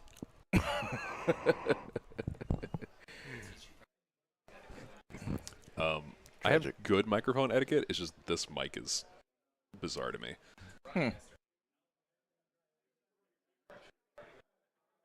Correct. Well, so the question is, does Steven take the coin? And I think he benefits from taking the coin. I think he benefits from taking the coin, yes. Especially against from Revolution rulers. You don't want them having the coin at all. No. Mm-mm.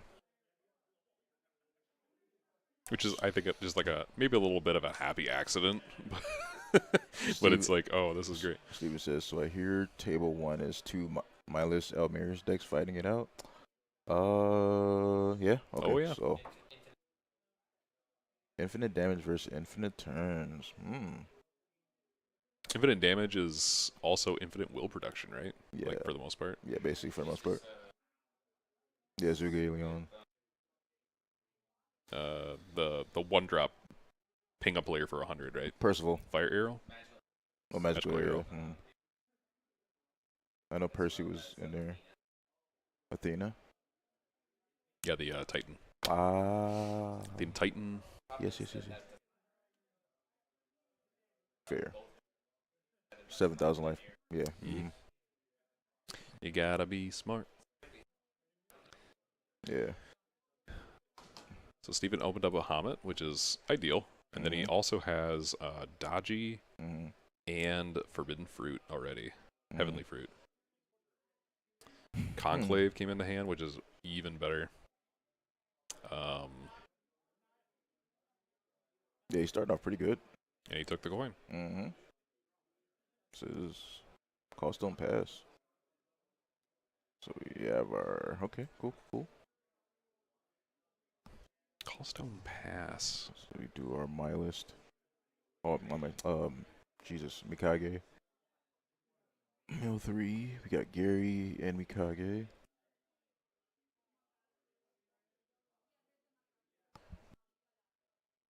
So Steven must be fearing the Girian, which is why he's holding up Gradius mana. It's possible, yeah. It's like, cool, you played a Girian, but now it can't attack. Well, Gradius won't stop it because you can't cast it. Yeah. Yeah, you're right. Yeah, You're right. You're right. Okay, Lich is here. Get Girian. I mean, he could kill the Lich, but it's still resolving. Yeah. We're still going to resolve. That is not ideal. He doesn't have anything to RG his grave, so we're connecting. So what's interesting is Steven didn't decide to Conclave on turn 1, which in an Adam deck is probably the so he's best about turn. to quick cast the Dodgy. He's like, you know what? Quick cast and Dodgy. Okay. Yeah, you know what? Let's at least get the Spotty on board. So we'll... Well, there's another line he's thinking of. So if he guarantees himself Bahamut and Grave, and then has 2 mana going into his turn, 2 stones, he can Harvesting Season. He can play the Bahamut, but that means Ivan is also like having to keep up 1 will for Persephone. It's like it's a line. Yeah. And maybe he's thinking I could play around the Persephone. But like I also think turn 1 Conclave was gonna be good. So okay, Dodgy dumps the Alice, because she's also a dragon, coincidentally. Cool winky dig. And okay, so he's gonna kill. It's fine. Okay. That's smart. Yeah.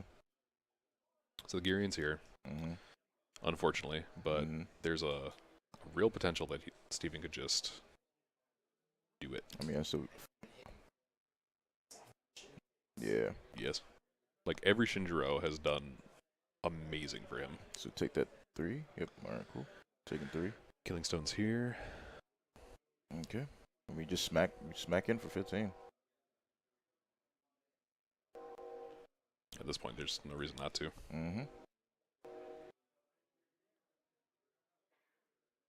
Yep. So we're down to 25. Yep. Good old train. So now, what Steven has to do is he's got to get... Oof. Okay, Dodgy effect? No, he just drew the Athenia, Essence of Athenia that he needed. Yeah. That sucks. It's going to discard another Atom, who happens to be a lady, with Zeus's power, who's also a dragon, and a fruit. Oh yeah, and a wall. Jesus Christ. Oh, but is she a mage art? Yes. Oh yeah, that's true. Yeah, she is. Is she a regalia too? She's not a regalia. You heard it here first, folks. That's a card type, not a race. Yeah.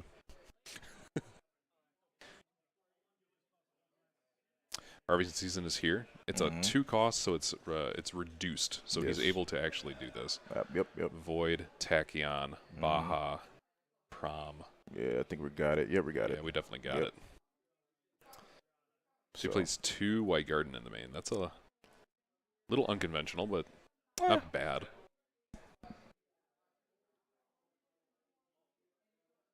I said no. There's got to be a Persephone. This feels real bad. I feel like he has the Persephone. He's definitely got it. Yes. So this is definitely like really risky.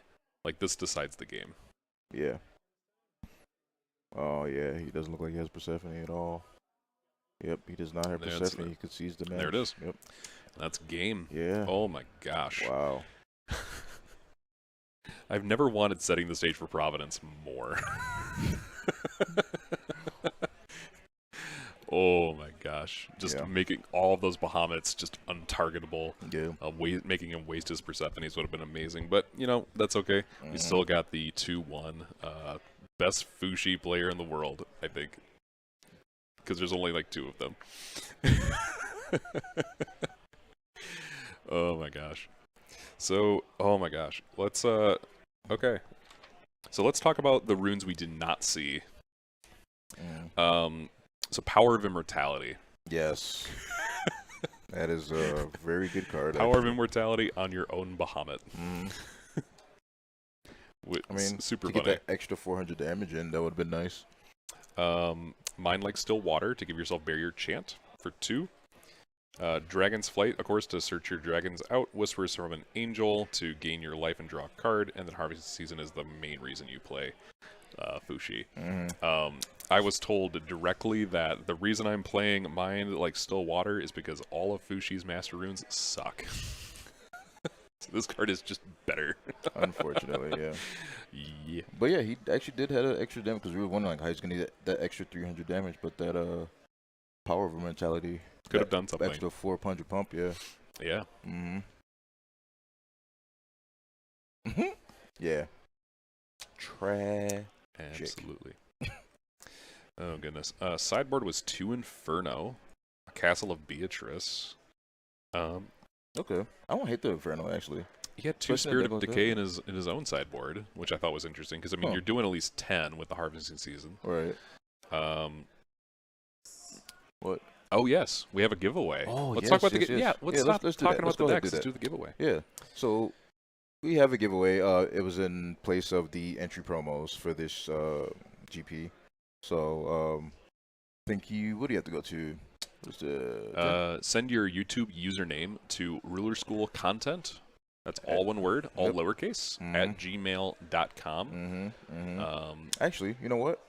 I'm going to say, what ruler are you looking forward to next set? What are you looking forward to? Or, you know what? What combination do you guys see your first time playing for the new combination? You know what I'm saying? Like the Moon Children and the rulers. What combination of Moon Children and ruler are you going to play? I like it. Yeah, put that in. Yeah, tell us at Ruler School Content at gmail.com. We'll put that in the chat as well. Ruler School Content at gmail.com. Send your YouTube username, and we have a blind pack to give away for you here on the stream. Yep. Yeah. I was trying to think of anything else. Nope. Pre-order to the Odyssey Games. Oh, yes, pre-order, yeah. If you are looking for any sort of Wanderer card, I highly encourage you to go to TCG Prime with over 1 million different singles that are available from all across Force of Will's history. And then don't forget to, in the subject tag, Minnesota contest. Oh, yes, Minnesota contest has to be in subject line. Yes. So, okay, backing up. Yep. Okay, what is your first choice for Moon Children with the new rulers for the new cluster that's coming out for Hero Cluster? Send that to rulerschoolcontent at gmail.com with Minnesota contest in the subject line. Rulerschoolcontent at gmail.com, all one word. let's see. We were talking about something else. I forgot. You were talking about Force of Will Library. Yes. We are advertising. Force of Will Library, not Force of Will Biblioteca, but a library nonetheless. For all of your there's some like articles, tournament reports, all the way back to the beginning of the game is what they're trying to do. So. Really good project. We love Dennis on this channel, so go and support them over there at fowtcg.com. And I think we had one more. I think it was the giveaway. Was it Vite Ramen? Vite Ramen. Buy it. Yep. Buy it. Just buy it. See, eat it. actually, it was good stuff. I was actually very surprised. I was like, I don't know. But no, it was surprisingly very, very good, actually. Oh, yeah. Really, really good. And I'm somebody who's like, I love ramen, but the problem is, it's the See, yeah, sometimes you get that like really salty ramen, which is like, it's really, it could either be really salty, really greasy because you exactly. Talk about Vite Ramen, like why Yeah. Vite Ramen is so good. Yeah. They're either deep fried to get all of the water out of the noodles to package them and send them off. They're usually like just basic. No, I did a question. Wheat. I did the question. My question was. But some people have already eaten. Oh, what's the question? Oh. If they already eaten, they don't need to. Oh, they don't have to. Yeah, if you don't correct. want to, that was for me. Yeah, Vite Ramen if is you love great. me. It's a high protein noodle, absolutely delicious. The broth is amazing. So yeah, just Vite Ramen. If you're trying to be healthier but you love ramen like me, Vite Ramen is the way to go. Yeah. We are going to go to a break, and we'll catch you back in just a few minutes. Yep.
Hello, welcome back.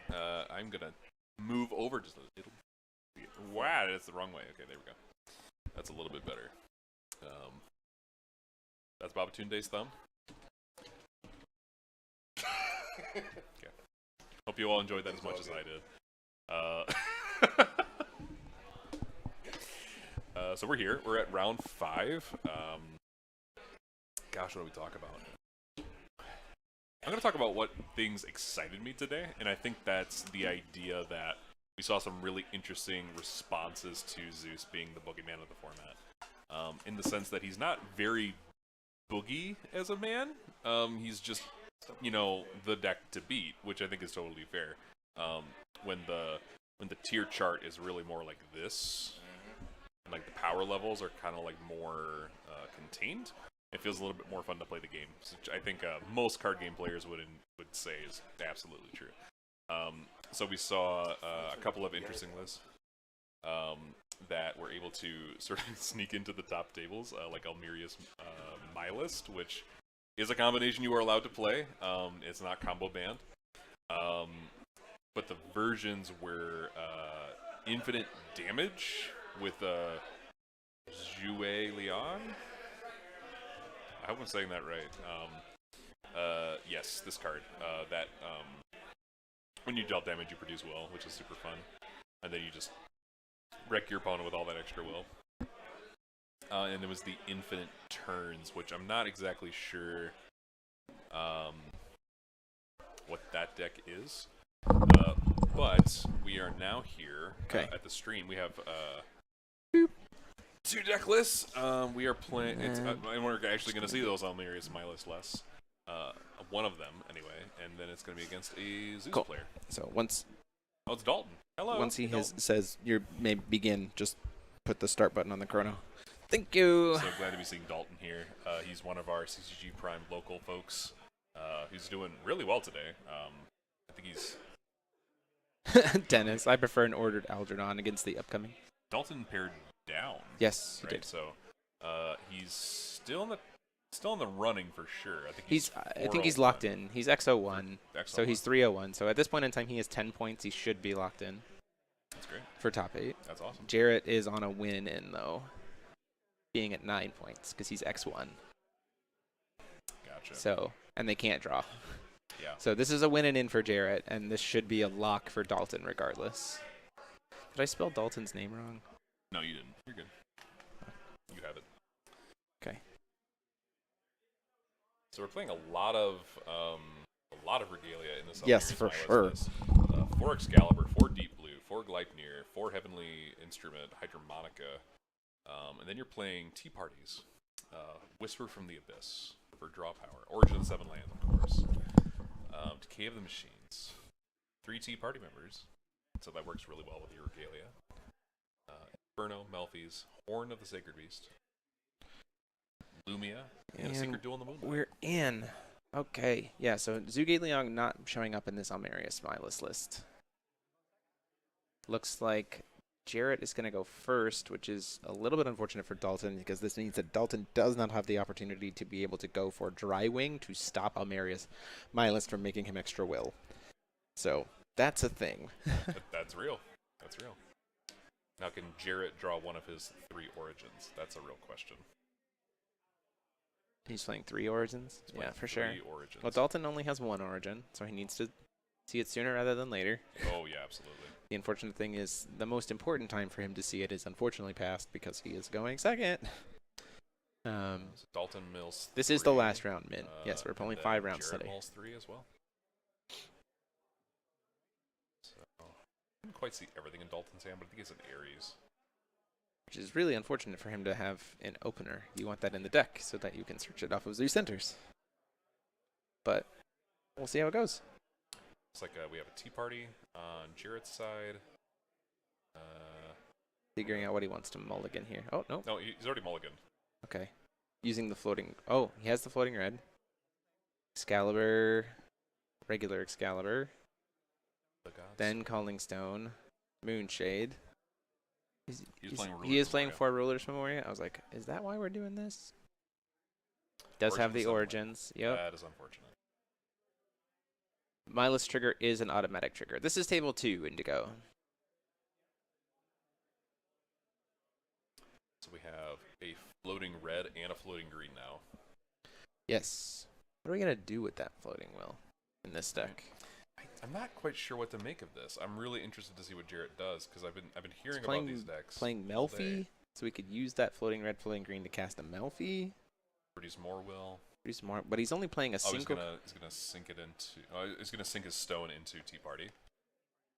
Yep. And then immediately burn it. It's like we're just doing combos. If we're dropping frames, just hold. It should catch back up. Hydromonica, Deep Blue. Still have not used that floating will yet. Dalton has not seen Hydromonica. Because I have not played it at locals. I think I played it once. I did not play him. Why did my bit rate suddenly crash? Use the 2 will for Hydromonica. Oh, to be able to go search for something immediately. So Okay, cool. Get a card. Put it on top of the deck. Yeah, for sure. Hydromonica is one of the classic regalia. So strong. Just get a card. You know what card? Like people still trying to play decks like this makes me glad that they exist in the format. A silence. That if your opponent plays 2 or more spells in a turn, it's free. Yeah. I'm staying quiet. Yeah, you can stay quiet. I'm Okay, gonna stay pop quiet. coin. We have Percival here to go get Regalia or champ. Regalia or Champ, but he also gets to search. Gets the free. We are gonna get the search off. There's no Black Witches in the deck, right? Oh, nope, no Black Witches. So. At this point, Dalton just has to survive the turn 4 or 5, right? Yeah. So like that wasn't that was a cool setup turn, but like how many cards does Jared have in hand at this point? His card sleeves. Like 1 or 2, right? He burned through quite a few. Yeah, okay, so he's going to Hera. To peek and see what those last 2 cards are. You 100% take that Origins. That is just not a good hand. Yeah, I mean, he gets to play cards, which is fine. But at this point, that's... I honestly think, based on what the Stone Call is, you might just play the Hera to steal the other card from hand. I think you do. Because Gleipnir lets my list potentially draw more cards. But also... We do get the Percival, gets to reveal a Chant or a Regalia. That feels really good against an Athenia, not that he's going to be reanimating too much, the Alice Essence. Apologies for the dropped frames. I think it's because a bunch of people tried to message me on Discord. So the Knowledge Stone is here. Oof. That feels That's bad. not the greatest stone for us to hit here. He does have Percy on hand. He does have the Big So Show, you can right? Big And Show. Jared's not really going to do much with this turn, right? He doesn't have any draw power. Gleipnir by itself doesn't actually do anything So we're until he drawing a starts. so we're getting the card that he wanted, right? So he wanted to draw this card. That's why he Hydromonica'd it. Sure. So he's got Ruler's Moria now. So he's still at Perfect Will. He can tap out to play the My List, who will be burning the board for 600. Whispers. from the Well, Abyss. this will draw him a lot of. This will draw him a lot of cards. So dump your hand, use your life, draw more cards. That seems to be the whole plan of this deck so far. Do we have something in response to stop that? Does not look like we do, unfortunately, and we have no way to order to get to a cancel. If we had a way, Does have quick cast. if it does have quick cast. If So we we had a could way to respond. order, if we had a way to, we don't have a way to foresee, or we don't have a way to draw one here. The problem is we don't have a way to reorder, because if we did, this would pretty much be like the game. But Jared's going to draw a bunch of cards. He's gaining 25. He's drawing 5 cards. Wow. Oh, no. He's paying himself down super low. Down to 200, as low as he can go. So that he can try to Inferno and then use... Oh, I see what's going on here. He's going to try to use Inferno to then try to get him down to Dalton down to 200 life and then tap Mylist to My just List kill to him. burn him for 2. We need will production, though, to be able to play the Inferno. You also need to see the Inferno. That's a big piece. So the Deep Blue would let him convert some now, but not at the colors you need. Well, you can convert it into red, but you don't have black. Gleipnir lets him draw a card. So That's good. Gleipnir to pitch Gleipnir. This is the only reason why I was like, maybe we take the Gleipnir, right? Gleipnir to draw another Oh, you card. know what he could do? He could find another Excalibur, convert additional will into Red.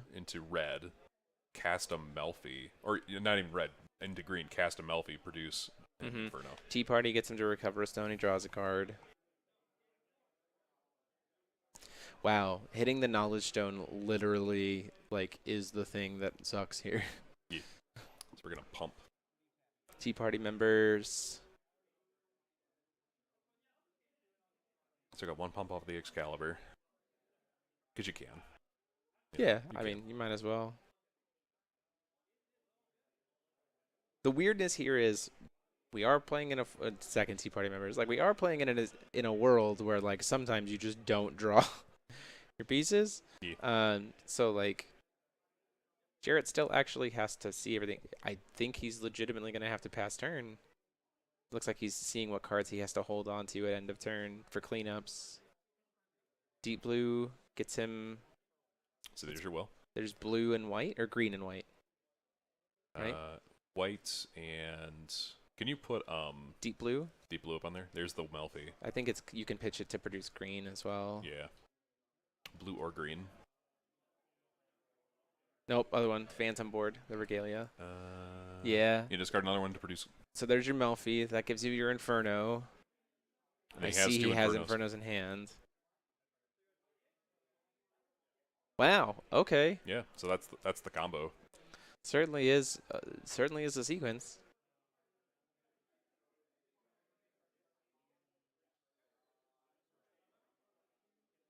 Pitch to produce some extra. What does he draw? Will we trying to draw into just some protection? He doesn't have any cancels in the main though, is he? So I think he's producing. Second Melfi. Making another Melfi. Drawing another card.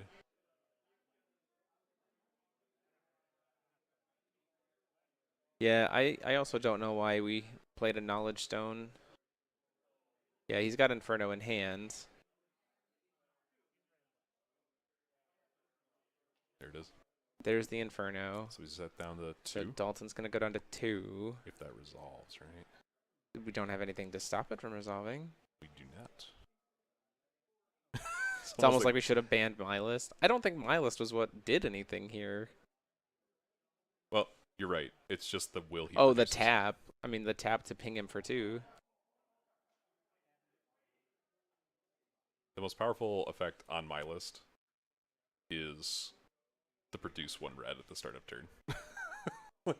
Yeah, Dalton doesn't Hands have the literally Dalton's like the Knowledge Stone. Yep, go to game 2. Yep. Woofda. This is why we play 4 Zeus Stone, 4 Moonshade, 2 Ataractia's Memoria. Because if that had been Ataractia's Memoria, he would have been fine. Yeah. Because he could have banished.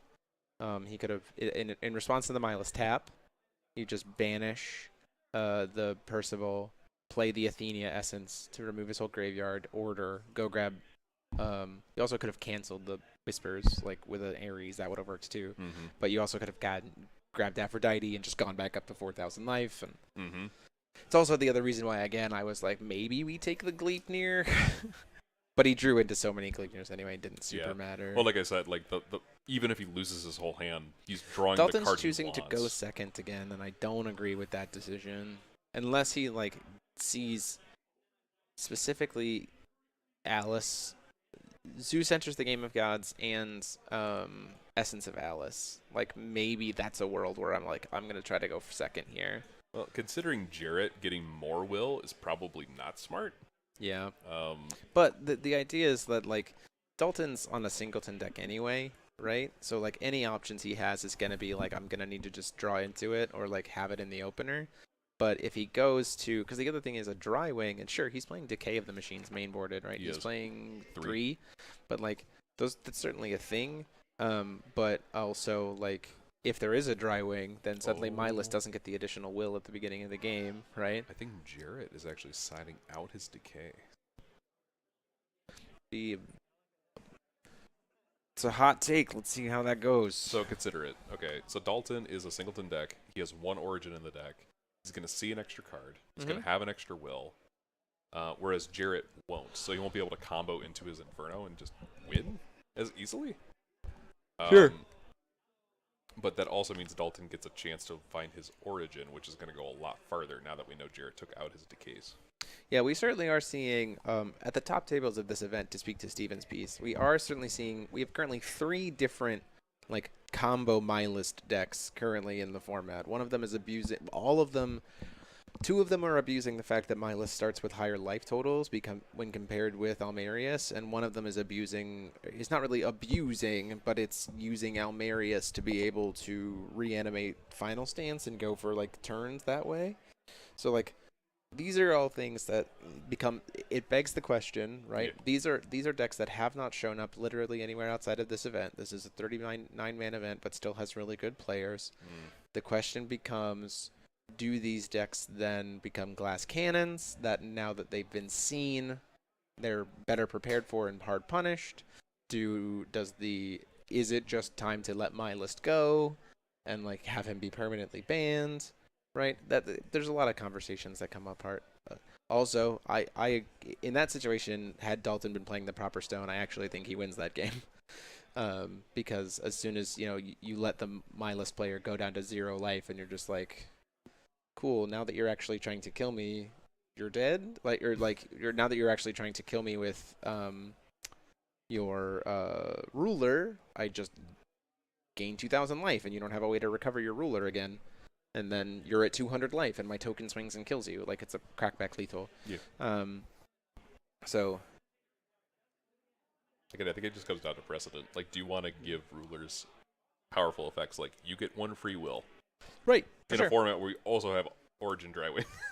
Right. But that, again, the big influence of then comes down to the new silence, right? Because, like, what we just watched from Jarrett, don't know how that plays through the new silence. I mean, you're not wrong. Like, not wrong.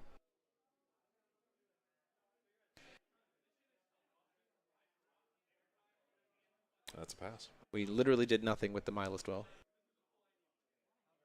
Interesting. Didn't do anything with it. Just bricked. As a Zeus enters the Game of Gods, do not order.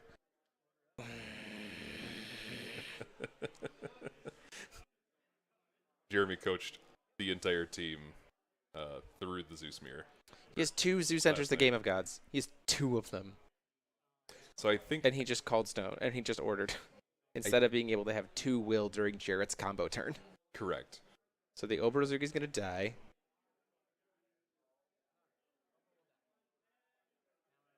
Yeah, it's a hard punish. Let's look at top 3. His hand was 2 Zeus enters the Game of Gods, right? Like, I wasn't. The top card and the bottom card were both Zeus enters. There's at least one. It's a Light of Zeus. Yeah, he has 1 Zeus enters the Game of Gods. He has setting the stage in hand. Steven, that's why he didn't make a play. Okay, so that he can't cancel any of his stuff.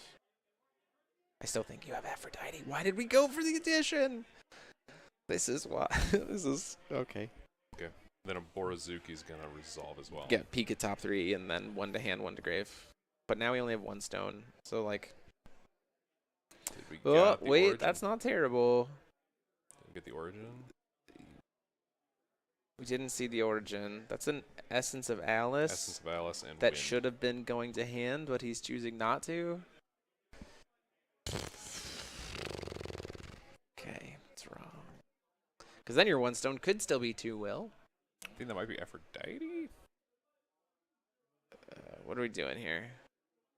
Fire of Zeus. You want to pull that up for us? Using Wind of Zeus to play Fire of Zeus. Mill the top 4, get a chant back. Wow, those are bad cards to hit. Can't get anything. It's literally a full whiff on Zeus. Fire of Zeus. Call Stone Dalton. Light of Zeus doesn't do anything in hand. Yeah, he should have kept the Essence of Alice. Moonjay doesn't matter. Added Aphrodite to hand. Yeah, weird flex. There's no way we're going to be able to cast that. He doesn't gain 2k off of the Aphrodite, right? He does not, because it's not revealed. Setting the stage before recovery. Does Jarrett feel comfortable going off here? Setting the stage. Providence.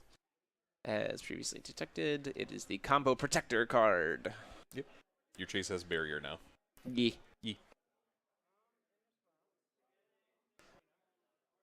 Pitching the Aphrodite to draw 1, see if we draw into... Don't draw 2. Oh, no, it is draw 2. I was like, wait, don't draw 2.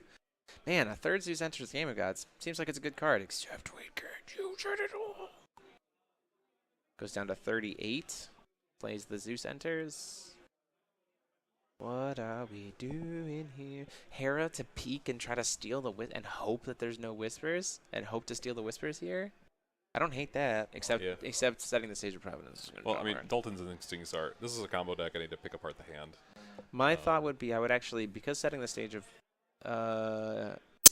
Providence is going to draw him a card, I'd actually do That's this. Whispers. That is a whisper. You take the whispers, hard to take.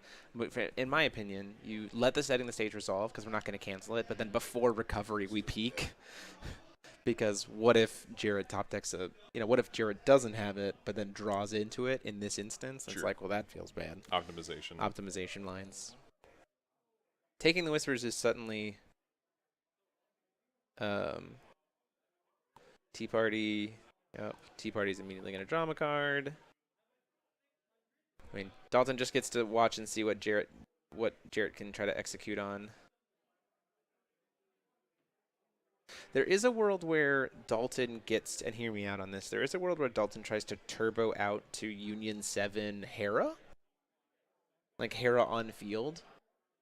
Making it so Jarrett can only play 1 card per turn. You want to hit the sponsors button? It's Flute on there. She's right in the middle. It pulls the logos of the sponsors down so we can see all the text. Oh, and then we discarded the... Well, never mind. Well, in my world, there was a world where we were trying to go for the Union 7 Hera. Stick the Hera. And then just be like, well, you can only play 1 card per turn, and you're a combo deck that takes a lot of cards to resolve. Have fun. We'll talk to him about that. What? No. He might be playing... I don't think he was playing March of the Dead. I honestly took March of the Dead out as well. I did. I took out March of the Dead. I'm also playing a 42-card Zeus list personally. Okay, so we're going to be trying to top deck whatever card we want off the top here. Yeah. How many uniques do we have for Union 7 on Dalton's side? 5. Oof.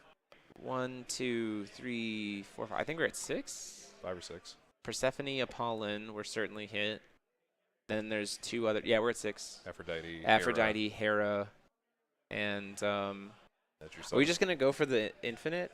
Is Dalton gonna say I don't think you can stop the infinite with what your deck is, and we're gonna see the Poseidon infinite go off here? That's a line that I would take if I'm Dalton. Artemis is here. He just needs a Poseidon. Poseidon just needs to be in hand. But I mean, that's certainly the line that I would take here if I'm concerned about not being able to stop. Especially since he has hand knowledge, right? He has. Yeah. Well, I guess that's the other reason why I would wait to cast the hammer. Hit to left after he drew the card from setting the stage, because we can't cancel it. So at least this way we have like absolute hand knowledge. But I imagine Dalton having Union 6, or going to Union 7 would probably see.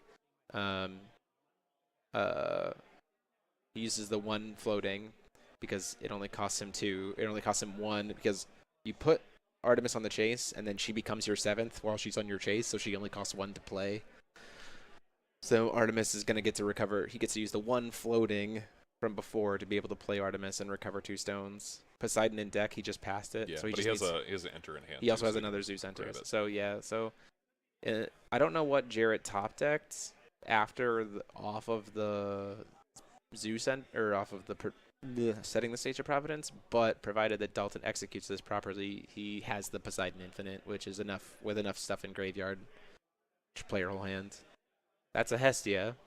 Not what I expected to see cast there. Oh, that it's going to burn him for quite a bit of damage and give everything else swiftness, so that's good. It'll be 15 damage down to 55. He does have another Zeus enters in hand, right? He does. Oh, and an Academy Guard. Is that Academy Guard? That is an Academy Guard. That's pretty solid. So I think Zeus enters. That's your Poseidon. That's Poseidon, which is gonna bounce your Artemis and draw through the whole deck. Or Magna and Lena. Are we just going to try to make them all huge and then shoot him? It's going to give the counters to Persephone. It doesn't come to... What is happening? He's putting it in his hand, but I think he's Putting the counters onto the putting in the Hestia. counters, letting the out effect resolve, and then putting it in his hand. Yes, correct. You just get to draw 2. Water Zeus also helps him draw some cards. Remove fire. Play water. 2. Still need... Still don't have... Like, why did we play for Magna and Lenneth? You stuttering again? Yeah. Apologies, guys.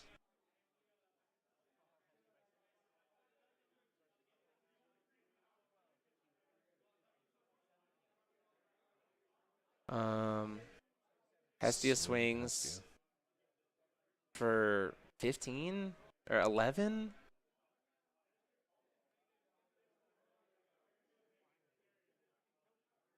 So Jarrett.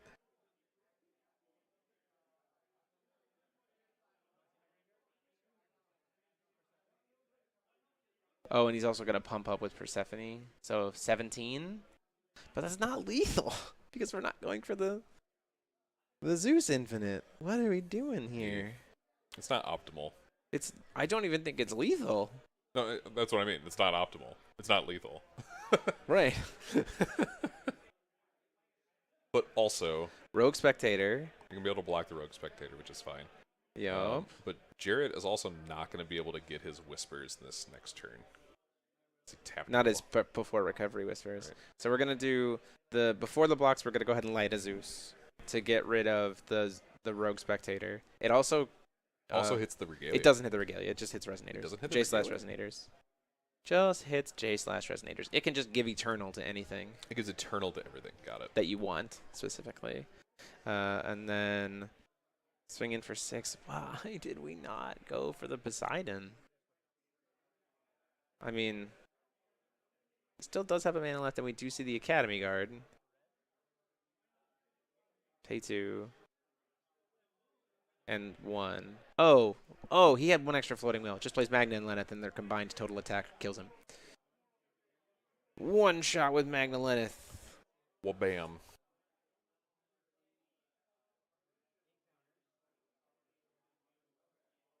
Oh yeah, Stevie, you're right. He has. What am I thinking? He can produce will.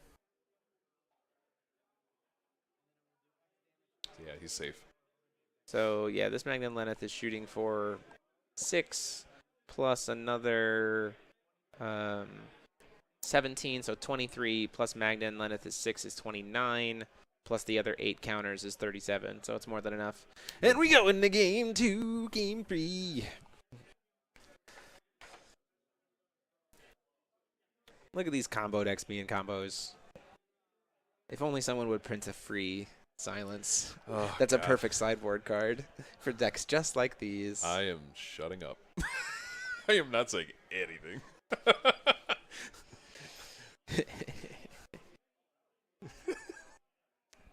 Self-chortle. Yeah, I take great satisfaction in being like, hey, you know what? The silence actually might be pretty decent against certain decks in the environment. Or you could just ban my list. I mean, you also could ban Milas, but it would hit Zeus too. It would mess with Zeus being able to do what Dalton just did. Yeah. Like, yeah, why didn't he just draw his whole deck? I agree. I don't know why we just didn't go for the like guaranteed Poseidon. I mean, yeah. But he also won. Yeah. It was just a complicated way of getting there. Yeah. I mean, after It was just complicated. round 5? This is round 5. So this is... I don't know. Maybe that obvious play is not present when you were 5 rounds deep. Nah. No. That is also possible. I'm also just harping on Dalton because he's one of our guys. Because drawing cards is not the same as turning cards sideways. He's not wrong. Correct. Those Those are are different mechanics in the game. Those Jeremy. are Those are- that's what Steven said. I'm just calling Those Steven's are chat. actually different mechanics. Those are different mechanical Steven is elements. accurate. Yes, for sure. He's not wrong. PolitiFact says true. Foul fact. Valfax is true. Foul fact. gives that a rating of 4 truths. Full playbook. Put it on the board of truths up at Ruler School. Just Turning cards sideways is not the same thing as drawing them, and vice versa. okay. So Jarrett is choosing to take the coin. Still don't see no origins. Apollin's getting shipped super hard. Get that card out of your hand, It real Dalton. bad.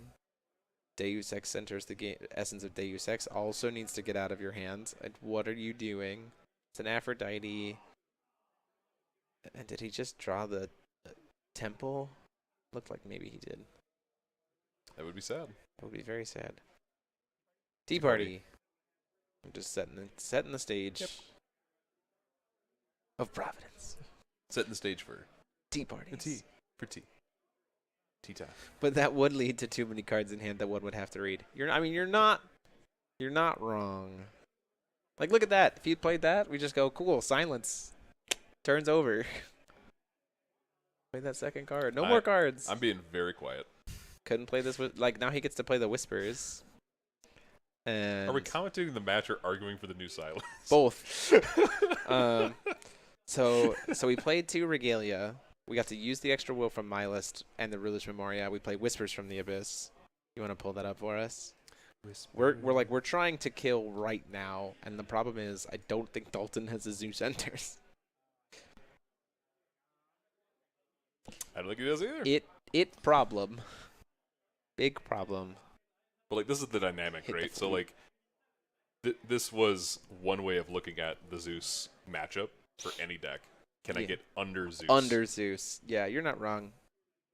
And this is certainly the way to do it. And we've seen that. Like, it's weird that we're in this world, but it's in the the cyclical nature of like we see a control deck kind of some things happen, everything else yada yada yada, and then the decks get under them, and then those decks get kind of it's we're repeating itself. This feels very much just like this matchup in particular, as we see it play out, feels very much like the Violet v Feethmooge.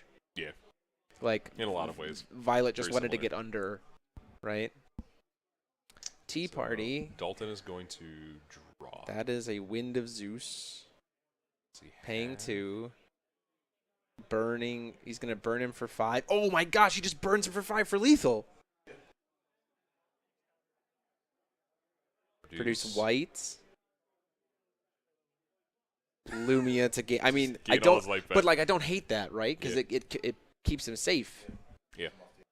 Keeps him off the Inferno for the turn, and then he'll take another 5.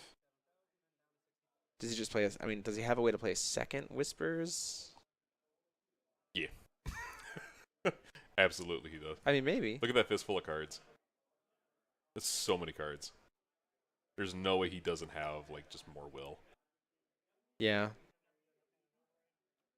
So Dalton just gets to watch. Yeah, I heard Dalton from the other room say, "Pop off." The question is, can Jarrett pop off? He's got the Inferno in hand. Yes. He's got the Whispers in hand. Yes.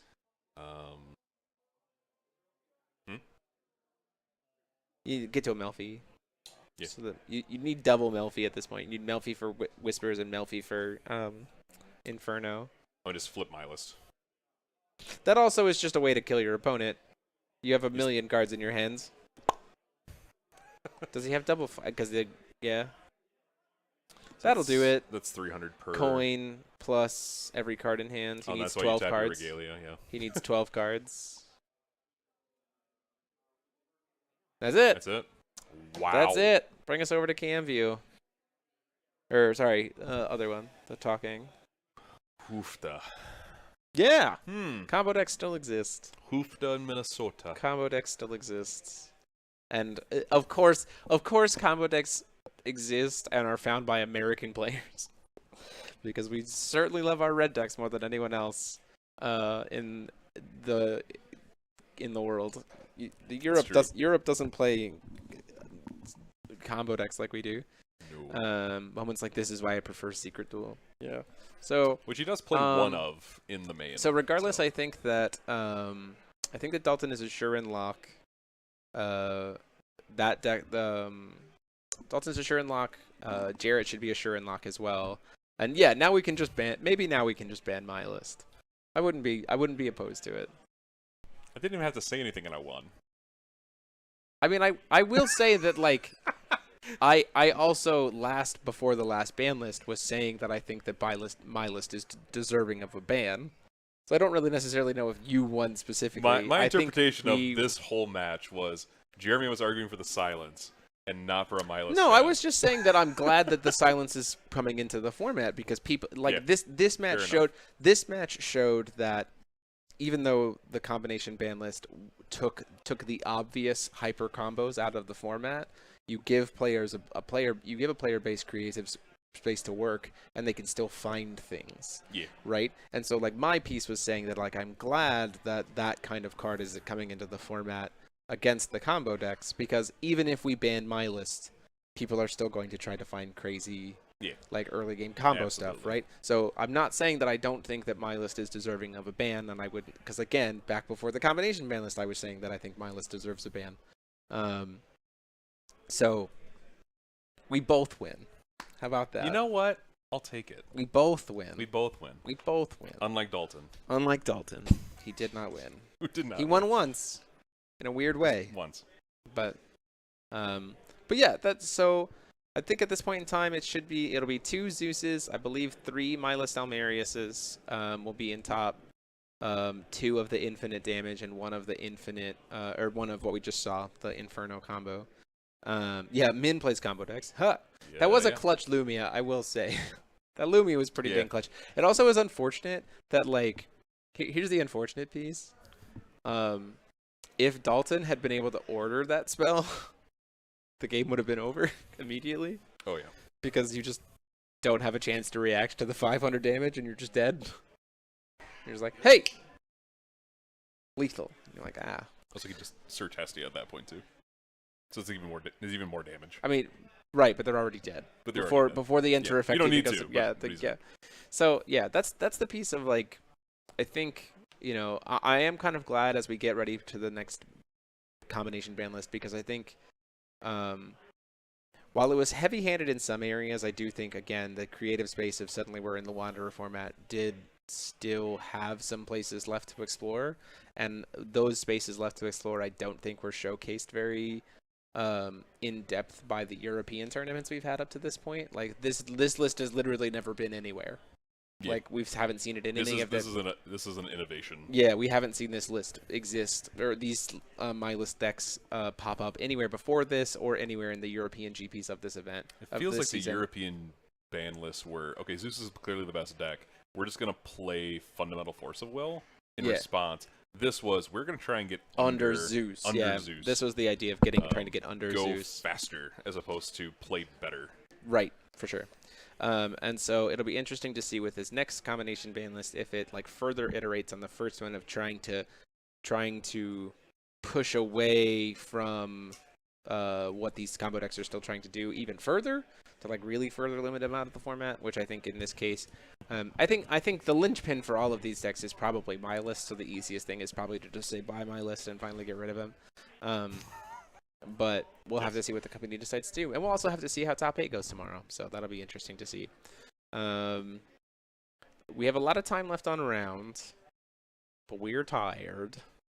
I don't really know if there's anything else I have. The problem for Zeus game 1 was his stone base. Absolutely, 100%. Like if Dalton wouldn't have lost game 1 if he had Adaroctius Memoria instead of, and truth be told, I've talked to Dalton. Honestly, EU Zeus players are probably better than the US Zeus players. That's a conversation for a different day too. Like that, and that's the other piece too of that's the biggest piece of this, right? Is it's very easy to in the environment that we're in purely look at decks that have been successful and say like this 100% justifies a ban, right? Mm-hmm. This creates like this one's different because the last in-person US GP had mindless players doing dumb stuff. It was a webcam GP, but it had mindless players doing dumb stuff, and then we got the combination ban list, right? But this is also, but then we had a bunch of European tournaments, and no one in my list didn't do anything in those European tournaments, and then we come back to a US tournament, and like, what is it about? Is it something about the US environment that lets my list be successful? Is it just truly that, Like, you know what I mean? There's Yeah. a lot. There's lots of different pieces that combination. Like, Oh, yeah. like Yeah, if you yeah. took this exact same list as it was in a completely blind environment, and you flew them over to Europe and you had them play in a European GP, would they have the success that they dealt with today? That's a question. That is a real question. That's a real question, and I think it's important to discuss those things in the context of the ban list. This might Do be I one think of the- this gives really good evidence to let's just get rid of my list and call it a day for the sake of it? Maybe. Probably, especially since we do have other very cool red rulers to kind of fill in the space. Yeah. And I say that because, like, Violet is still very cool but very, very fair. Berserker is coming into the format as a red ruler who looks very, very fair, who looks very, very fun to play. So, like, it's not that red players won't have something to jump over to if my list is banned, so that's also something to consider. Like, of course. let's just get my list out of here, get the problem, not worry about it again, because we have something else for them to go to in this environment. And that'll be interesting to see as well. So one of the things that I think this ban list, in regard to these bans with my list, etc., if they were to happen, the question is not, are they too powerful for the format? The question then becomes, is this not fun for players? Yeah, And so, like, combo decks like this, I don't know if they're fun for players that's fair. to play against. That's fair. Which is one of the reasons why I think probably the safest answer is to just say, like, let's Get rid just, of my list. we have something else for red players to play. Let's be done with it and, like, move on. Oh, did we break these rulers? Oops. Yeah, for sure, for sure. Did we ban most of them? So, but you know what? I'd be okay with it. Like, be okay with it, too. let's just move on. So yeah, we're gonna we'll do the giveaway. We'll announce the winner of the giveaway tomorrow. Again, you can either just send rulerschoolcontent@gmail.com an answer to whatever question Babatunde asked that I don't know. What combination of rulers? In the new stuff next cluster. So what combination of rulers would you see yourself playing first? Being that, like, which main with which moon children? Yes. Which main with moon? Yeah. Let us know that, or you can just shoot a. I like hearing your answers as a community. That's why I ask these questions. But ultimately, if you really just want to send in an entry, you can just say Minnesota contest and at rulerschoolcontent@gmail.com, and we'll give you this. We'll enter you to the drawing for the cool blind bag. That'll be it for us for day one. We're going to go on a break until we see what top eights is going to be. We'll come back to announce that, and then we'll be back tomorrow for top 8. It'll be played out. I do want to say a huge thank you already to Paul and Babatunde over here for doing such an amazing job. It's been really great to be able to rotate. To be able to rotate through and have this staff working. And I do want to say again, thanks to all the members who have supported us for being able to purchase the new equipment. This is the first time we've run some of our new equipment, and it's worked really well. Being able to not have any cables running between the two areas has been amazing and way less dangerous. So that's something that we've been able to do because of you guys on the channel. So thank you all so much for that. If you want to consider supporting us, if you don't already, you can click that join button down below. It gets you access to all kinds of cool perks, as well as like access to the chat during these GP streams. You can also, again, as Rustin's already done, you can gift memberships to people, which is very, very cool. So we can try to grow this community here. But for right now, we're going to take a quick break, and then we'll be back with top 8 in a little bit. So Babatunde, you want to hit the in-between button? Bye.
You are my sunlight.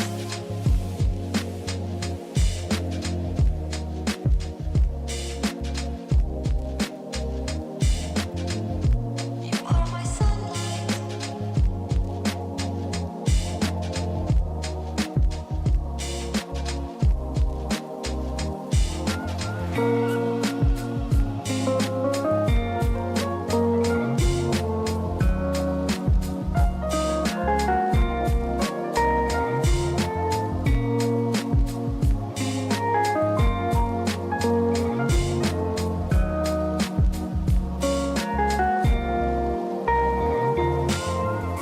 You are my sunlight.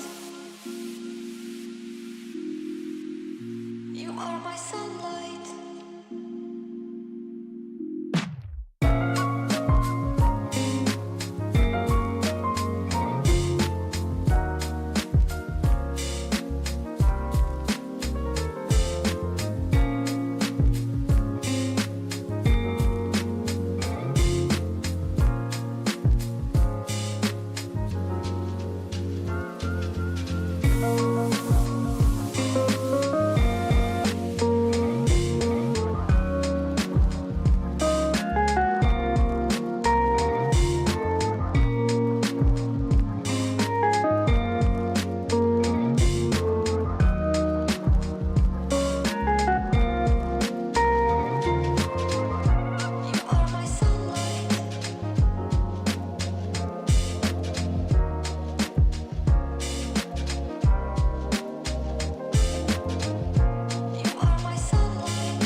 You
are my sunlight.